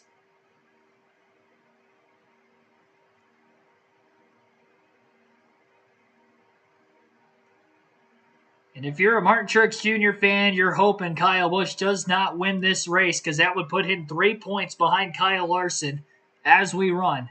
So if Busch wins, Truex in 20th would have to gain 3 more spots or hope Larson loses 3 more. Larson sits in 11th. I believe Blaney right behind him has slightly fresher tires, so there's a chance he does lose a spot there before the end of this race, which would then make it a 2-point difference. But until that happens, for right now, it's 3 points. Allmendinger gapped Byron a lot more through the infield portion of the racetrack that last lap than what he had done beforehand. And that's the second lap in a row. Byron has hit the turtle getting into the backstretch chicane in a weird spot to where he couldn't get the tire grip needed getting back into the throttle. Corey LaJoie got into Martin Truex Jr., I guess, in the infield portion of the racetrack, either that last lap or the lap before, and has allowed for not only LaJoie but Harvick and Wallace to also get by the 19.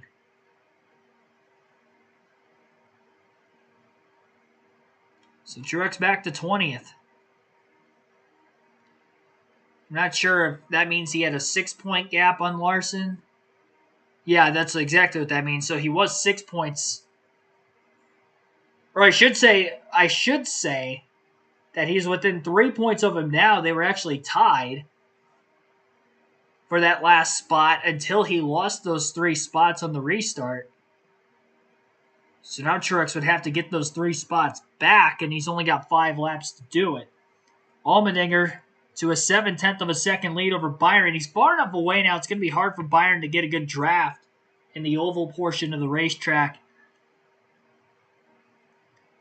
AJ was 0.4 quicker than Byron the last lap. We'll see what it'll be this lap interval-wise. Ty Gibbs has closed the gap on Kyle Busch in a battle for third meanwhile. AJ continues to get through that backstretch chicane much better than William Byron. Byron just keeps clipping that curb and loses ground every single time he does it. Busch, who was the quickest on track for a lap or two, not so much the case now, and just has to hang on for third and hope Byron catches A.J. Allmendinger, makes it interesting there. 4 laps to go. That last lap, still waiting to see the lap times on our end. It looked like AJ was another 10th quicker than Byron again. And Busch fell off immensely. Gibbs looking to make his way around Kyle Busch. A lot lower line for Gibbs through 3 and 4. I think Busch's car might be a little tight. Either that or he's just flat out overdriving it, which might be a little bit of both. Because Gibbs is definitely able to hold his car a lot tighter around the corners than what Kyle Busch is. Just a little bit of time needed for Gibbs to try to get a run after Busch. Gibbs has a run on Kyle. See how hard he's going to push it into the backstretch chicane. Trying to close the gap. Late braking. Busch did not bounce off the turtles. Gibbs did, and Gibbs lost ground. It seems like anytime you even hit the turtle, getting into the backstretch chicane, specifically that one, not so much off the exit of the corner, but the entrance of the corner, you lose ground to the car in front of you.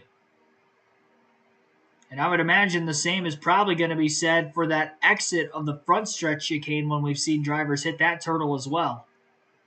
Those moments when you're trying to pick up the throttle and you're hitting the curb at the same time, there's just not enough bite.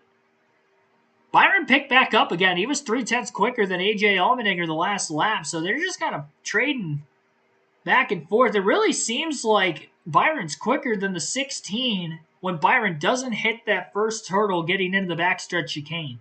He hits that turtle, and that's where he's losing those couple tenths every lap. When he doesn't, he's faster than AJ Allmendinger. Overall on the lap, obviously the infield portion not the case. Turn 9.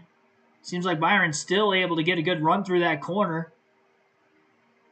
Might be a little bit too far behind AJ again to try to get a big run in the draft, and that's what AJ needs to do is keep that kind of a gap to William Byron. The closer Byron gets through the oval portion of the racetrack, the better chance he's going to have of striking in one of these chicanes on either the front stretch or the back stretch.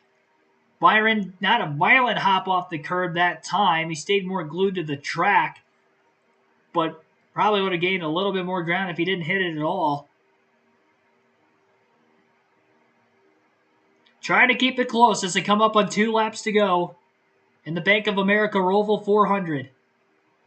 Both cars get through the front stretch chicane well. William Byron and AJ Allmendinger battling for the win. Allmendinger looking for career win number 3. Byron, who's already locked into the next round, looking for more playoff points and trying to get his 7th win of 2023. He's putting the fight to AJ Allmendinger, who has had far from a relaxed final stage, having a battle on these race starts, but during green flag strung out racing, he has been the best of anybody up at the front of the field. William Byron, though, to first get around him, needs to get to him and really try to put the pressure on the 16. I mean, the pressure has been there, but AJ is thriving at least to this point. 2 points is the difference between Larson and Truex if Busch were to win now, as Truex makes a pass on the racetrack. Rather, Ross Chastain actually made a pass on Kyle Larson. So Larson lost a spot. He is now in 12th. Truex remains in 20th. So again, Truex is 2 points behind Larson if Busch were to win. Byron closing into the backstretch chicane, heavy into the braking zone. Both cars off the curb on the turtle, so pretty even that time through the backstretch chicane. Allmendinger maybe gets a slight edge. Byron in the draft going to try to close that gap again. It's been very difficult to pass, though, so once he gets to him, if he gets to him, will he have a chance? Front stretch chicane, Byron pushing again. Trying to get through there as well as possible. 1 lap to go, sponsored by Credit One Bank. Final lap of the race for AJ Allmendinger. William Byron is within about 2 to 3 car lengths of the 16 car and trying to do whatever it takes to get the win.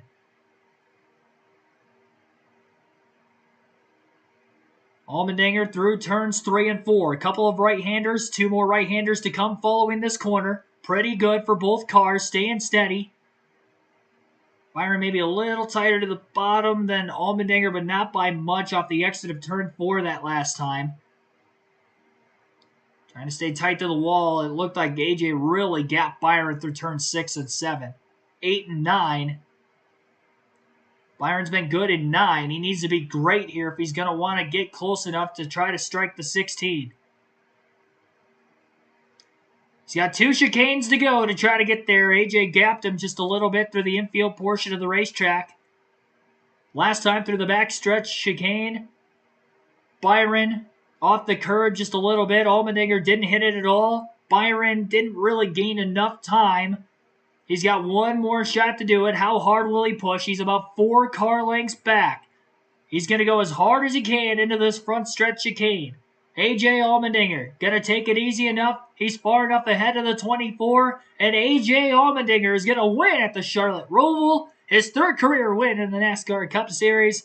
And Martin Truex Jr., assuming he makes it back to the start-finish line unscathed, will advance to the round of 8 of the playoffs as the last driver to move in for the 2nd consecutive race. 12 points to the good over Chastain. Kyle Busch, who needed a win to advance and bump Truex out, finishes 3rd. First win since 2021 for Allmendinger in the Cup Series. All 3 wins in his career have come on road courses. And this one, he had to do a lot to hold on there towards the finishing stretch.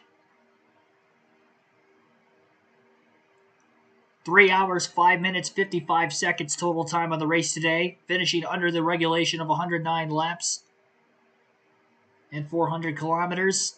Margin of victory, 0.6 of a second for A.J. Allmendinger over William Byron. 0.666 to be exact. It is spooky season after all. We'll go through the full field finishing order quickly while we're waiting on A.J. Allmendinger to get back to the front stretch before his interview.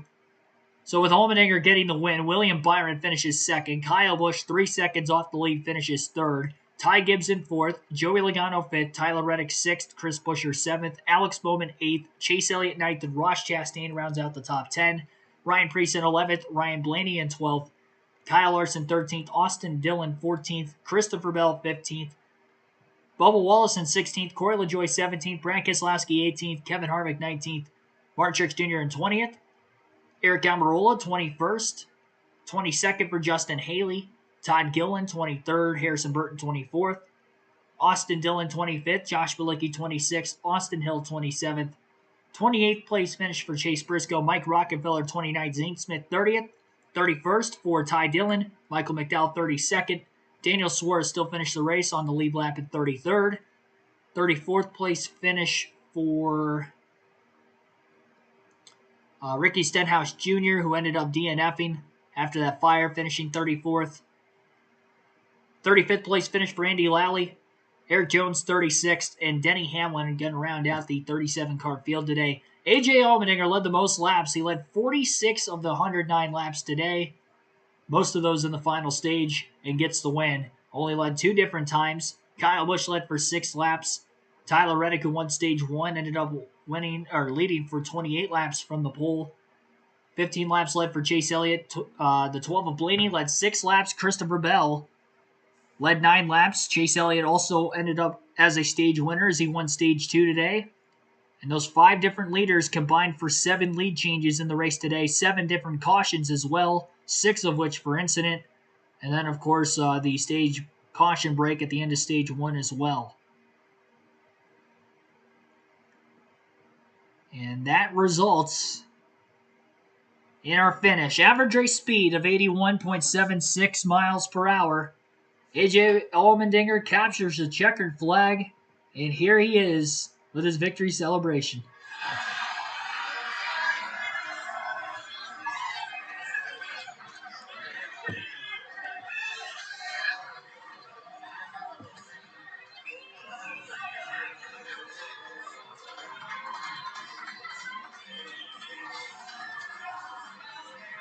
What a scene here at the Charlotte Motor Speedway at the Roval.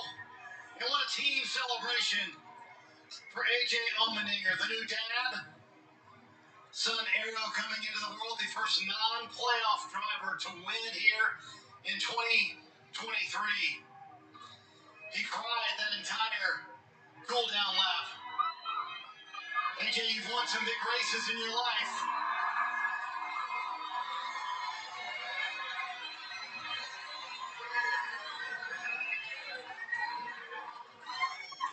You've won some big ones. You cried that entire cool-down lap. Why was this one so emotional? Because you don't know when you're going to do it again. I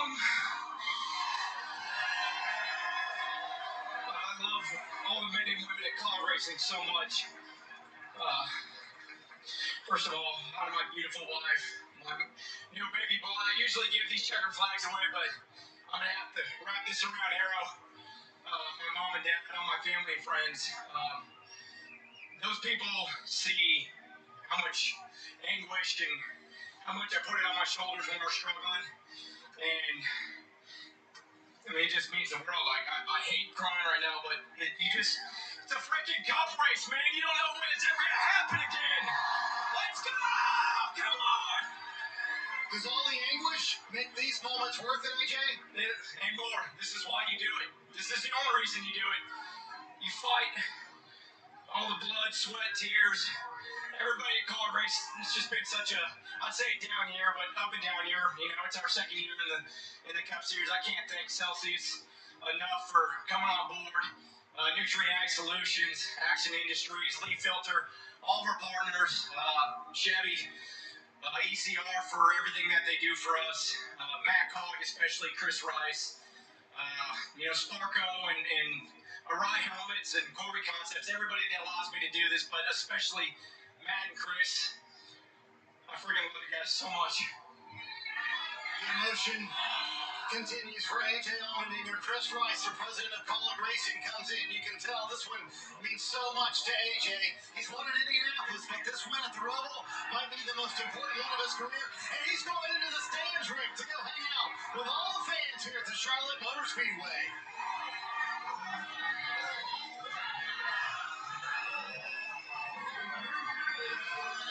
Allmendinger heads into the crowd to celebrate with the fans here at Charlotte.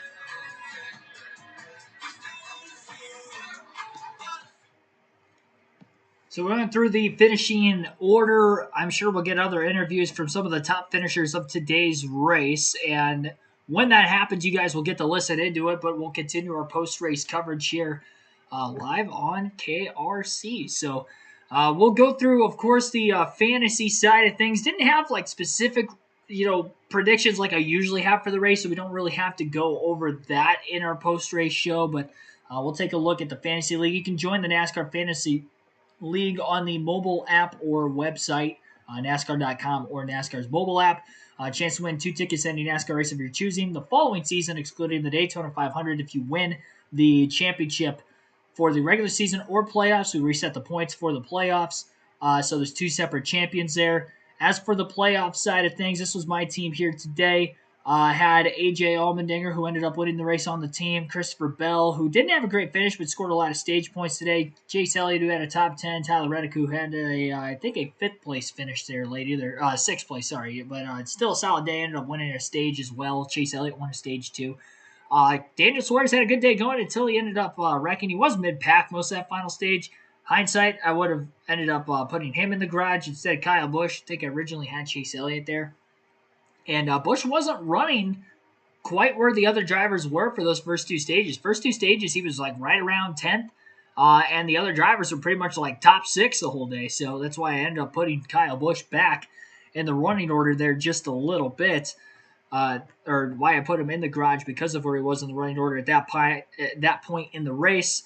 And, of course, it locks at the end of stage 2. But bonus points-wise, Kyle Busch ended up with a 3rd place finish. I did have him beating Chastain. I had Reddick beating Larson. He did by 7 spots. Bubba Wallace beating Keselowski. Byron beat Blaney. So I ended up 4 for 4 on the bonus picks, which might be like the first or second time I've done that all season.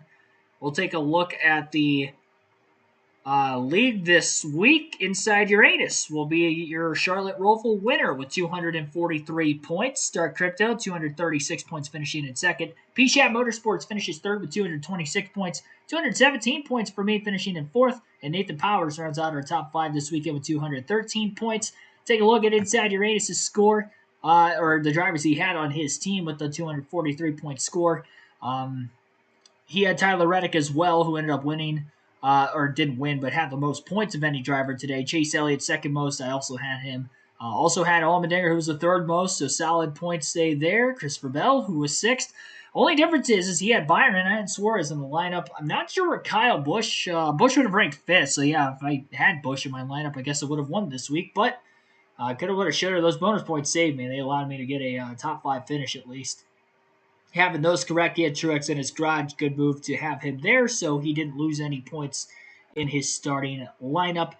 Bonus points, it looked like he also went 4 for 4 in the bonus points side of things, so good for him on that end. Point standings for the NASCAR Cup Series going into next week. So don't look at the point standings on screen. You'll just have to listen in real quick. This is going to be the playoff order for your round of 8 starting next weekend at Las Vegas. William Byron will be the number 1 seed for the start of the round with 41 playoff points. He will start 20 points ahead of the cutoff line. Martin Truex Jr. will start 15 points ahead of the cutoff line in second. Denny Hamlin will be 11 points ahead of the cutoff line in third. And Kyle Larson will be the fourth and final driver above the cut line to start the round. Only 3 points to the good. Chris Buescher will be minus 3 points, first driver below that cutoff line. Tyler Reddick will be minus 8 points with 16 playoff points total. Same goes for Christopher Bell in seventh, who will also have 16 playoff points and will be minus 8 to start the round. And Ryan Blaney, who is the 8th seed, is only minus 10 points to begin that round. So very, very tight. Any one of those 8 drivers can make it to the championship 4, and the way they have ran as of late this season, I could see any one of them doing it. We'll have to wait and see, obviously, which ones will be able to do it as the season progresses. Waiting to see if we end up getting any driver interviews. I did pause it to be able to read off the standings to you guys, so I'm fast forwarding right now. Here's Martin Truex Jr. with Dave Burns. And then you get it by 12, so those are very important. Yeah, I feel like we've just been slipping through these playoffs by the skin of our teeth. So, yeah, I don't know. Today's just another not very good day. First half of the race felt okay. But, man, I get back in traffic and my tires were gone in 5 laps. So I'm not sure what we had going on there in the second half of the race. But thankful we're through and, we live to fight another day. And, good racetracks finally coming up for us instead of, Talladega and the ROVAL. So, I don't know. We'll see. We'll see what we can do. I know we can go. I know we're capable of it. We just got to find it again. We've lost something. So, we hope we can find it this week and go do what we did earlier in the year. He's repeating what we've heard from him before. There is some confidence left in there, Kim, as they roll on. And Dave, Bubba Wallace finishes 16th, not enough to get you to the next round. What was missing today here for you guys? Oh, in Texas. That's what I thought about after we got spun there. This weekend was incredible. Just from the effort, from the team, from myself, just all clicking right. And it felt really good to be competitive and run up front and pass cars on road courses and not be passed. There's a lot to look at. But what I analyze is what could I have done and not be in a situation? Could I have been faster, passing another car? How to be better? To not put yourself when you're racing around there with squirrels. So it is what it is. Just didn't have enough. It wasn't in the cards. And I guess that's what 30 is. I'm not mad. I'm happy for the team. I'm pumped for our season. It's not over with yet. I'm really excited for next week at Homestead, Martinsville, Phoenix. I might just go on vacation then. But we still got 4 races to go out and do it. So proud of the team. So I appreciate that. I saw MJ give you a big hug. What did you learn about yourself and the team and were able to show other people during your playoff run? We're putting all the cards in the right places, Usually couldn't count on a 23 at a road course race, right? I don't think you can say that anymore. I don't think I can say I'm stuck at road courses. So back-to-back really good runs at road courses. Finishes were okay. Obviously not today, but just got to keep working on your craft. No matter how hard it can get, you got to keep working and trying to learn and be better. So there you saw Michael Jordan coming over. So it sounds like the post-race show going to be moving over to Peacock here for the rest of the night, as NBC will be going off the air at the top of the hour, which is only about another minute from now. No more driver interviews. AJ Allmendinger just celebrating in victory lane right now. Good scene, though. It's always a good scene when AJ Allmendinger gets a win. It's great to see drivers showing the enthusiasm when they go to victory lane every time like he does. And definitely emotional after today's win, which you never know when your last could be, especially with AJ in his early 40s being towards the end of his career in racing. How many more does he have left? And it was definitely hitting him all at once today. So congrats for AJ Allmendinger getting the win. He led the most laps, 46 laps led, gets the win as well. And, third career win for him. Round of 8 drivers. We'll recap. Well, real quick, the 4 drivers who were eliminated from this round of the playoffs would include Kyle Busch, Brad Keselowski, Ross Chastain, and and Bubba Wallace. So those were the 4 drivers. Again, Kyle Busch, Brad Keselowski, Ross Chastain, and Bubba Wallace were eliminated from the playoffs. And as far as the drivers who will advance into the next round, 8 drivers remain with 4 races to go. 3 races in the next round and 1 race do or die championship in Phoenix. The 8 drivers still competing for the title would include William Byron, Denny Hamlin, Ryan Blaney, Martin Truex Jr., Christopher Bell, Tyler Reddick, Chris Buescher, and I think I'm missing one there. And Kyle Larson. Kyle Larson was the other one. So, yeah, be sure to hit that like button, subscribe for more daily NASCAR content. If you like this live commentary stream, our next one will be Saturday for the Xfinity Series race next weekend. Our start time will be at 3:30 p.m. Eastern Time. So, again, 3:30 next Saturday for our Xfinity Series race coverage. I got a $2 super chat in there somewhere. Inside Uranus, thanks for the $2 super chat. Can't wait for Vegas next week. Neither can I, man. Definitely be a good time. As far as this week's race goes, again, appreciate you guys so much. Thanks for watching. Thanks for sticking through the technical difficulties we had late stage 1, early stage 2 there for about 15, 20 minutes. Had a bit of a lag spike going on, but luckily snapped out of it for whatever reason there. I don't know exactly what the issues were that were going on. I'm aware of the issues because I've had issues like that before. We just haven't had them on the live commentary streams up until today. So hopefully that doesn't happen again as we have about 4 weeks left in the NASCAR season. Road to 5,000 subs, so subscribe for more daily NASCAR content. Always on the road to becoming a commentator in the real realms in the sport of NASCAR. These streams help me out a ton, gives me the repetition in front of a live audience, and of course, with you guys watching, it definitely supports me every step of the way. So again, hit that like button, subscribe. I'll see you guys next time. Have a good rest of your Sunday night. And I'll see you tomorrow for some NASCAR Thunder 04.